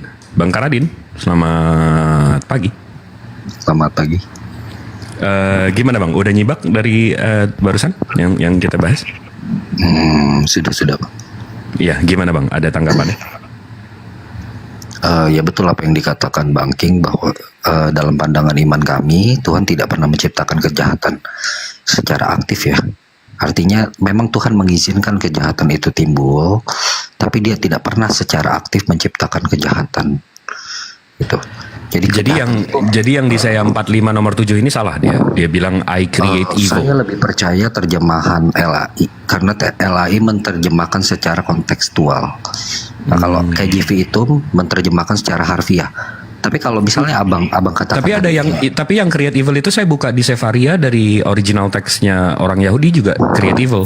Tadi udah saya tunjukin juga. Gini loh Bang, kalau misalnya terjemahannya itu benar, kedamaian apakah kedamaian lawannya kejahatan? Kedamaian lawannya itu kejahatan enggak dong. Itu kan dikatakan dalam teks itu kan Tuhan menciptakan kedamaian dan kejahatan. Nah, itu kan nggak nyambung. Itu Karena yang mana lawan tuh? kata dari kedamaian itu bukan kejahatan. Kedamaian itu yang mana tuh, Bang? Nah, makanya saya lebih percaya pada terjemahan. Bukan sebentar. Kedamaian itu yang mana tuh, Bang? Coba Abang buka lagi KJV tadi. Yang peace and evil and create evil. Peace and evil, ya. Nah, itu kan nggak nyambung. Karena lawan kata dari kedamaian itu bukan kejahatan. Oke, Nah, lawannya itu apa? salah terjemahan. Oh, jadi original teksnya salah tapi terjemahannya benar gitu ya? Gimana? Original teks. Iya, jadi menurut Abang originalnya salah, Abang lebih percaya sama LAI. Terjemahannya yang salah. Makanya saya lebih percaya terjemahan LAI. Oh, lebih percaya terjemahan Indonesia daripada. Oke. Enggak berarti oke, sekarang saya tanya, Bang. Definisi Maha Pencipta itu apa sih, Bang? Ya, menciptakan segala sesuatu. Tapi kejahatan nggak diciptakan. Jadi gimana nih? Gini loh. Kejahatan itu sebenarnya tidak ada. Jadi kejahatan adalah kondisi di mana tidak adanya Tuhan sang sumber kebaikan. Jadi ketika manusia terpisah dari Allah sang sumber kebaikan itu, dari situlah kejahatan. Dosa itu timbul. Itu. Oh, jadi Abang pakai teori absensi ya? Jadi kalau nggak ada terang, berarti gelap itu karena nggak ada terang gitu ya? Aduh, Bang, nafasnya jangan kayak ke mikrofon, tolong, Bang. Saya pakai headset sebab. Iya, jadi Abang pakai teori absensi ya. Jadi kalau gelap itu karena nggak ada terang gitu ya? Iya betul, Bang, betul. Nah, kalau Tuhan Abang Maha Pencipta, tadi Abang bilang sendiri Maha Pencipta itu menciptakan segalanya. Berarti nggak ada nggak ada yang bukan ciptaannya. Iya betul. Nah, tapi kejahatan Abang bilang bukan ciptaan dia. Iya kan tadi saya sudah katakan kejahatan itu pada hakikatnya itu tidak ada. Nah, tapi kejahatan yang ada di sekitar kita ini sekarang? Suatu kondisi di mana tidak adanya Allah sang sumber kebaikan. Jadi ketika manusia terpisah dari Allah, dari situlah timbul kejahatan. Paham gak? Iya, berarti itu tadi teori absensi. Berarti karena nggak ada kebaikan, ada kejahatan. Ya. Berarti kalau nggak ada kejahatan, baik semua baik juga nggak ada dong, Bang? Kenapa? Kalau kejahatan itu sama sekali nggak ada, berarti baik semua. Baik semua itu nggak ada, Bang. Karena parameter kebaikan itu kan kejahatan, parameter kanan kan kiri, parameter kekayaan kan kemiskinan, parameter cerdas kan kebodohan. Jadi kalau baik semua nggak ada kejahatan, parameter baiknya itu apa?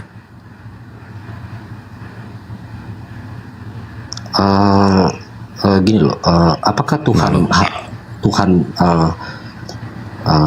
bisa disebut punya sifat baik itu ketika kejahatan itu ada? Atau ada sifat sesuatu itu ada, Tuhan sudah bisa disebut baik? Ada sifat baik. Ada sifat baik itu karena ada sifat buruk. Sama seperti Tuhan itu menciptakan kanan, dia nggak perlu menciptakan kiri, otomatis kiri ada. Kalau nggak, kanan itu nggak ada. Oke, berarti sebelum keburukan itu ada, Tuhan tidak punya sifat baik. Atau sifat Apa itu baik? Parameternya baik apa, Bang, kalau nggak ada keburukan? Parameter dia baik kalau semuanya baik. Ya, yang saya tanya, sebelum keburukan itu ada, Tuhan tidak punya sifat baik? Bagaimana bisa disebut baik kalau nggak ada keburukan, Bang? Kan nggak ada parameternya. Ya sudah, berarti Tuhan tidak punya sifat baik sebelum keburukan itu ada, betul ya? Iya, harus dong. Makanya Allah menciptakan segalanya sepasang, Bang.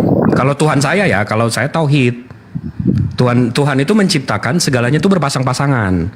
Makanya dengan menciptakan baik, ada buruk, kanan, kiri, kaya, miskin, semua. Sifat-sifat Tuhan itu kekal gak sih, Bang? Maksudnya selalu ada pada diri Tuhan gak sih? Oh iya, itu sifat. Bukan, ini kenapa jadi lompat ke sifat? Bukan. Ini kita balik lagi. Tuhan Abang tidak menciptakan kejahatan. Tapi Abang bilang Maha Pencipta. Itu gimana, Abang? Detik pertama Abang bilang Tuhan saya menciptakan segalanya, tapi tidak menciptakan ini. Ya, tadi kan saya sudah jelaskan. Anda sudah mengatakan bahwa itu teori apa? Absensi. Absensi. Sudah. Ya sudah. Dijawab dulu dong itu. Iya, berarti parameternya apa? Itu tadi pertanyaan saya. Iya, parameternya apa? Kalau Tuhan Abang cuma menciptakan baik-baik doang, Parameter dia baik itu apa kalau nggak ada kejahatan dia ciptakan juga? Bisa nggak Tuhan abang bilang kanan, bikin kanan doang nggak ada kiri? Nggak bisa kan? Mesti ada kiri untuk kita tahu ada kanan kan? Ya, itu kan untuk keseimbangan, untuk keseimbangan. Anda jangan samakan itu dengan baik dan jahat tuh. Itu oh sama bang, sama kanan, sama. Oh jadi demi keseimbangan harus ada baik dan jahat gitu ya? Kalau nggak ada kejahatan, baik itu nggak ada abangku. Nggak usah ciptain neraka kalau gitu. Neraka kalau itu bukan kejahatan. Enggak, sekarang saya tanya, neraka itu kejahatan atau bukan? Ya tempatnya lu nanti. Yang saya tanya neraka itu kejahatan. Sadis banget jawaban gua. Gimana bang? Gimana? Bang Jibril jawab. Neraka itu kejahatan atau bukan? Tempat lawannya surga. Yang saya tanya neraka itu kejahatan atau bukan? Iya itu parameternya bang. Kalau Tuhan menciptakan surga doang, surga itu nggak ada. Mesti ada neraka untuk menyimbangi surga. Bang paham nggak? Parameter surga itu baik apa bang? Karena ada neraka kan? Kalau Tuhan nyiptain surga doang, nggak ada neraka, parameter enak di surga apa? Paham nggak bang?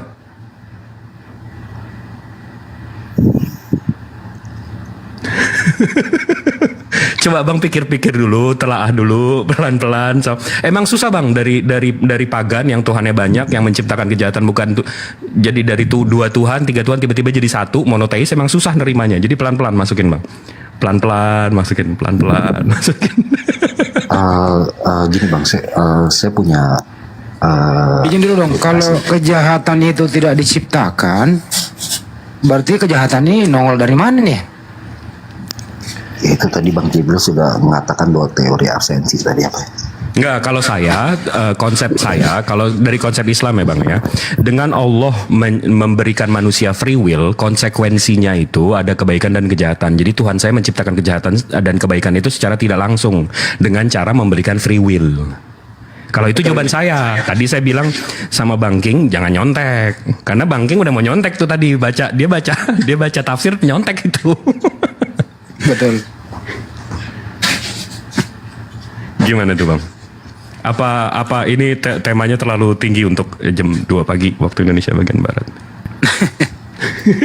Nah, saya nggak setuju sih ketika Tuhan yang baik itu dikatakan menciptakan yang jahat, sesuatu yang jahat. Karena apa yang dikerjakan seseorang itu yang mencerminkan. Kita nggak, maaf Bang, kita nggak ngomongin Tuhan kita nyuruh kebaikan dan kejahatan ya. Kita sama-sama setuju kalau Tuhan itu maha baik, Dia akan selalu memerintahkan kita untuk melakukan hal-hal yang baik. Kita nggak ngomongin Tuhan kita nyuruh hal yang jahat, nggak. Kita nggak ngomongin itu. Ini soal penciptaan. Ya, betul. Bang Jibril, coba bahasanya diturunin lagi Bang. Mungkin agak ketinggian itu. Parameter apa itu mungkin nggak mudeng dia. Parameter itu cara ngukur. Gini loh, kalau Tuhan itu tidak maha baik, Dia tidak akan memberikan kita akal dengan free will, kemudian free will kita ini diturunkan sebuah panduan. Nah, panduan itulah yang membuat orang ikuti panduannya, Anda baik. Mengingkari panduannya, ya Anda jahat. Nah, tergantung free will Anda mau ke kiri mau ke kanan nih. Begitu. Kalau Kristen, menurut ajaran Islam, Anda itu ke kiri terus. Karena panduan yang diturunkan Tuhan itu Anda nggak ikuti. Nah, bukan gitu. Iya itu betul, setuju Bang Andi. Tapi masalahnya di mereka ini, mereka percaya ada dua kuasa. Kuasa Yesus yang baik-baik aja, dan nanti ada Lucifer yang jahat-jahat aja. Jadi Lucifer ini punya kuasa juga. Nah, itu dualisme, itu yang tadi saya bilang. Waduh, itu sama seperti kalau kita menyembah Zeus, nanti ada Hades. Kalau kita menyembah Brahmana, nanti ada Shiva. Nah, itu dualisme namanya, itu politeis, kuasanya nggak di satu Tuhan gitu loh. Bang Jibril, saya boleh tanya Bang? Siap. Ketika Abang udah punya anak belum? Alhamdulillah belum. Oh belum ya, oke. Contohnya begini, ketika misalnya nanti Abang punya anak, ya, Anda memberikan kasih sayang mulai dari dia bayi gitu kan. Kasih sayang, kebaikan, kasih sayang. Nah, apakah anak Abang itu tidak mengerti kasih sayang sebelum dia merasakan benci? Soal nggak mengerti, dia mestinya. Tadi abang bilang harus ada parameter. Tunggu dulu dijawab. Saya lagi mau menjawab ini, Bang. Iya. Soal dia mengerti, kan pertanyaan Abang, apakah dia mengerti kejahatan kalau dia taunya semua baik aja? Soal parameter dia mengerti atau enggak, itu dia udah pasti ada parameternya. Kebaikan seperti apa yang saya ajarkan. Nanti begitu saya kurang baik atau saya nggak baik, nanti dia itu parameternya. Paham nggak, Bang? Parameter lagi ketinggian bahasanya. Ya, tolak ukur. Enggak, saya paham. Enggak, gini loh Bang, ketika abang punya anak, pasti abang memberikan yang terbaik untuk anak abang. Betul. Memberikan kasih sayang, ya kan? Kasih sayang. Apakah anak abang baru mengerti apa itu kasih sayang setelah dia merasakan benci? Coba. Nah, kalau di dunia ini abang nggak bisa seinin ke satu kasus itu, karena gini, kalau di dunia ini nggak ada kejahatan, dia nggak akan tahu kebaikan itu apa, Bang. Iya, karena dia tahu dunia ini kebaikan doang. Ya berarti segala sesuatu harus ada parameter kan? Betul, itu tadi. Saya tolak bisa ukurnya. mengatakan itu kasih sayang setelah saya mengenal ada benci, betul nggak? Betul. Nah betul. Apa berarti ketika anak abang merasakan kasih sayang dari abang, ya dia belum tahu itu namanya kasih sayang. Nggak ngerti ini. Harus setelah dia mengenal benci dulu, baru nggak ngerti ini. Sayang sama saya. Bro, izin Pak Jibril, izin ya. Siap. Silakan. Manusia itu dilahirkan ada pra umur namanya. Bayi ya yang mulai merangkak itu ya. Itu kasih sayangnya adalah seorang ibu. Tapi dia belum bisa membedakan mana api, mana air, apa aja dipegang. Nanti kalau Islam itu ya, nanti setelah akil balik, baru dia kena taklid hukum. Nah itu sudah bertanggung jawab atas dirinya sendiri, otomatis dia udah ngerti tuh. Gitu loh. Itu Islam itu indah itu bro. Kira-kira gitu ya jawabannya ya. Beda sama Kristen itu. Nggak ada urusan di sana. Tapi ujung-ujungnya juga lari ke Islam kok itu, bayi sampai dewasa, sudah mengenal baik dan buruk. Ya itu otomatis manusiawi itu bro, nggak perlu dipertanyakan. Oke, paham ya? Paham? Lanjut Bang Jibril, aku mau beli rokok. Siap. Gimana, Bang King, Bang Karadin? Gimana, abang masih ngotot Tuhan abang Maha Pencipta tapi nggak menciptakan kejahatan?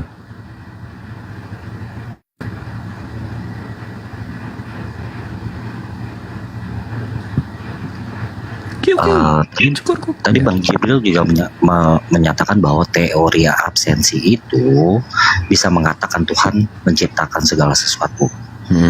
Betul nggak? Betul. Nah, berdasarkan teori absensi itu, di mana kejahatan itu timbul, betul nggak? Enggak dong, teori absensi itu saya bilang, abang nggak bisa ada gelap. Gelap itu karena absensi terang. Ya betul. Jahat itu karena absensi kebaikan. Nah betul, berdasarkan teori itu. Kiri itu karena absensi kanan. Itu teori absensi itu gitu bang. Yang abang pertanyain apa nih? Enggak, maksud saya yang saya mau tanya, apakah berdasarkan teori absensi itu saya bisa mengatakan kejahatan itu timbul dengan sendirinya, tetapi saya tidak menghilangkan esensi bahwa Tuhanlah pencipta segala sesuatu? Bisa nggak? Nah, dengan abang bilang berdasarkan teori absensi itu. Nah, dengan kalau ini dari perspektif Islam ya bang ya, dengan Allah menciptakan, memberikan manusia free will, kebebasan. Konsekuensi logisnya ada kebaikan dan keburukan. Jadi yang kalau abang mau tiba-tiba yang abang bilang tadi, oh kalau kejahatan tiba-tiba ada, nggak ada yang nyiptain, tiba-tiba ada, itu nggak berlaku bang, nggak berlaku di free will tadi. Nggak bisa tiba-tiba kejahatan nongol aja gitu, nggak ada yang menciptakan. Ketika pertama kali Tuhan memberikan free will kepada Adam, itu pilihannya antara baik dan jahat atau taat dengan tidak taat. Pilihannya. Baik dan oke. Gini bang, ini sekarang kita langsung ke case-nya, ke study case ya. Dengan Tuhan menciptakan larangan ya, jangan kamu dekati pohon itu. Dengan adanya larangan itu, konsekuensi logisnya apa? Ada yang nurut, ada yang enggak. Taat dan tidak taat. Kalau nurut baik, kalau nggak nurut jahat. Oh, enggak dong. Loh, enggak dong. Itu pilihan. Gini, kok enggak sih, Bang? Buah itu jahat. Iya, lawannya nurut itu kan, Bang, nurut itu kan baik. Lawannya baik apa, Bang? Buruk. Nah, berarti kalau nurut baik, kalau nggak nurut buruk sama jahat sama gak, Bang? Iya. Itu kan sinonim, Abangku. 11-12 lah itu mah. Itu kan baik dan buruk sama gak? Sinonim. Sinonim. Iya, sinonim. Sorry. Buruk dan jahat itu sama atau enggak? Berbeda. Itu ya. Berbeda. Buruk itu sifat. Kalau buruk itu sifatnya buruk ya, sifat buruk. Habis itu kejahatan itu lebih ke perlakuan, actionnya. Jadi begitu dia ngambil, iya sama itu sinonim, Bang, abangku. Buruk itu belum tentu jahat, seperti buruk rupa. Itu nggak jahat itu kalau si buruk rupa. Iya, itu sifat. Itu. Aduh susah amat sih anak SD diterangin ya. Jadi belajar bahasa gitu. Bukan, tapi tadi Bang, dengan Tuhan menciptakan. Sekarang Abang terangkan Adam itu pilihannya baik dan buruk atau baik dan jahat. Nah tadi kan Abang sudah mengatakan itu berbeda buruk dengan jahat. Oke, yang buruk. Itu dia. Jadi dengan beliau memberikan free will Adam dan memberikan peraturan ya, kamu jangan dekati pohon itu. Konsekuensi logisnya apa? Kalau nurut berarti baik. Kalau tidak nurut berarti buruk. Tapi tapi dengan dia melakukan, dengan dia ngambil apel itu, dengan dia ngambil buah itu kejahatannya. Dengan dimakan itu kejahatannya. Paham nggak, Bang? Bedanya kejahatan sama buruk. Buruk itu sifatnya, dia nggak nurut. Itu sifatnya. Tapi kalau apa yang dia lakukan itu kejahatan. Alaihissalam, sorry, maaf. Nabi Adam alaihissalam. Ada yang komen, maaf, afwan. Paham ya, Bang ya? Oke. Nah, jadi kalau aktivitasnya itu baik atau jahat, resikonya hasilnya buruk atau baik, itu ya Bang Jibril ya. Nah itu susah amat.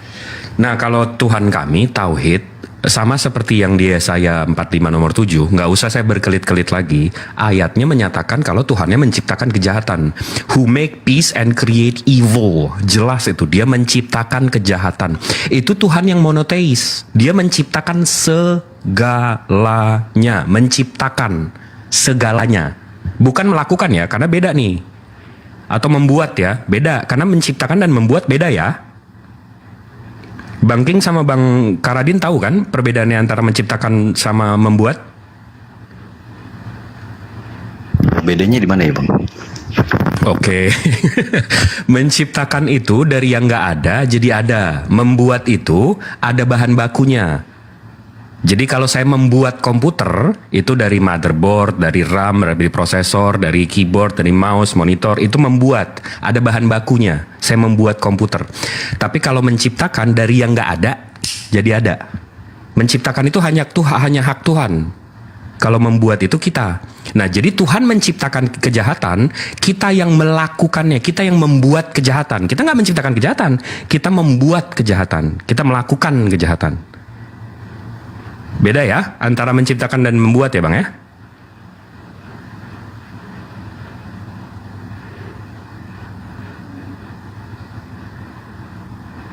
Ini kita nggak jadi diskusi, jadi debat, jadi ngajarin.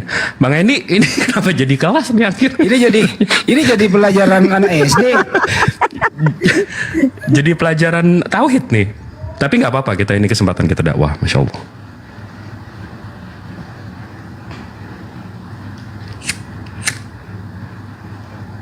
Gini ya, masih nggak paham itu. Gini Bang. Siap. Tadi Abang mengatakan bahwa ketika Adam tidak taat untuk tidak makan buah yang dilarang oleh Tuhan itu sebagai kejahatan. Ya, abang bisa perinci dulu gak kejahatan itu apa saja sih yang disebut dengan kejahatan? Tidak patuh terhadap peraturan. Oh, itu kejahatan ya?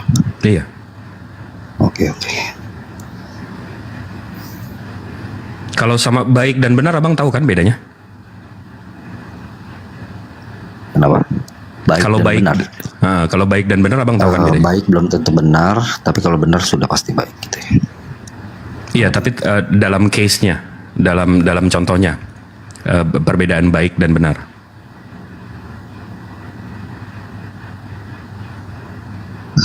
Contohnya gini bang, agama Islam mengajarkan kebaikan, tetapi menurut kami tidak benar.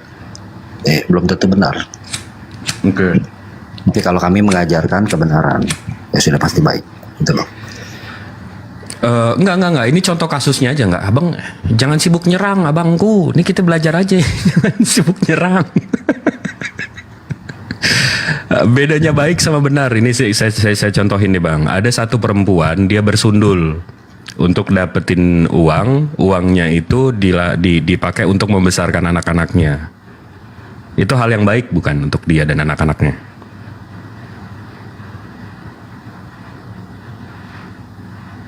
Ya. Ya kan, hal yang baik. Tapi di agama, di ajaran kita, di ajaran Islam, itu tidak benar. Yang benar itu nyari yang halal, cari dengan kerja, nggak jual diri, nggak pesundul dan sebenarnya. Jadi kalau di agama itu parameternya kebenaran, bukan kebaikan. Makanya tadi salah abang bilang Islam itu mengajar kebaikan, tapi abang yang mengajar kebenaran. Karena kalau dilihat dari historinya lagi, yang abang lakukan itu nggak benar, tapi baik menurut abang atau ajaran abang. Paham ya? Itu kan perspektif Islam mengatakan kami tidak benar. Oh, kalau perspektif itu bukan perspektif, itu bukan perspektif bang. Perspektif itu point of view. Perspektif itu, oke, saya buka datanya aja bang ya, 2000 tahun terakhir ya. Ini bukan soal perspektif. Ini dari gini bang, kebenaran itu absolut dari segi manapun, siapapun perspektifnya, apapun perspektifnya, ngelihat kalau salah ya salah. Nih kita contoh ya bang ya. Ini buku ada namanya Body Count. Di sini ada civilizations, anti-theist, Buddhist, Christian, Indic, Islamic, Primal, Indigenous, sama Cynic, Chinese and Neighborhood States. Di sini ada daftar perang atau event yang memakan korban. Dan di sini ada perang apa aja 2000 tahun terakhir. Ya. Nah, kalau kita lihat di yang paling tinggi, ini estimate death toll-nya 10 million ke atas, di atas 10 juta. Ini eventnya, ini estimate death toll-nya, event type-nya, dan ini agama pelaku. Kalau kita lihat dari paling atas ya, dari paling gede aja ya. Christian, Islamic 1. Habis itu yang di atas 2 juta. Christian,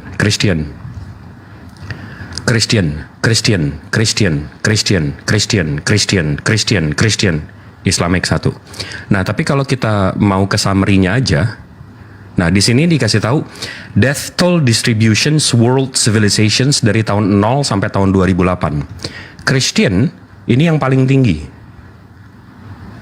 death toll-nya. Yang anti-teis, yang tidak bertuhan, justru kalah. Yang tidak bertuhan justru lebih damai, lebih sedikit korbannya. Nah, itu soal perang, itu yang ngelawan ya. Nah, kalau di sini genocide, ini pembantaian. Nah, kalau kita langsung ke pembantaian, ke summary-nya, ini pembantaian ya. Pembantaian itu berarti nggak ngelawan. Death toll distributions world civilizations dari tahun 0 ke tahun 2008. Soal bantai-membantai, yang tidak beragama ini lebih rendah daripada abang. Nah, kalau kita lihat pie chart-nya, abang lebih dari setengah membantai 2000 tahun terakhir. Nah, maksud saya balik lagi ke kebaikan dan kebenaran. Menurut abang itu baik menyebarkan Injil ke segala bangsa. Menurut abang baik. Tapi menurut statistik, menurut kita lihat dari perspektif manapun, nggak perspektif Islam, tapi perspektif Chinese, perspektif anti-teis, perspektif ini, abang paling juara kalau soal bunuh-membunuh bang. Apakah itu benar? Jadi yang abang lakukan benar apa baik nih? Tidak baik dan tidak benar. Nah, setidaknya jujur at least. Nah, itu tapi menurut ajaran abang, kalau dilihat dari perspektifnya, kenapa abang bisa bisa jadi majority, meskipun sekarang udah nggak majority lagi ya, bisa jadi majority seluruh dunia dengan begini caranya? Apakah itu baik? Menurut mereka baik, seluruh dunia jadi tahu ini gospel kan 3G kan, gold glory gospel tersebar memang, tapi apakah baik? Belum tentu. Gitu loh bang. Jadi apa ini ada yang mau kita bahas lagi nih. Nih Bang King kok diem aja deh tadi Bang King. Mau nyala Bang Karadin. Silakan ditanggapi Bang Karadin. Bang King udah diem aja nih.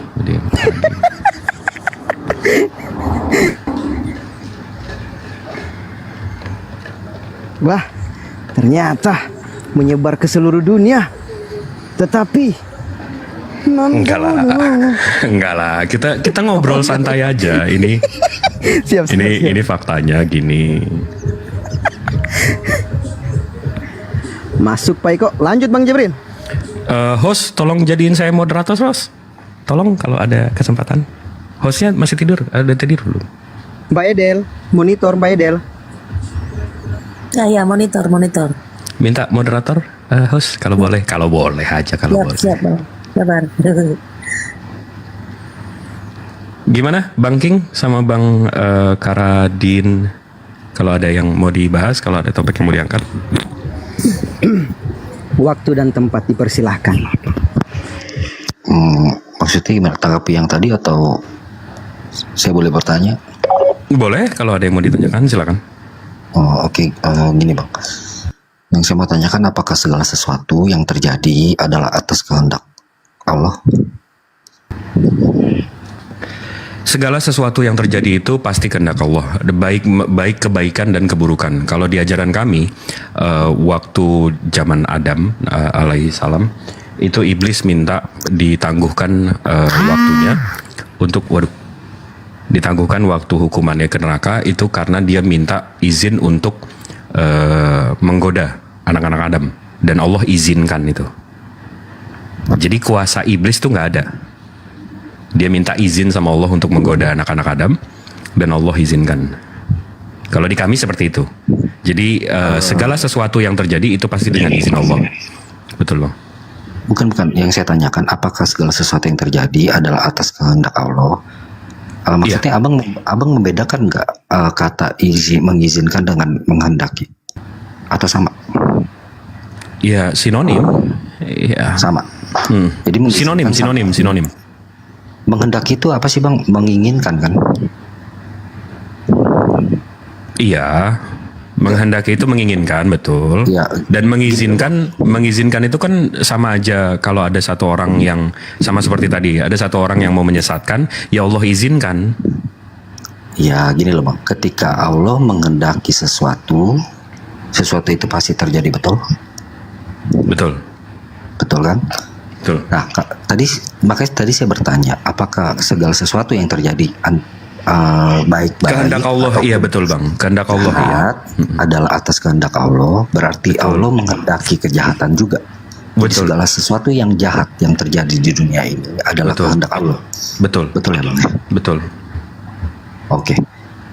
Kalau misalnya segala sesuatu yang terjadi atas kehendak Allah, ya, terus di mana fungsi kehendak bebas pada diri manusia? Nah, free will berarti tadi ya.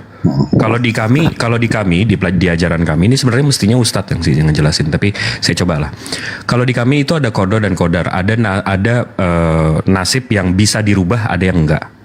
Yang tidak bisa dirubah tuh seperti contoh saya malam nanti. Jangan saya deh. Contoh si A nanti malam meninggal. Itu udah nggak bisa dirubah. Dia mau kayak gimana pun nggak bisa dirubah. Atau dia akan ketemu jodohnya atau enggak. Ada takdir-takdir yang bisa dirubah, tidak bisa dirubah. Tapi ada takdir-takdir yang bisa dirubah. Contoh yang free will tadi. Free will tadi contoh, kalau besok saya nggak kerja, berarti lusa duit saya nggak nambah. Itu free will saya. Kalau besok saya kerja, berarti lusa duit saya nambah. Itu di situ free will ya bang. Dan Allah juga menjelaskan bahwa tidak berubah nasib suatu kaum kalau dia nggak merubahnya sendiri. Betul. Berarti ketika tadi saya bertanya, apakah segala sesuatu yang terjadi atas kehendak Allah? Harusnya abang jawab tidak. Betul gak? Karena ada karena dia mengizinkan semua itu, dia mengizinkan, dia udah tahu bang, dia udah tahu semua. Itu kan mengizinkan. Kalau kehendak bang, ketika segala sesuatu Allah kehendaki pasti terjadi. Iya, betul. Nah, berarti kan ada kehendak manusia di situ. Jadi tidak segala sesuatu yang terjadi ini atas kehendak Allah. Tetapi kalau dikatakan Allah mengizinkan sesuatu itu terjadi, nah itu baru betul. Setuju gak bang? Enggak dong, apapun yang saya lakukan, free will saya pun bang, Allah udah tahu. Ya, iya Allah tahu, betul, itu saya nggak bantah. Tetapi kalau dikatakan Allah menghendaki apa yang saya lakukan, ya kan? Itu kan fungsi free will saya tidak terpakai, betul gak? Kenapa nggak terpakai? Kan saya yang melakukan, saya pilihan saya bang. Aduh, abang paham gak sih? Ketika saya katakan Allah yang menghendaki saya melakukan kejahatan, ya kehendak Allah tidak bisa dibantah loh bang. Kalau Allah menghendaki sesuatu, kalau Allah menghendaki saya melakukan kejahatan, saya pasti melakukan kejahatan, betul gak? Iya. Nah, ketika itu abang katakan betul, artinya tapi kan saya tidak berfungsi. Tapi kan saya punya free will untuk tidak melakukannya bang. Di situ makanya ada ayatnya yang iya, makanya itu tadi saya bilang, makanya ada ayat yang mengatakan bahwa nggak ada yang ngerubah kaum kalau nggak kaum itu sendiri. Nah, itu betul, artinya kehendak manusia berpengaruh di situ. Artinya tidak segala sesuatu terjadi atas kehendak Allah. Karena ada free will di situ. Iya, Allah yang ngasih free will siapa? Free will kepada manusia. Nah, yang ngasih free will siapa? Tuhan. Ya sudah. Berarti apapun yang saya lakukan berdasarkan kehendak dia dong. Oh, enggak bisa. Kan dia yang ngasih free will abangku. Enggak gini loh. Ketika saya melakukan kejahatan, apakah itu kehendak Tuhan? Kalau nggak karena Tuhan memberikan saya free will, saya nggak bisa melakukan kejahatan. Abang paham? Apakah Tuhan menghendaki saya melakukan kejahatan? Dengan dia memberikan saya free will, itu konsekuensi logisnya itu bang. Enggak. Apakah Tuhan menghendaki saya melakukan kejahatan? Ya. Enggak dong, keinginan dia kan ada Al-Quran. Ya sudah bang, kalau begitu tidak segala sesuatu terjadi atas kehendak Tuhan. Betul? Pembelaan ini. Nah, ini pembelaan dia. Apa? Beliau ini pembelaan, sementara membela dia susun lagi kata-kata supaya dia tidak terjebak nanti. Paham. Karadin, Paramex. Padahal free will yang diberikan pada manusia itu adalah kehendak Tuhan. Bagaimana mungkin free will bukan kehendak Tuhan? Ya, Tuhan berkehendak memberikan free will pada manusia. Betul nggak? Itu yang tadi saya bilang, saya punya free will itu karena kehendak Tuhan. Iya, Tuhan memberikan manusia free will. Nah, tapi ketika manusia melakukan kejahatan itu bukan kehendak Tuhan. Loh, orang dia yang berkehendak memberikan free will kok gimana sih? Tuhan berkehendak memberikan free will. Nah, tadi saya tanya kepada Bang Jibril, apakah Tuhan yang menghendaki manusia melakukan kejahatan? Jawabannya tidak kok. Gimana sih? Iya, karena Tuhan saya mengajarkan kebaikan lewat utusannya, lewat Al-Quran. Nah, beliau nggak mau saya melakukan kejahatan, tapi dengan beliau memberikan free will, ada kebebasan saya untuk melakukan kejahatan. Nah, itu kan ketika saya melakukan kejahatan, kehendak saya yang berperan. Iya, tapi saya bisa melakukan kejahatan itu karena apa, Bang? Ya karena Tuhan menghendaki memberikan free will. Ya berarti dari Tuhan juga kan? Ya, kehendak Tuhan itu memberikan free will-nya. Karena dia bilang menghendaki berarti kehendak Tuhan. Tapi ketika saya melakukan kejahatan itu bukan kehendak Tuhan. Nah makanya tadi saya katakan tidak segala sesuatu terjadi atas kehendak Tuhan. Kejahatan gitu loh Bang. Enggak, masa nggak paham sih? Ini sebenarnya udah cukup jelas. Tapi saya lebih tertarik dari yang awal kita bahas, Bang Kardin. Tuhan Abang Maha Pencipta, tapi tidak menciptakan kejahatan. Berarti ada kuasa lain di luar kuasa Tuhan Abang yang menciptakan kejahatan. Waduh. Itu berarti udah nggak monoteis dong, Bang? Itu kan tadi sudah dijawab dengan teori absensi. Saya bisa mengatakan kejahatan itu timbul tanpa menghilangkan esensi bahwa Tuhan menciptakan segala sesuatu. Abang nggak bisa berlindung. Abang nggak bisa berlindung di teori absensi itu karena teori absensi itu runtuh dengan kalau Tuhan Abang nggak melakukan kebaikan berarti kejahatan semua. Nah kalau kejahatan semua berarti nggak ada kejahatan. Sama dengan kalau Tuhan Abang menciptakan baik doang, nggak ada kejahatan, berarti baik itu nggak ada. Teori absensi itu cuma berlaku di ateis dan itu udah runtuh, Bang. Sesuatu disebut baik karena ada jahat, sesuatu disebut jahat karena ada baik. Runtuh teori absensi itu. Kan Abang bilang tadi gelap itu ada karena ada terang kan? Gelap itu ada karena absensi terang kan? Nah kalau terang nggak pernah ada, gelap itu apa? Nggak ada juga. Oke gini Bang, ketika Tuhan pertama kali menciptakan malaikat dulu atau manusia dulu? Malaikat dulu lah. Malaikat dulu. Oke, ketika Tuhan. Di sini Abang nanti kena nih. Nanti di sini kena Abang. Oke, teruskan Bang. Ya, ketika Tuhan menciptakan malaikat, apakah Tuhan sudah menciptakan kejahatan untuk malaikat pilih? Tidak. Enggak. Nah, beda. Tunggu. Konsep malaikat di ajaran kita berbeda, Bang. Iya, malaikat tidak diciptakan dengan free will. Bukan. Nah, di Islam Tuhan kami menciptakan malaikat itu tidak dengan free will. Betul. Nah, tiba-tiba malaikat Abang punya free will. Iya, saya nggak mau ke sana, Bang. Nah, enggak, makanya saya bilang kalau Abang mau ke malaikat, hancur di situ. Tunggu. Berarti malaikat Abang ada free will-nya ya? Ada. Kenapa? Berarti malaikat Abang ada free will-nya ya? Iya, jelas. Berarti malaikat ini bisa melakukan kebaikan dan kejahatan? Iya. Ya, kan karena itu ada pemberontakan dan jadi adanya iblis. Iya, makanya ada malaikat yang jahat. Jangan kesana dulu Bang, jangan kesana dulu. Gini Bang, ketika Tuhan baru menciptakan malaikat saja, belum manusia dengan free will. Belum ada free will. Artinya Tuhan belum menciptakan kejahatan toh? Belum ada free will. Ya, belum menciptakan kejahatan kan? Belum ada free will. Iya. Oke, ketika malaikat diciptakan oleh Tuhan, apakah malaikat itu tahu bahwa Tuhan itu baik? Pasti dong. Nah, kan di situ tidak ada parameter kejahatan, Bang. Kenapa nggak ada? Malaikat tahu Tuhan itu baik. Kenapa ada? Kenapa nggak ada? Abang tahu nggak apa namanya tugasnya malaikat sebelum diciptakan ini itu apa? Kalau dalam Islam ya? Ya jelaskan aja Bang. Nah kalau dalam Islam malaikat itu diciptakan untuk melakukan menyembah Allah, untuk melakukan hal-hal baik, untuk ya sholat dan segalanya. Bukan untuk berantem di surga. Nggak ada free will. Nah tapi parameter kebaikannya itu dengan dia menyuruh yang adanya kebaikan, berarti ada parameternya, Bang paham nggak? Dengan dia menyuruh malaikat kamu beribadah sehari 70.000 kali lalalalalalala. Dengan adanya perintah itu berarti kalau nggak ada free will berarti kejahatan itu udah ada secara nggak langsung, betul nggak? Gimana sih Bang? Malaikat nggak punya free will.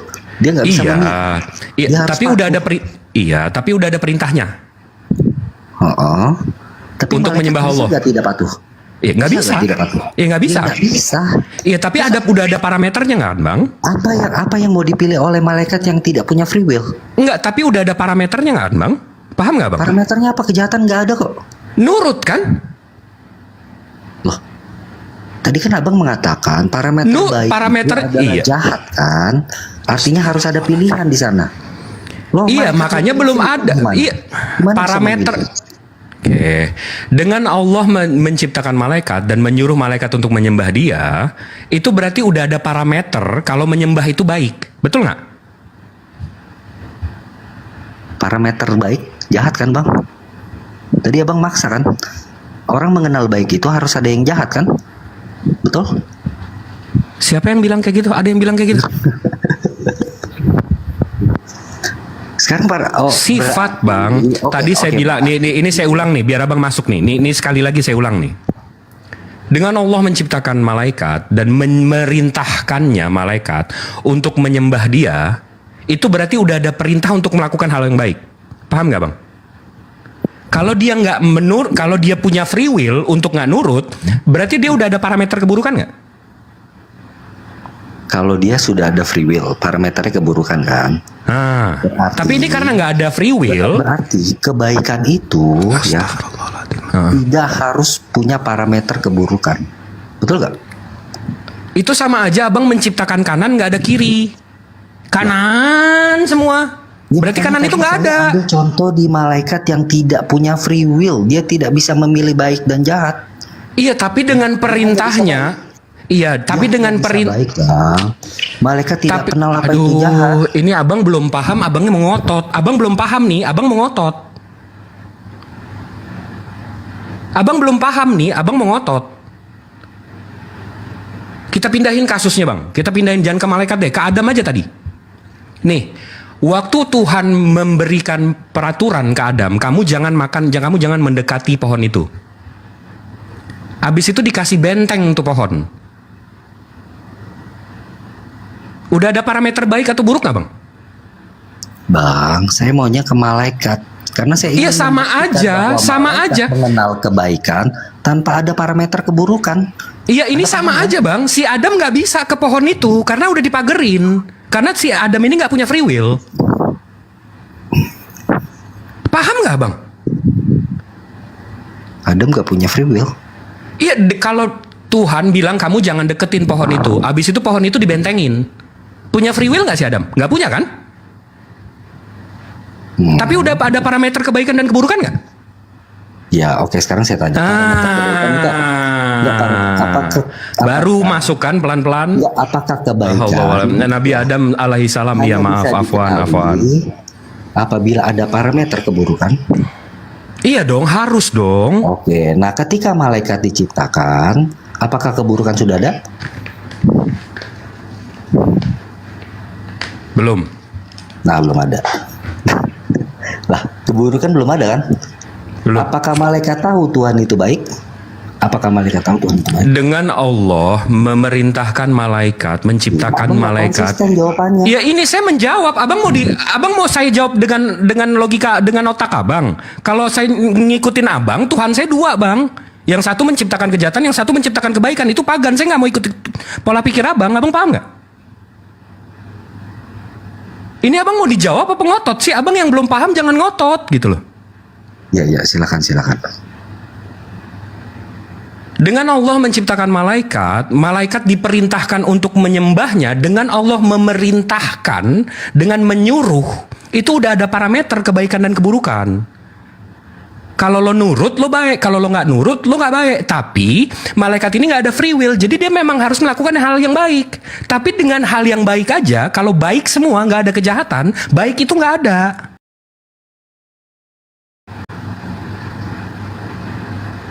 Abang jangan memaksakan pagan abang di sini gitu loh. Ada Tuhan lain yang menciptakan kejahatan, iblis yang menciptakan kejahatan, itu kan lucu. Tapi sebenarnya yang dibawa Bang Jibril ya saya 457 itu jelas kok di situ Tuhan. Udah jelas, dia enggak tadi dia udah setuju, dia bukan monoteis bang, dia politeis. Oh, Tuhannya lebih dari satu.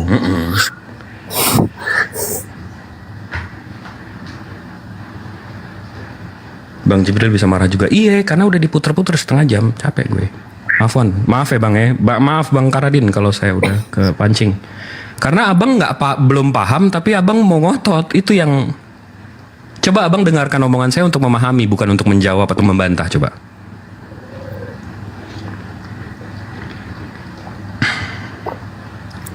Bang Jibril, kalau dia sepakat dengan Yesaya 45 nomor 7, apakah dia masih sepakat bahwasanya ada sosok lain yang menciptakan kejahatan selain Tuhan? Iya, Bang King sama Bang Karadin ini setuju bahwa Tuhannya itu tidak menciptakan kejahatan, Bang. Jadi Lucifer. Tuhannya dikemanain coba? Enggak, Tuhan itu dia pakai teori absensi tadi. Jadi kejahatan itu karena absensi Tuhannya. Wah, berarti Sebenarnya salah dong. Di situ sebenarnya saya ayat. bisa kejar, di situ berarti Tuhannya nggak maha hadir. Betul. Berarti karena kejahatan, tapi karena saya nggak mau nyerang, saya nggak mau ini, tapi ya dia dari tadi ini kita Jelas kok di situ uborah dan aku yang menciptakan rah kejahatan. Jelas itu. ada kedua kekuatan, betul, ada dua kekuatan dan dua penciptaan. Gimana Bang Karim?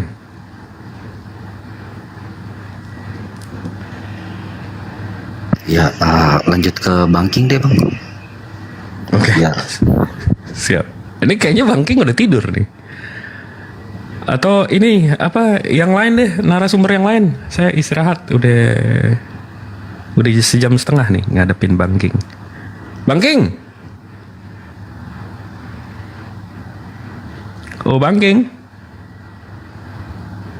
Tidur dia kayaknya. Bang Zuma juga, tunggu bentar.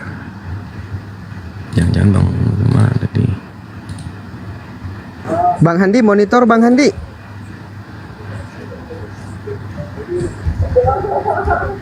Oh, jauh dari perangkat beliau. Bang Samudra. Jauh dari perangkat. Bang Ben, silakan Bang Ben. Antum lah. Ini baru datang nggak ngerti bahasa apa. Silakan Bang Zul. Oke, baik. Paling saya ke konsep Tuhannya Bang saya. Saya mau lebih berdialog, berdiskusi dengan kepercayaan Abang sendiri sih. Bang Karadin, kalau masih bisa mendengarkan saya Bang, monitor Bang Karadin. Oh iya, tapi saya mau nyimak aja deh. Ya baik. Oke, saya dengan Bang Karadin diskusi santai aja Bang ya. Yang penting jangan kayak tadi Bang. Saya juga kadang bisa terpancing juga. Oke, lanjut. Bang Karadin, waktu Yesus turun ke bumi, apakah yang kemudian yang dia ajarkan kepada para murid dan apa yang dia katakan kepada bani atau kaumnya? Apakah dia mengaku sebagai Tuhan atau utusan? Jawab dengan apa yang dikatakan Yesus.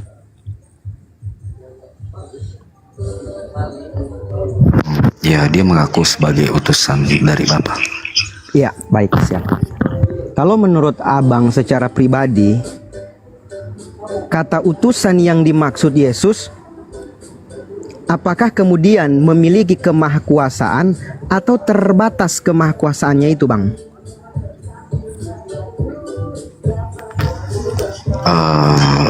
Dia diutus dari Bapa itu sebagai anak.